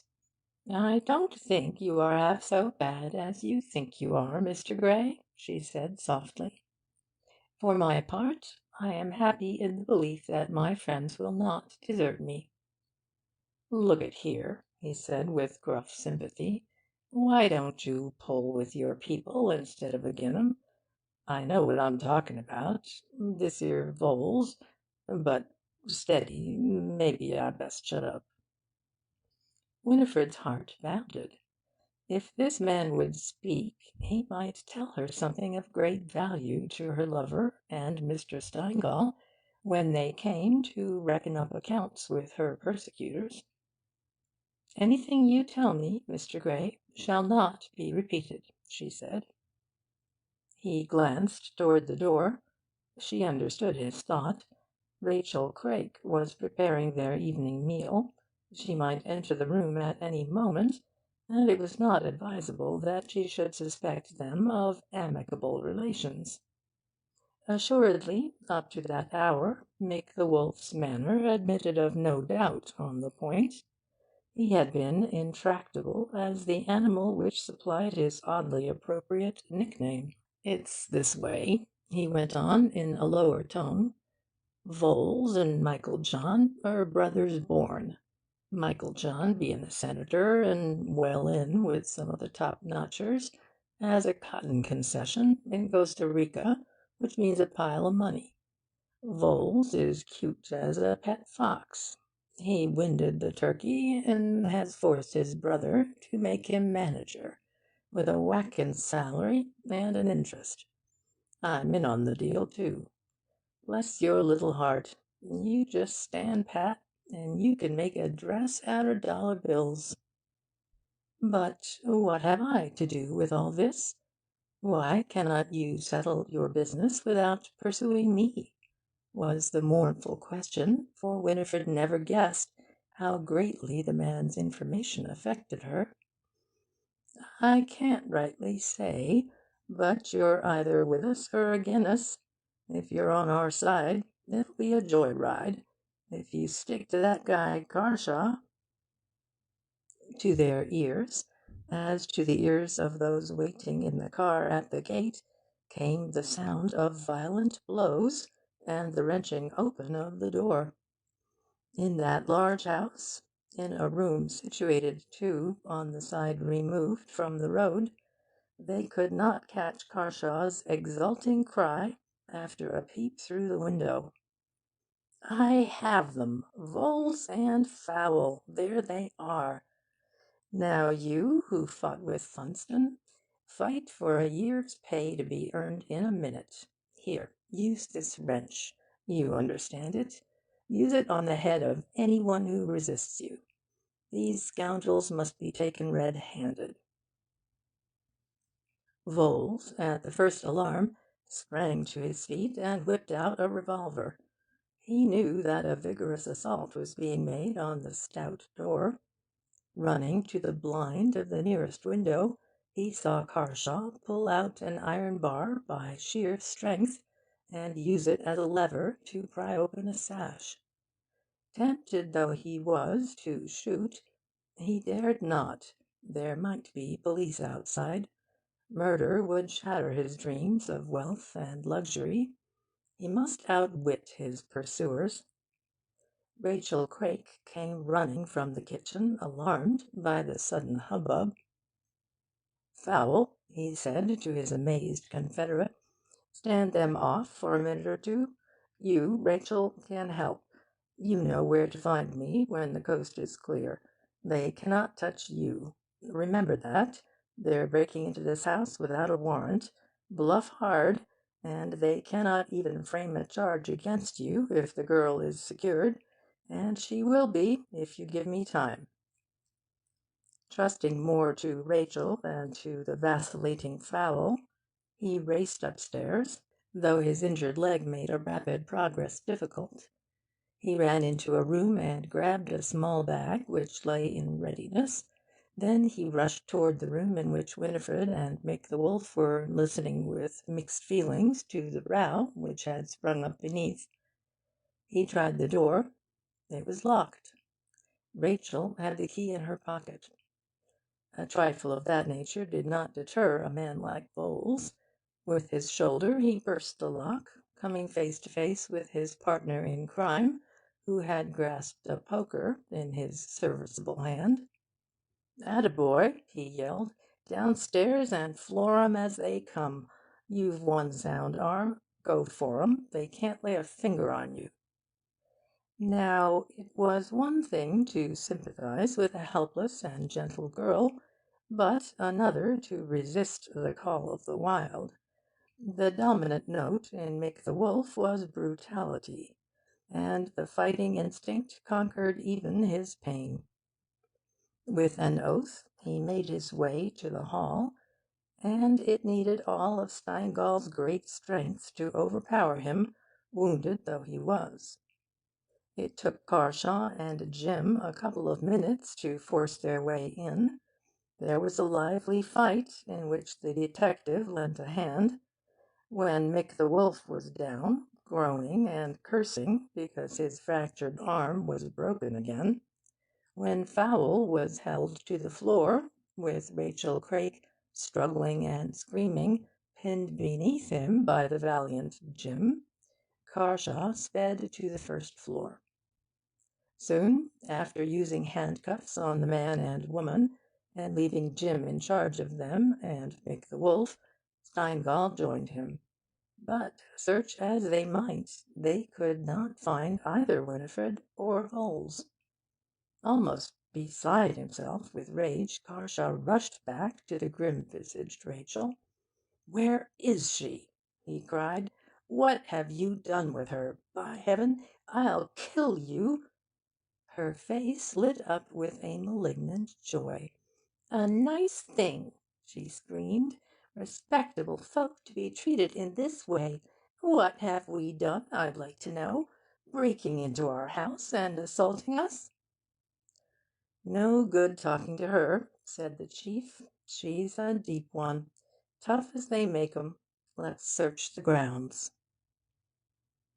End of chapter 23.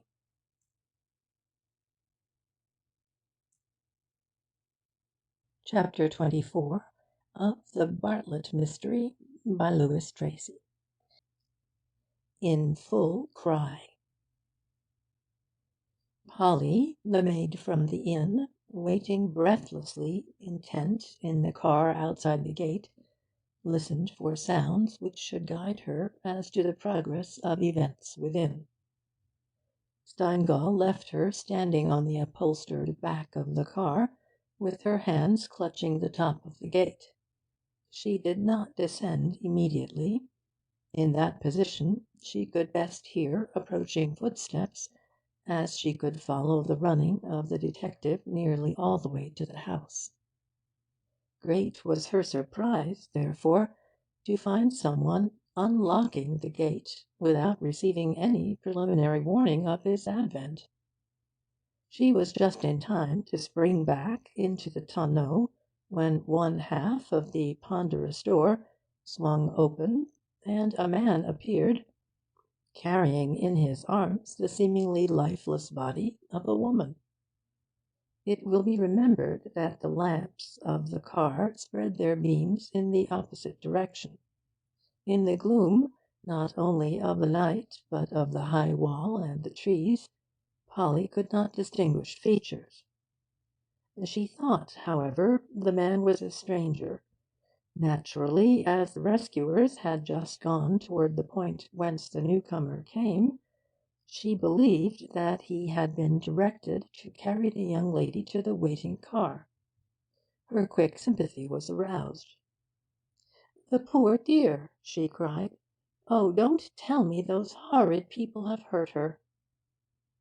Voles, who had choked Winifred into insensibility with a mixture of alcohol, chloroform, and ether, a scientific anaesthetic used by all surgeons, rapid in achieving its purpose, and quite harmless in its effects, was far more surprised than Polly. He never expected to be greeted in this way, but rather to be met by some helper of Carshaw's posed there, and he was prepared to fight or trick his adversary as occasion demanded. He had carried Winifred down a servant's stairs, and made his way out of the house by a back door. The exit was unguarded.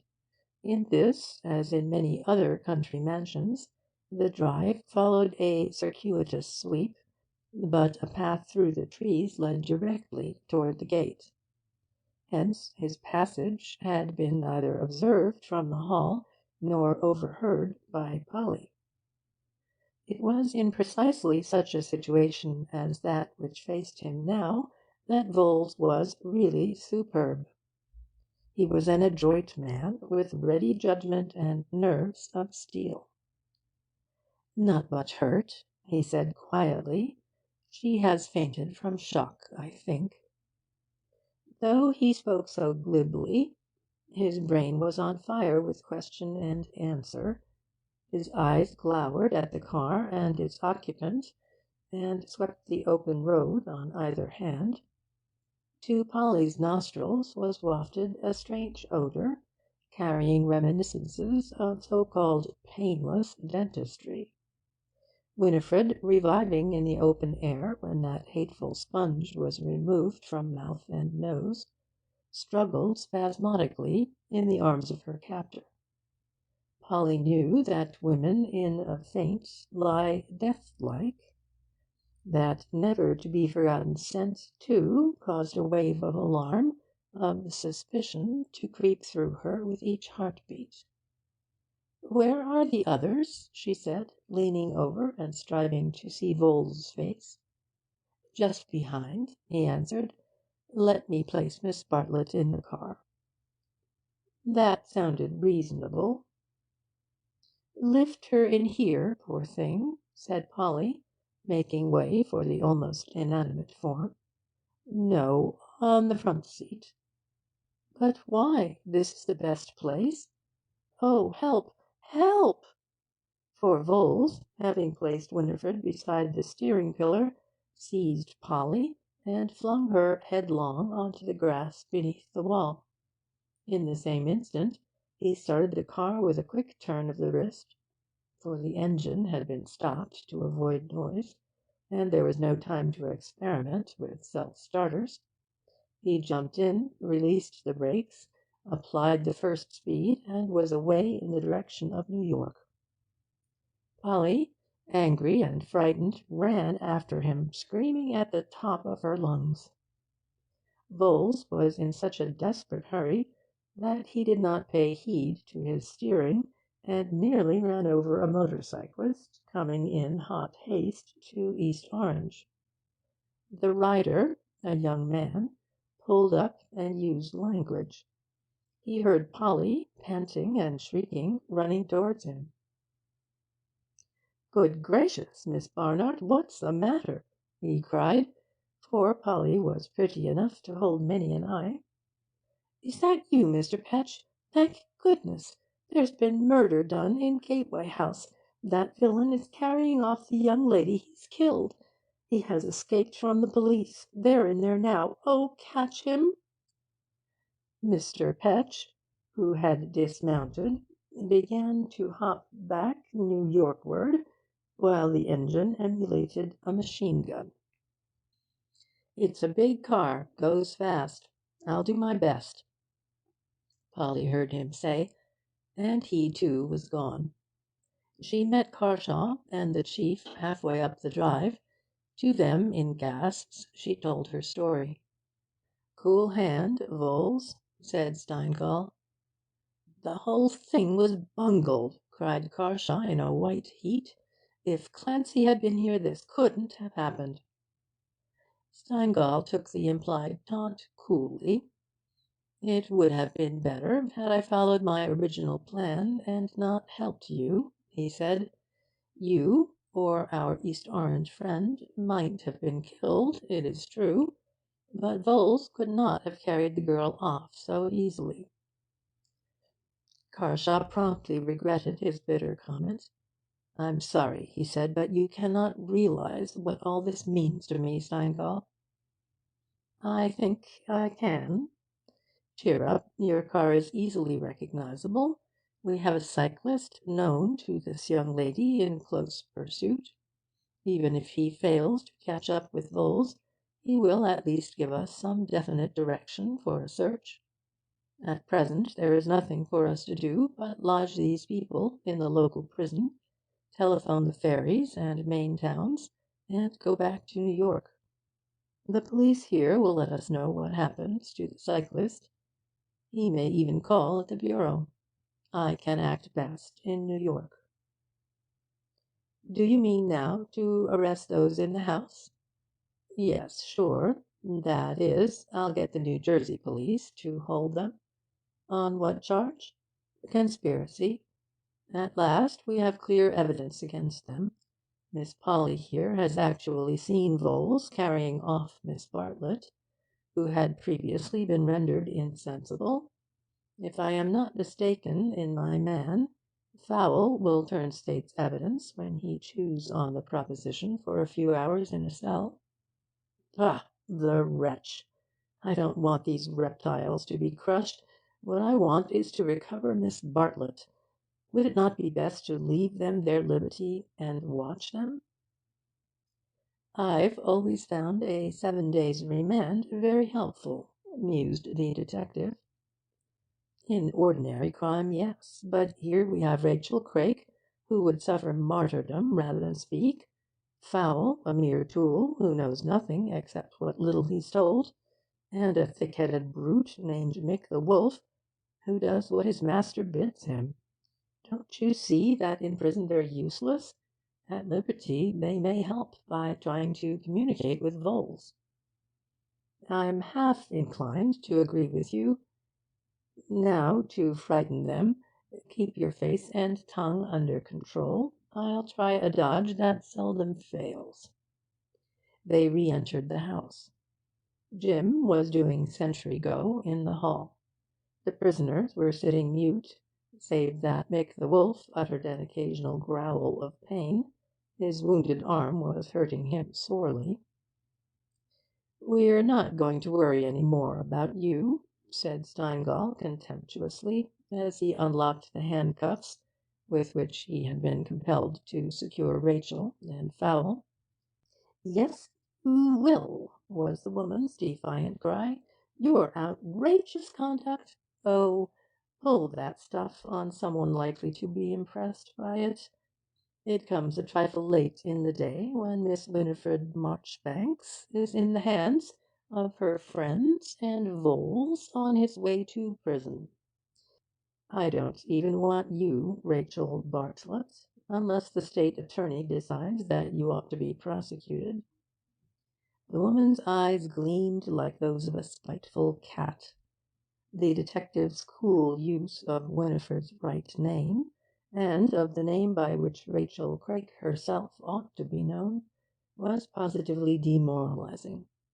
Fowl, too, was greatly alarmed.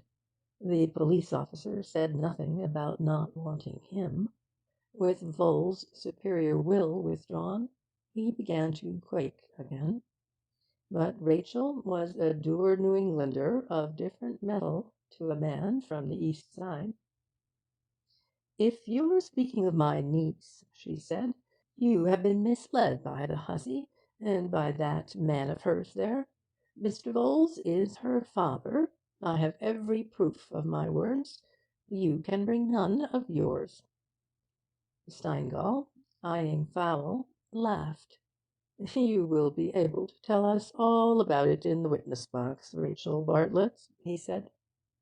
"How dare you call me by that name?" "Because it's your right one.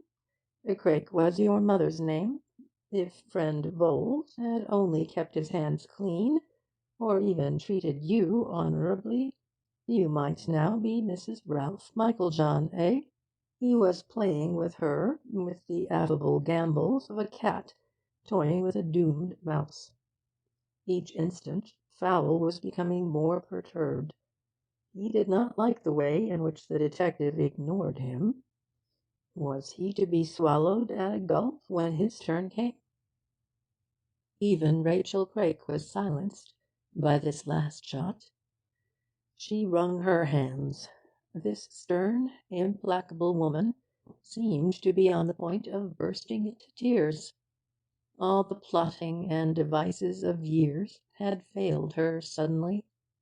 An edifice of deception, which had lasted half a generation, had crumbled into nothingness. This man had callously exposed her secret and her shame. At that moment her heart was bitter against Voles. The detective, skilled in the phases of criminal thought, knew exactly what was passing through the minds of both Rachel and Fowl. Revenge in the one case, safety in the other, was operating quickly, and a crisis was at hand. But just then the angry voice of the East Orange plumber reached him. Just imagine Patch turning up, him of all men in the world. And of course you talked nicey, and he's such an obliging feller that he beats it after the car. Petch, indeed!" There was a snort of jealous fury. Polly's voice was raised in protest. "Jim, don't be stupid. How could I tell who it was?" "I'll back you against any girl in East Orange to find another string to your bow, wherever you may happen to be," was the enraged retort. The detective hastened to stop this lovers' quarrel, which had broken out after a whispered colloquy. He was too late. Miss Polly was on her dignity. "Well, Mr. Patch is a real man, anyhow," came her stinging answer.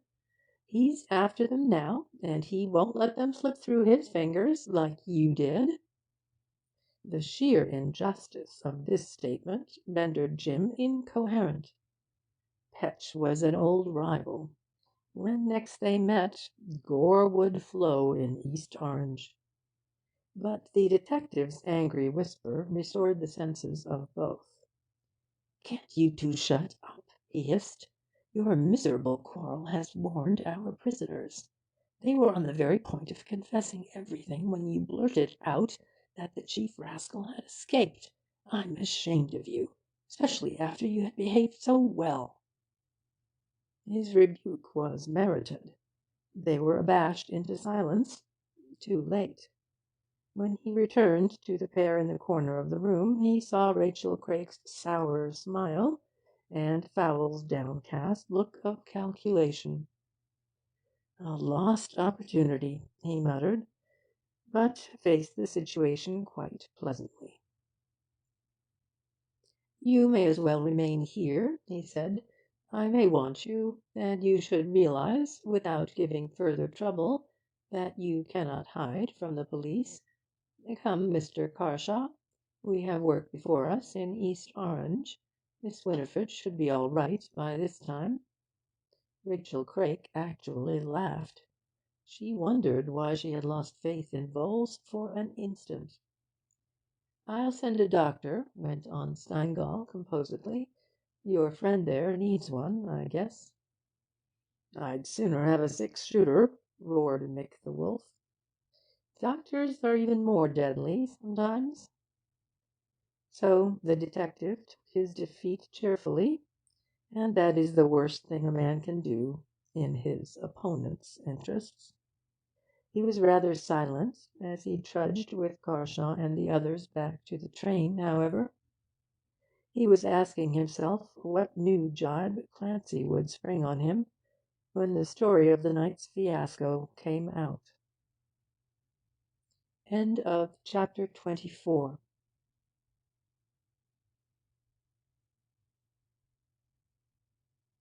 Chapter 25 of The Bartlett Mystery by Louis Tracy. Flank attacks. Somewhat tired, having ridden that day to Poughkeepsie and back, Petch nevertheless put up a great race after the fleeing motor car. His muscles were rejuvenated by Polly Barnard's exciting news, and no less by admiration for the girl herself.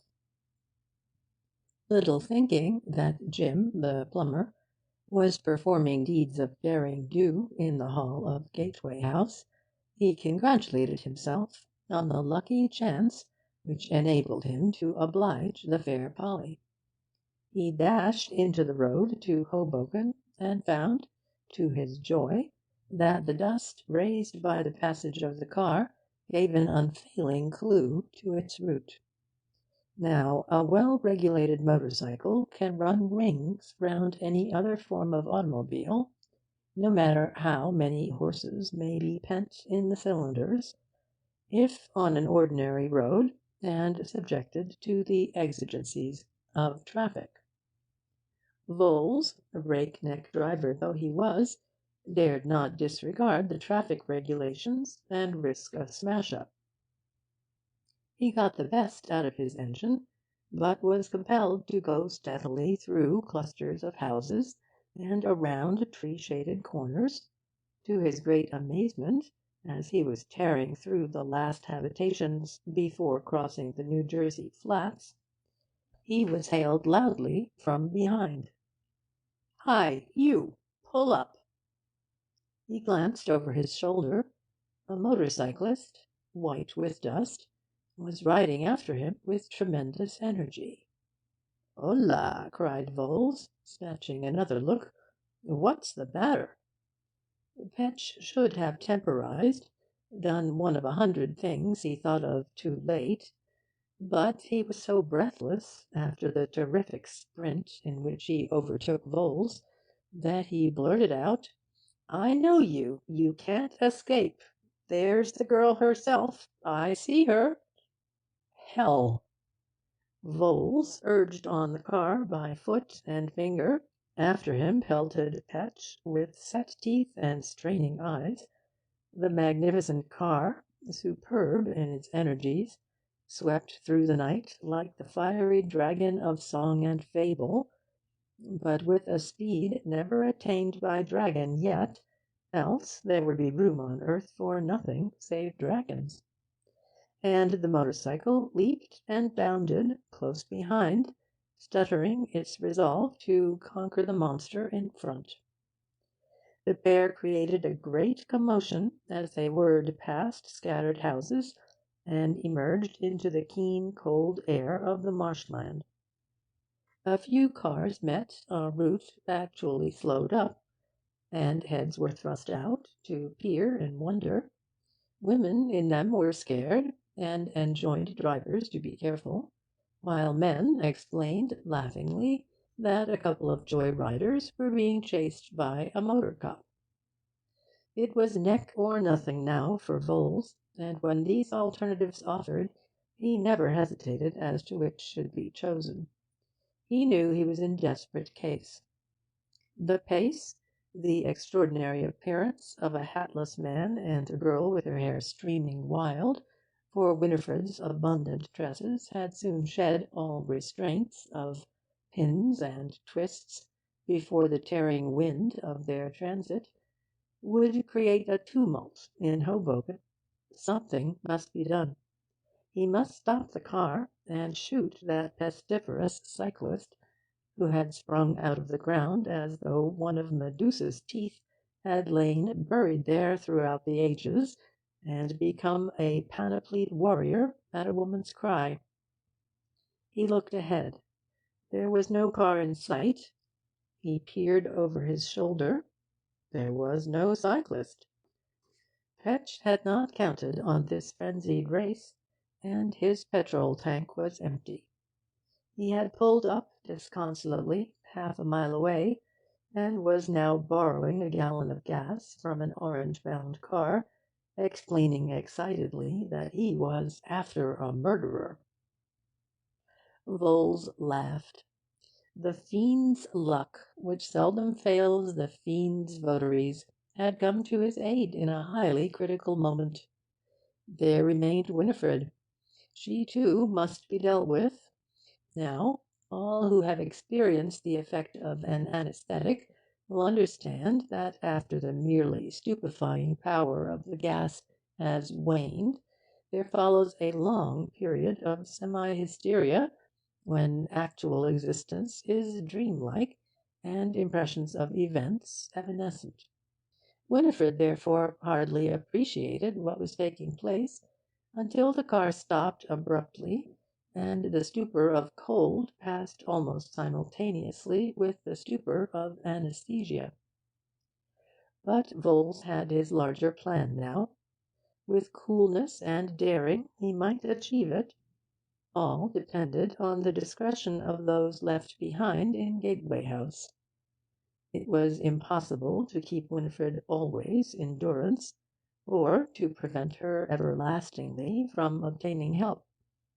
That fool of a cyclist, for instance, had he contented himself with riding quietly behind until he reached the ferry, would have wrecked the exploit beyond repair. There remained one last move, but it was a perfect one in most ways. Would Fowl keep his mouth shut? Voles cursed foul in his thought. Were it not for foul, there would have been no difficulty. Carshaw would never have met Winifred, and the girl would have been as wax in the hands of Rachel Craik. He caught hold of Winifred's arm. "If you scream, I'll choke you," he said fiercely. Shaken by the chloroform mixture, benumbed as the outcome of an unprotected drive, the girl was physically as well as mentally unable to resist. He coiled her hair into a knot, gagged her dexterously with a silk handkerchief (Voles knew all about gags), and tied her hands behind her back with a shoelace. Then he adjusted the hood and side screens. He did these things hurriedly, but without fumbling. He was losing precious minutes, for the telephone wire might yet throttle him. But the periods of waiting at the ferry, and while crossing the Hudson, must be circumvented in some way or other. His last act, before starting the car, was to show Winifred the revolver he never lacked. "See this?" he growled in her ear. "I'm not going to be held by any cop. At the least sign of a move by you to attract attention, I'll put the first bullet through the cop, the second through you, and the third through myself, if I can't make my getaway. Better believe that. I mean it." He asked for no token of understanding on her part. He was stating only the plain facts. In a word, Voles was born to be a great man, and an unhappy fate had made him a scoundrel. But fortune still befriended him. Rain fell as he drove through Hoboken. The ferry was almost deserted, and the car was wedged in between two huge mail vans on board the boat. Hardened rascal though he was, Voles breathed a sigh of relief as he drove unchallenged past a uniformed policeman on arriving at Christopher Street. He guessed his escape was only a matter of minutes. In reality, he was gone some 10 seconds when the policeman was called to the phone. As for Petch, that valorous knight-errant crossed on the next boat, and the Hoboken police were already on the qui vive. Every road into and out of New York was soon watched by sharp eyes on the lookout for a car bearing a licence numbered in the tens of thousands, and tenanted by a hatless man and a girl in indoor costume. Quickly the circles lessened in concentric rings through the agencies of telephone boxes and roundsmen. At 9:30, a patrolman found a car answering the description standing outside an uptown saloon on the east side. Examining the register number, he saw at once that blacking had been smeared over the first and last figures. Then he knew, but there was no trace of the driver. Voles and Winifred had vanished into thin air. Mrs. Carshaw, breakfasting with a haggard and weary son, revealed that Senator Meiklejohn was at Atlantic City. He kissed her for the news. "Meiklejohn must wait, mother," he said. "Winifred is somewhere in New York.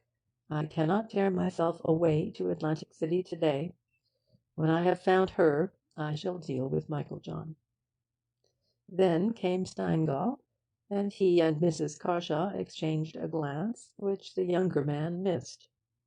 Mrs. Carshaw, sitting a while in deep thought after the others had gone, rang up a railway company.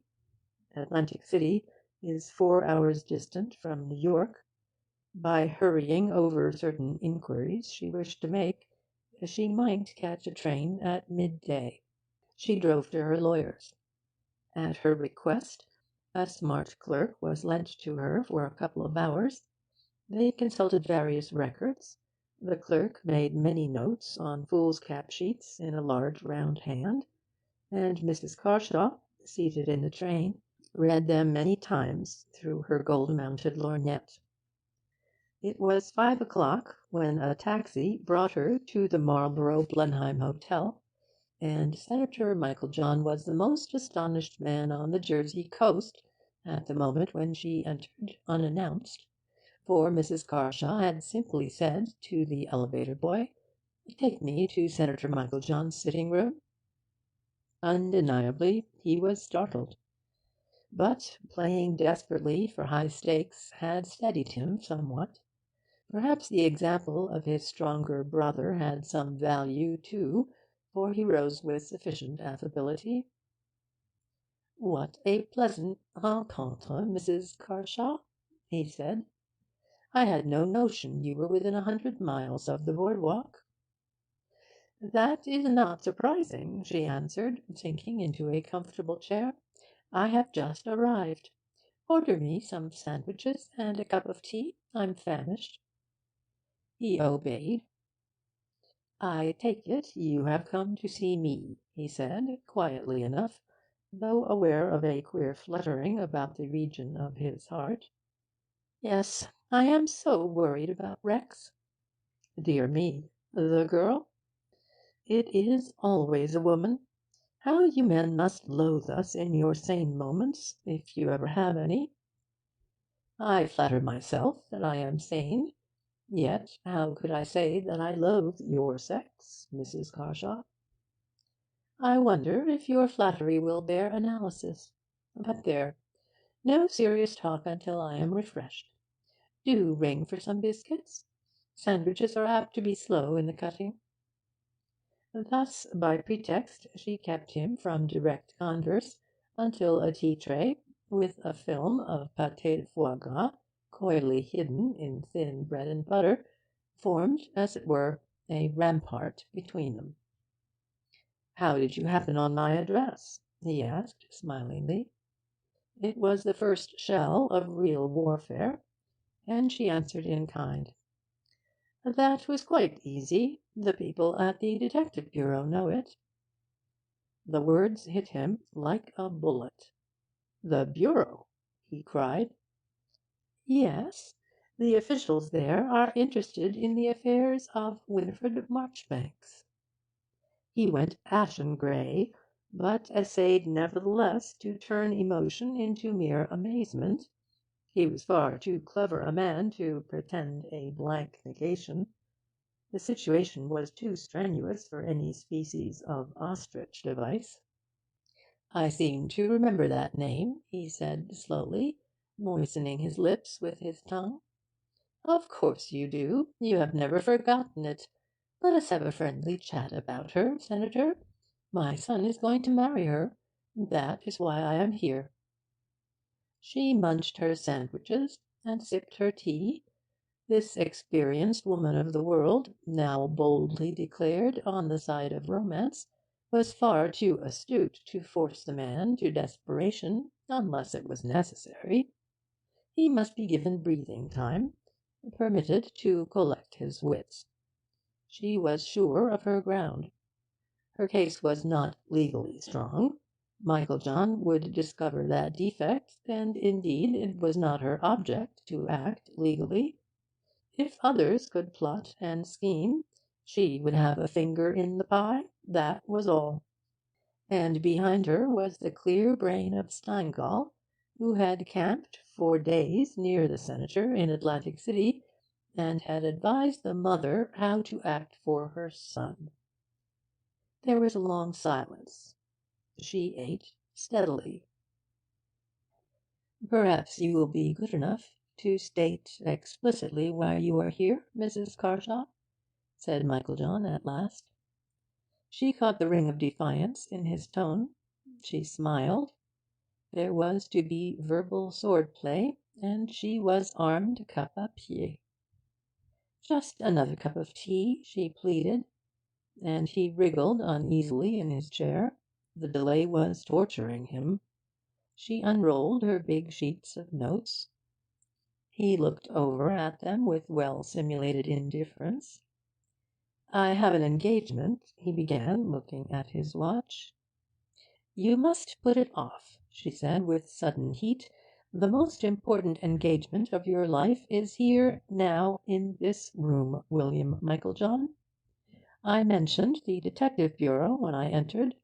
Which do you prefer to encounter, me or an emissary of the police?" He paled again. Evidently this society lady had claws, and would use them if annoyed. "I do not think that I have said anything to warrant such language to me," he murmured, striving to smile deprecatingly. He succeeded but poorly. "You sent me to drive out into the world the girl whom my son loved," was the retort. "You made a grave mistake in that. I recognized her after a little while. I knew her mother. Now, am I to go into details?" "I really I Very well. 18 years ago, your brother, Ralph Vane Michaeljohn, murdered a man named Marchbanks, who had discovered that you and your brother were defrauding his wife of funds held by your bank as her trustees. I have here the records of the crime. I do not say that your brother, who has since been a convict, and is now assisting you under the name of Ralph Voles, could be charged with that crime.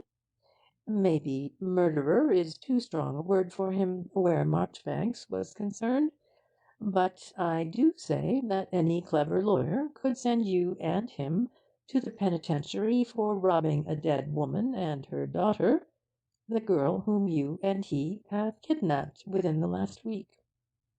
Here was a broadside with a vengeance.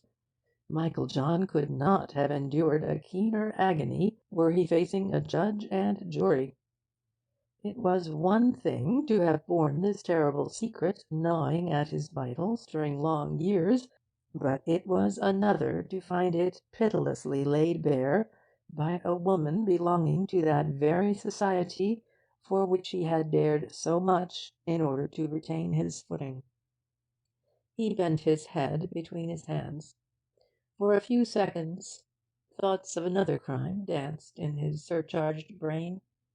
But Mrs. Carshaw's well-bred syllables brought him back to sanity with chill deliberateness. "Shall I go on?" she said. "Shall I tell you of Rachel Bartlett, of the scandal to be raised about your ears, not only by this falsified trust, but by the outrageous attack on Ronald Tower?" He raised his pallid face. He was a proud man, and resented her merciless taunts. "Of course," he muttered, "I deny everything you have said. But if it were true, you must have some ulterior motive in approaching me. What is it?" "I am glad you see that. I am here to offer terms." "Name them." "You must place this girl, Winifred Marchbanks, under my care, where she will remain until my son marries her, and make restitution of her mother's property." "No doubt you have a definite sum in your mind?"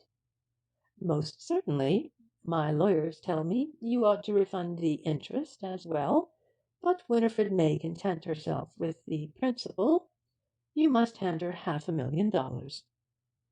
He sprang to his feet, livid. "Woman," he yelled, "you are crazy!" Chapter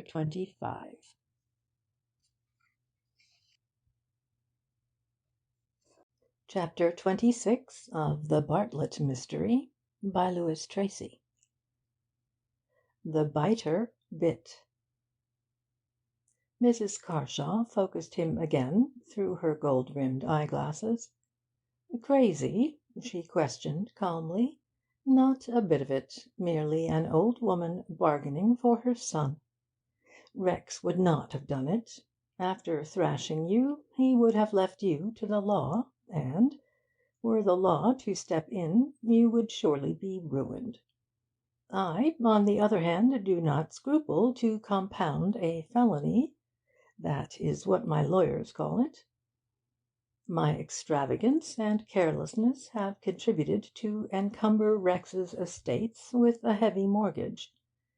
If I provide his wife with a dowry which pays off the mortgage, and leaves her a nice sum as pin money, I shall have done well. 500,000! I repudiate your statements. Even if I did not, I have no such sum at command. Yes, you have, or will have, which is the same thing. Shall I give you details of the Costa Rica cotton concession, arranged between you and Jacob and Helen Tower? They're here. As for repudiation, perhaps I have hurried matters. Permit me to go through my story at some length, quoting chapter and verse. She spread open her papers again, after having folded them. "Stop this wretched farce!" he almost screamed, for her coolness broke up his never too powerful nervous system. "If I agree, what guarantee is there? Ah, now you're talking reasonably. I can ensure the acceptance of my terms. First, where is Winifred?" He hesitated. Here was the very verge of the gulf. Any admission implied the truth of Mrs. Carshaw's words. She did not help him. He must take the plunge without any further impulsion. But the senator's nerves were broken. They both knew it. "At Gateway House, East Orange," he said sullenly. "I must tell you that my brother is a daredevil. Better leave me to—" "I am glad you have told the truth," she interrupted. "She is not at Gateway House now. Rex and a detective were there last night. There was a fight. Your brother, the resourceful scoundrel, evidently, carried her off. You must find him and her. A train leaves for New York in half an hour. Come back with me and help look for her. It will count toward your regeneration." He glanced at his watch abstractedly. He even smiled in a sickly way as he said, "You timed your visit well." "Yes, a woman has intuition, you know. It takes the place of brains. I shall await you in the hall. Now don't be stupid and think of revolvers and poisons and things. You will end by blessing me for my interference. Will you be ready in 5 minutes?" She sat in the lounge, and soon saw some baggage descending.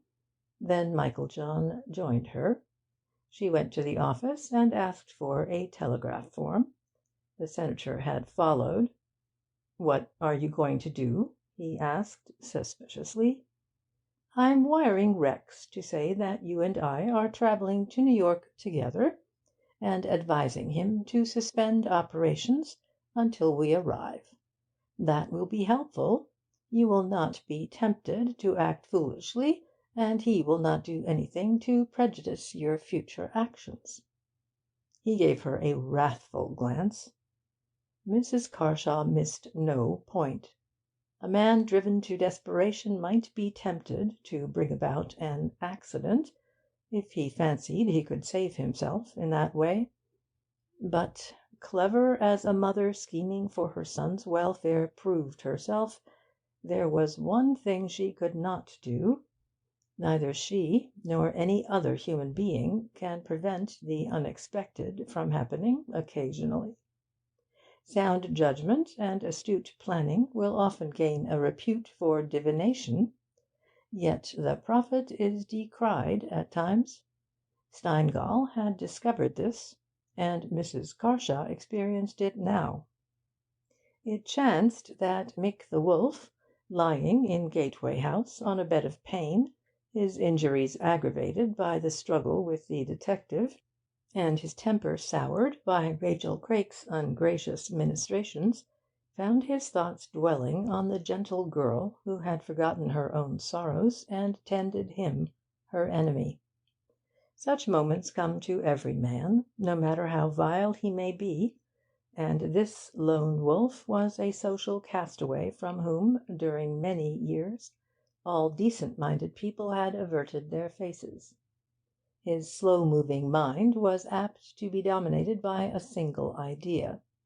He understood enough of the Costa Rican project to grasp the essential fact that there was money in it for all concerned, and money honestly earned, if honesty be measured by the ethics of the stock manipulator. He realized, too, that neither Vholes nor Rachel Craik could be moved by argument, and he rightly estimated Fowl as a weak-minded nonentity. So he slowly hammered out a conclusion, and, having appraised it in his narrow circle of thought, determined to put it into effect. An East Orange doctor, who had received his instructions from the police, paid a second visit to Mick the Wolf shortly before the hour of Mrs. Carshaw's arrival in Atlantic City. "Well, how is the arm feeling now?" he said pleasantly when he entered the patient's bedroom. The answer was an oath. "That will never do. Cheerfulness is the most important factor in healing. Ill temper causes jerky movements, and careless—" "Oh, shucks!" came the growl. "Say, listen, boss. I've been broke up twice over a slip of a girl. I've had enough of it. The whole darn thing is a mistake. I want to end it, and I don't give a hoorah in Hades who knows. Just tell her friends that if they look for her on board the steamer Wild Duck, loadin' at Smith's Pier in the East River, they'll either find her or strike her trail. That's all. Now fix these bandages, for my arm's on fire." The doctor wisely put no further questions. He dressed the wounded limb and took his departure. A policeman in plain clothes, hiding in a neighbouring barn, saw him depart and hailed him. "Any news, Doc?" "Yes," was the reply. "If my information is correct, you'll not be kept there much longer." He motored quickly to the police station. Within the hour, Carshaw, with frowning face and dreams of wreaking physical vengeance on the burly frame of Vholes, was speeding across New York with Steingall in his recovered car. He simply hungered for a personal combat with the man who had inflicted such sufferings on his beloved Winifred.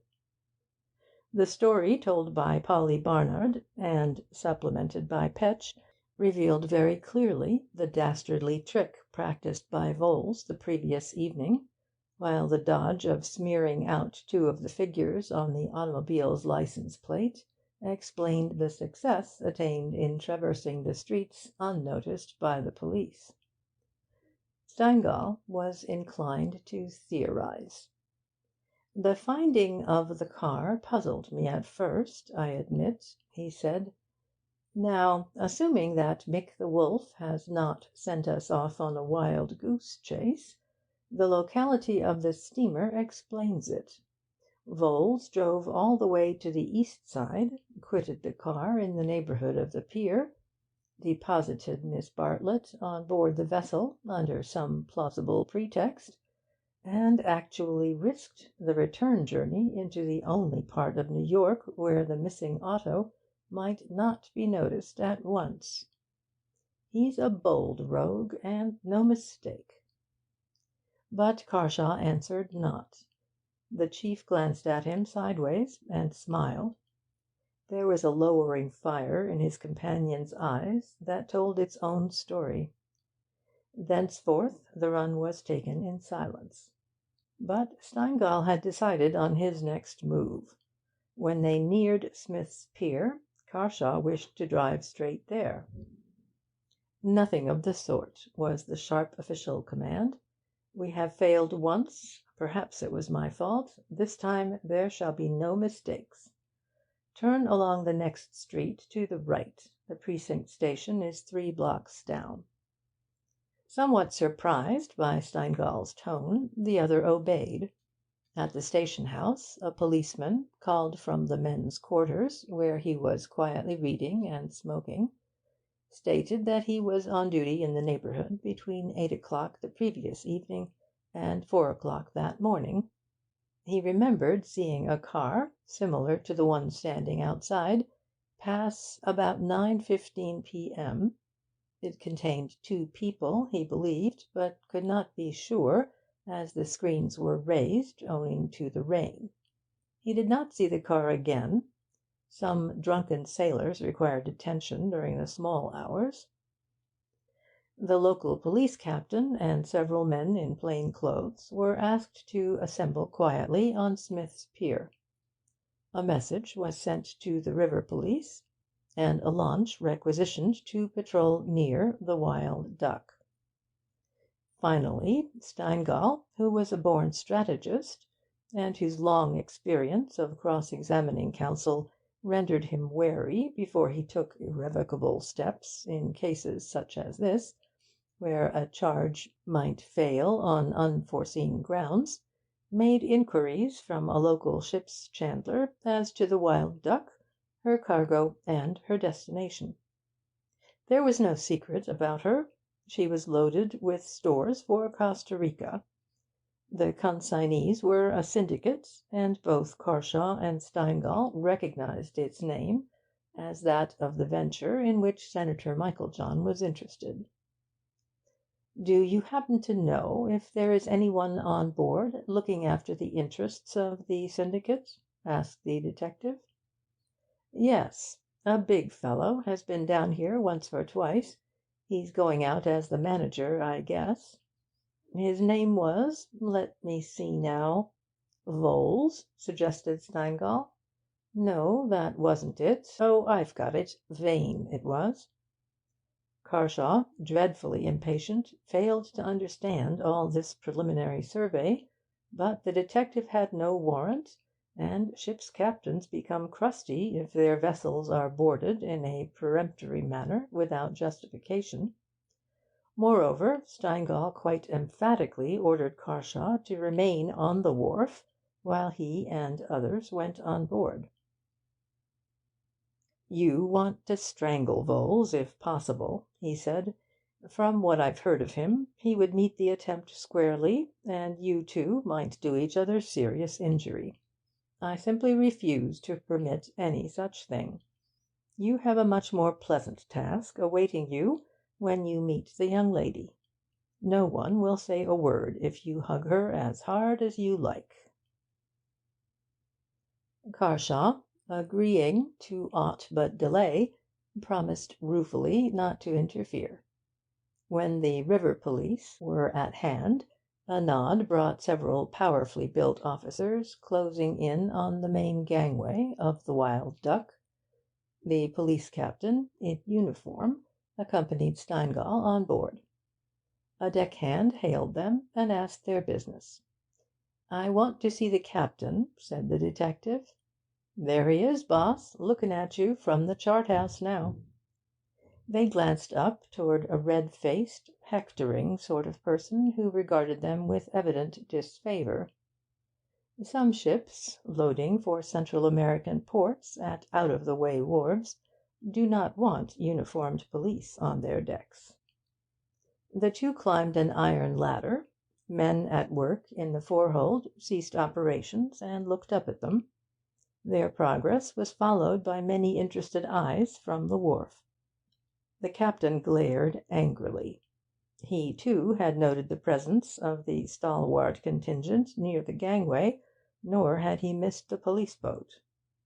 "What the—" he commenced, but the detective's stern question stopped an outburst. "Have you a man named Voles or Vane on board?" "Mr. Vane, yes." "Did he bring a young woman to this ship late last night?"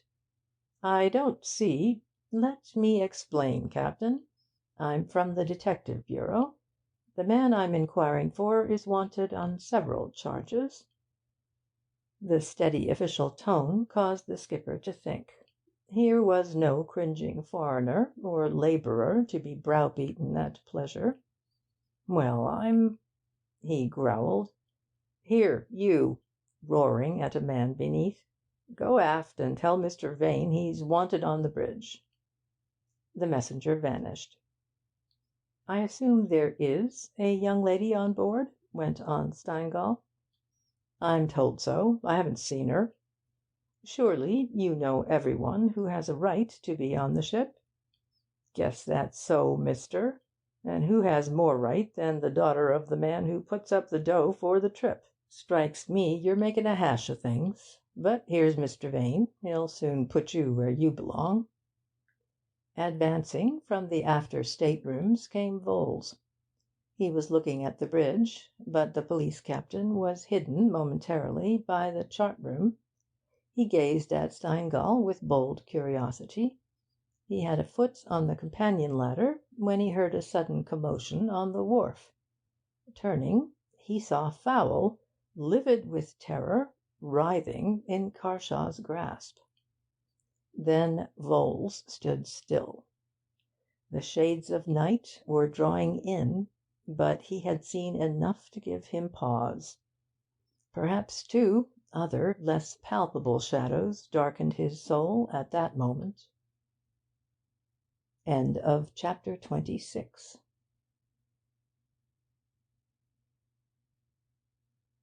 Chapter 27 of The Bartlett Mystery by Louis Tracy. The Settlement. The chief disliked melodrama in official affairs. Any man, even a crook, ought to know when he is beaten and take his punishment with a stiff upper lip.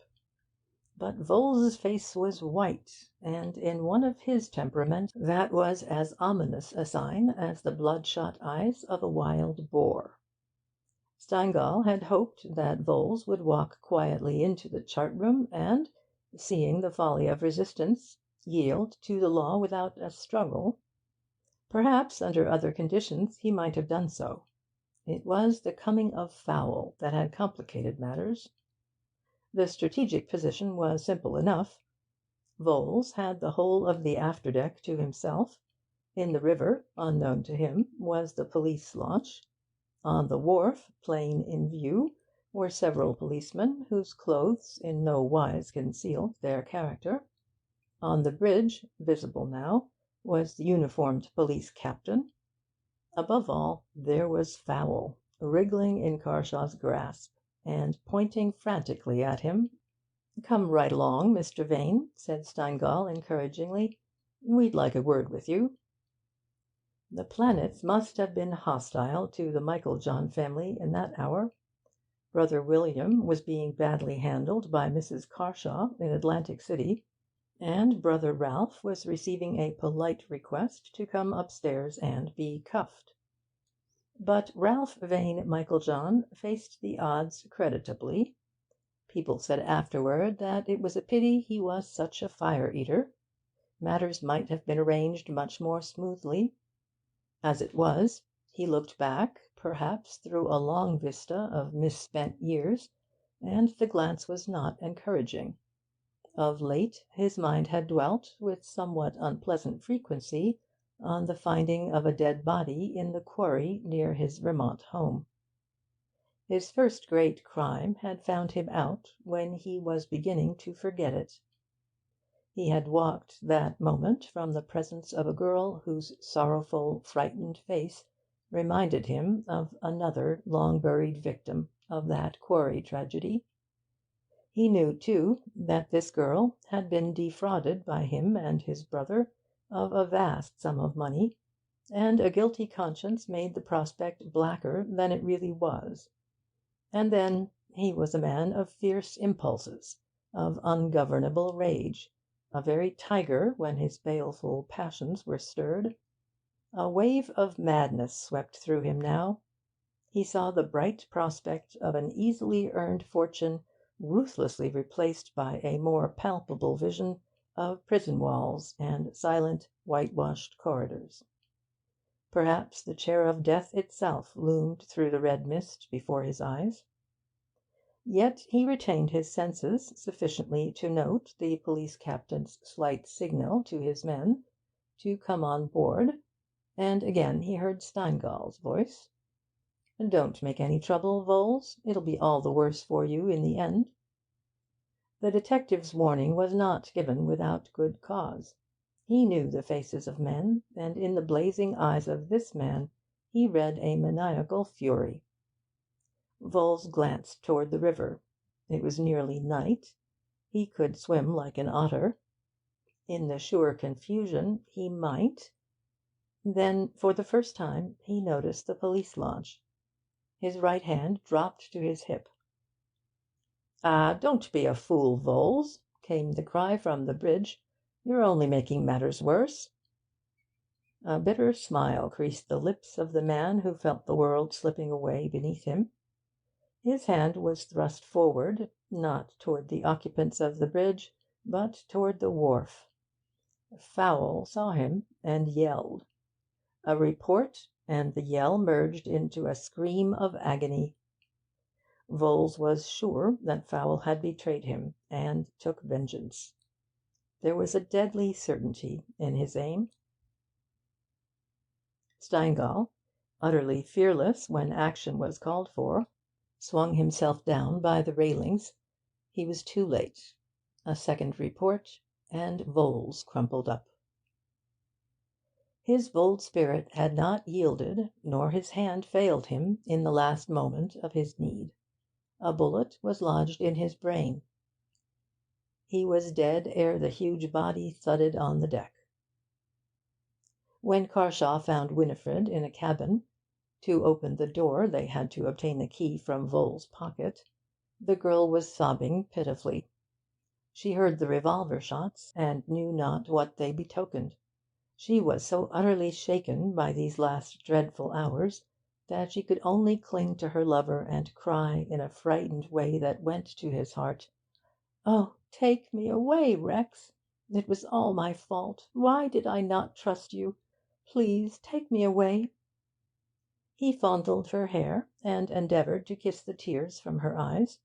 "Don't cry, little one," he whispered. "All your troubles have ended now."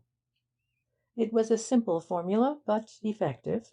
When repeated often enough, with sufficiently convincing caresses, she became calmer. When he brought her on deck, all signs of the terrible scene enacted there had been removed. She asked what had caused the firing, and he told her that Voles was arrested. It was sufficient. So sensitive was she that the mere sound of the dead bully's name made her tremble. "I remember now," she whispered.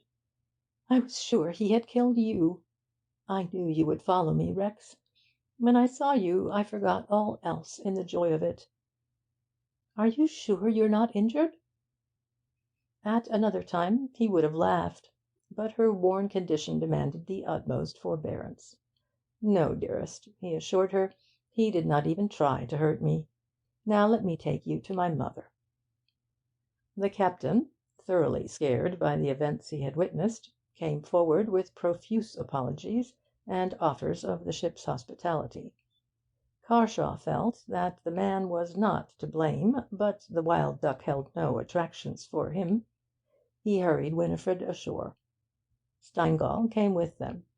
The district police would make the official inquiries as a preliminary to the inquest, which would be held next day. Carshaw must attend, but Winifred would probably be excused by the authorities. He conveyed this information in scraps of innuendo. Winifred did not know of Voles' death or the shooting of Fowle till many days had passed. Fowle did not die. He recovered after an operation and some months in a hospital. Then Carshaw befriended him, obtained a situation for him, and gave him money to start life in an honest way once more. There was another scene when Mrs. Carshaw brought Michaeljohn to her apartment, and found Rex and Winifred awaiting them. Winifred, of course, had never seen the senator, and there was nothing terrifying to her in the sight of a haggard, weary-looking elderly gentleman. She was far more fluttered by meeting Rex's mother, who figured in her mind as a domineering, cruel old lady, elegantly merciless, and gifted with a certain skill in torture by words. Mrs. Carshaw began to dispel that impression promptly. "My poor child," she cried, with a break in her voice, "what you have undergone! Can you ever forgive me?" Carshaw, ignoring Michael John, whispered to his mother that Winifred should be sent to bed. She was utterly worn out. One of the maids should sleep in her room, in case she awoke in fright during the night. When left alone with Michael John, he intended to scarify the man's soul. But he was disarmed at the outset. The senator's spirit was broken. He admitted everything, said naught in palliation. He could have taken no better line. When Mrs. Carshaw hastened back, fearing lest her plans might be upset, she found her son giving Winifred's chief persecutor a stiff dose of brandy. The tragedy of Smith's Pier was allowed to sink into the obscurity of an ordinary occurrence. Fowle's unhappily timed appearance was explained by Rachel Craik when the frenzy at the news of Vol's death had subsided. A chuckling remark by Mick the Wolf that "there'd been a darn sight too much fuss about that slip of a girl, and he had fixed it," alarmed her. She sent Fowle at top speed to Smith's Pier to warn Voles. He arrived in time to be shot for his pains. Carshaw and Winifred were married quietly. Their honeymoon consisted of the trip to Massachusetts, when he began work in the cotton mill. Michael John fulfilled his promise. When the Costa Rica cotton concession reached its zenith, he sold out, resigned his seat in the Senate, and transferred to Winifred railway cash and gilt-edged bonds to the total value of $500,000. So the young bride enriched her husband, but Carshaw refused to desert his business. He will die a millionaire, but he hopes to live like one for a long time. Petch and Jim fought over Polly. There was talk about it in East Orange, and Polly threw both over. The latest gossip is that she is going to marry a police inspector. Mrs. Carshaw, senior, still visits her dear friend, Helen Tower. Both of them speak highly of Michael John, who lives in strict seclusion. He is very wealthy. Since he ceased to strive for gold, it has poured in on him. Winifred secured an allowance for Rachel Craik sufficient to live on, and Mick the Wolf, whose arm was never really sound again, was given a job on the Long Island estate as a watcher. Quite recently, when the young couple came into New York for a week-end's shopping, rendered necessary by the establishment of day and night nurseries, they entertained Steingall and Clancy at dinner in the Biltmore. Naturally, at one stage of a pleasant meal, the talk turned on those eventful months, October and November 1913. As usual, Clancy waxed sarcastic at his chief's expense. "He's as vain as a star actor in the movies," he cackled. "Hogs all the camera stuff. Wouldn't give me even a flash when the big scene was put on." Steingall pointed a fat cigar at him. "Do you know what happened to a frog when he tried to emulate a bull?" he said. "I know what happened to a bull one night in East Orange," came the ready retort. "The solitary slip in an otherwise unblemished career," sighed the chief. "Make the most of it, little man. If I allowed myself to dwell on your many blunders, I'd lie down and die." Winifred never really understood these two. She thought their bickering was genuine. "Why," she cried, "you are wonderful, both of you! From the very beginning you peered into the souls of those evil men. You, Mr. Clancy, seemed to sense a great mystery the moment you heard Rachel Craik speak to the senator outside the club that night. As for you, Mr. Steingall, do you know what the lawyers told Rex and me soon after our marriage?" "No, ma'am." They said that if you hadn't sent Rex's mother to Atlantic City, we might never have recovered a cent of the stolen money. Sheer bluff, they called it. We would have had the greatest difficulty in establishing a legal case." Steingall weighed the point for a moment. "Sometimes I'm inclined to think that the police know more about human nature than any other set of men," he said at last, evidently choosing his words with care. "Perhaps I might except doctors. They, too, see us as we are. But the dry legal mind does not allow sufficiently for what is called, in everyday speech, a guilty conscience. In this case, these people knew they had done you and your father and mother a great wrong, and that knowledge was never absent from their thoughts. It coloured every word they uttered, governed every action. That's a heavy handicap, ma'am. It's the deciding factor in the never-ending struggle between the police and the criminal classes. The most callous crook walking Broadway in freedom to-night, a man who would scoff at the notion that he is bothered by any conscience at all, never passes a policeman without an instinctive sense of danger. And that is what beats him in the long run. Crime may be a form of lunacy. Indeed, I look on it in that light myself. But, luckily for mankind, crime cannot stifle conscience." The chief's tone had become serious. He appeared to awake to its gravity when he found the young wife's eyes fixed on his with a certain awe. He broke off the lecture suddenly. "Why," he cried, smiling broadly, and jerking the cigar toward Clancy, "why, ma'am, if we cops hadn't some sort of a pull, what chance would a shrimp like him have against any one of real intelligence?" "That's what he regards as handing me a lemon for my orange," grinned Clancy. Winifred laughed. The curtain can drop on the last act of her adventures to the mirthful music of her happiness. End of Chapter 27. Recording by Kirsten Wever. End of The Bartlett Mystery by Tracy.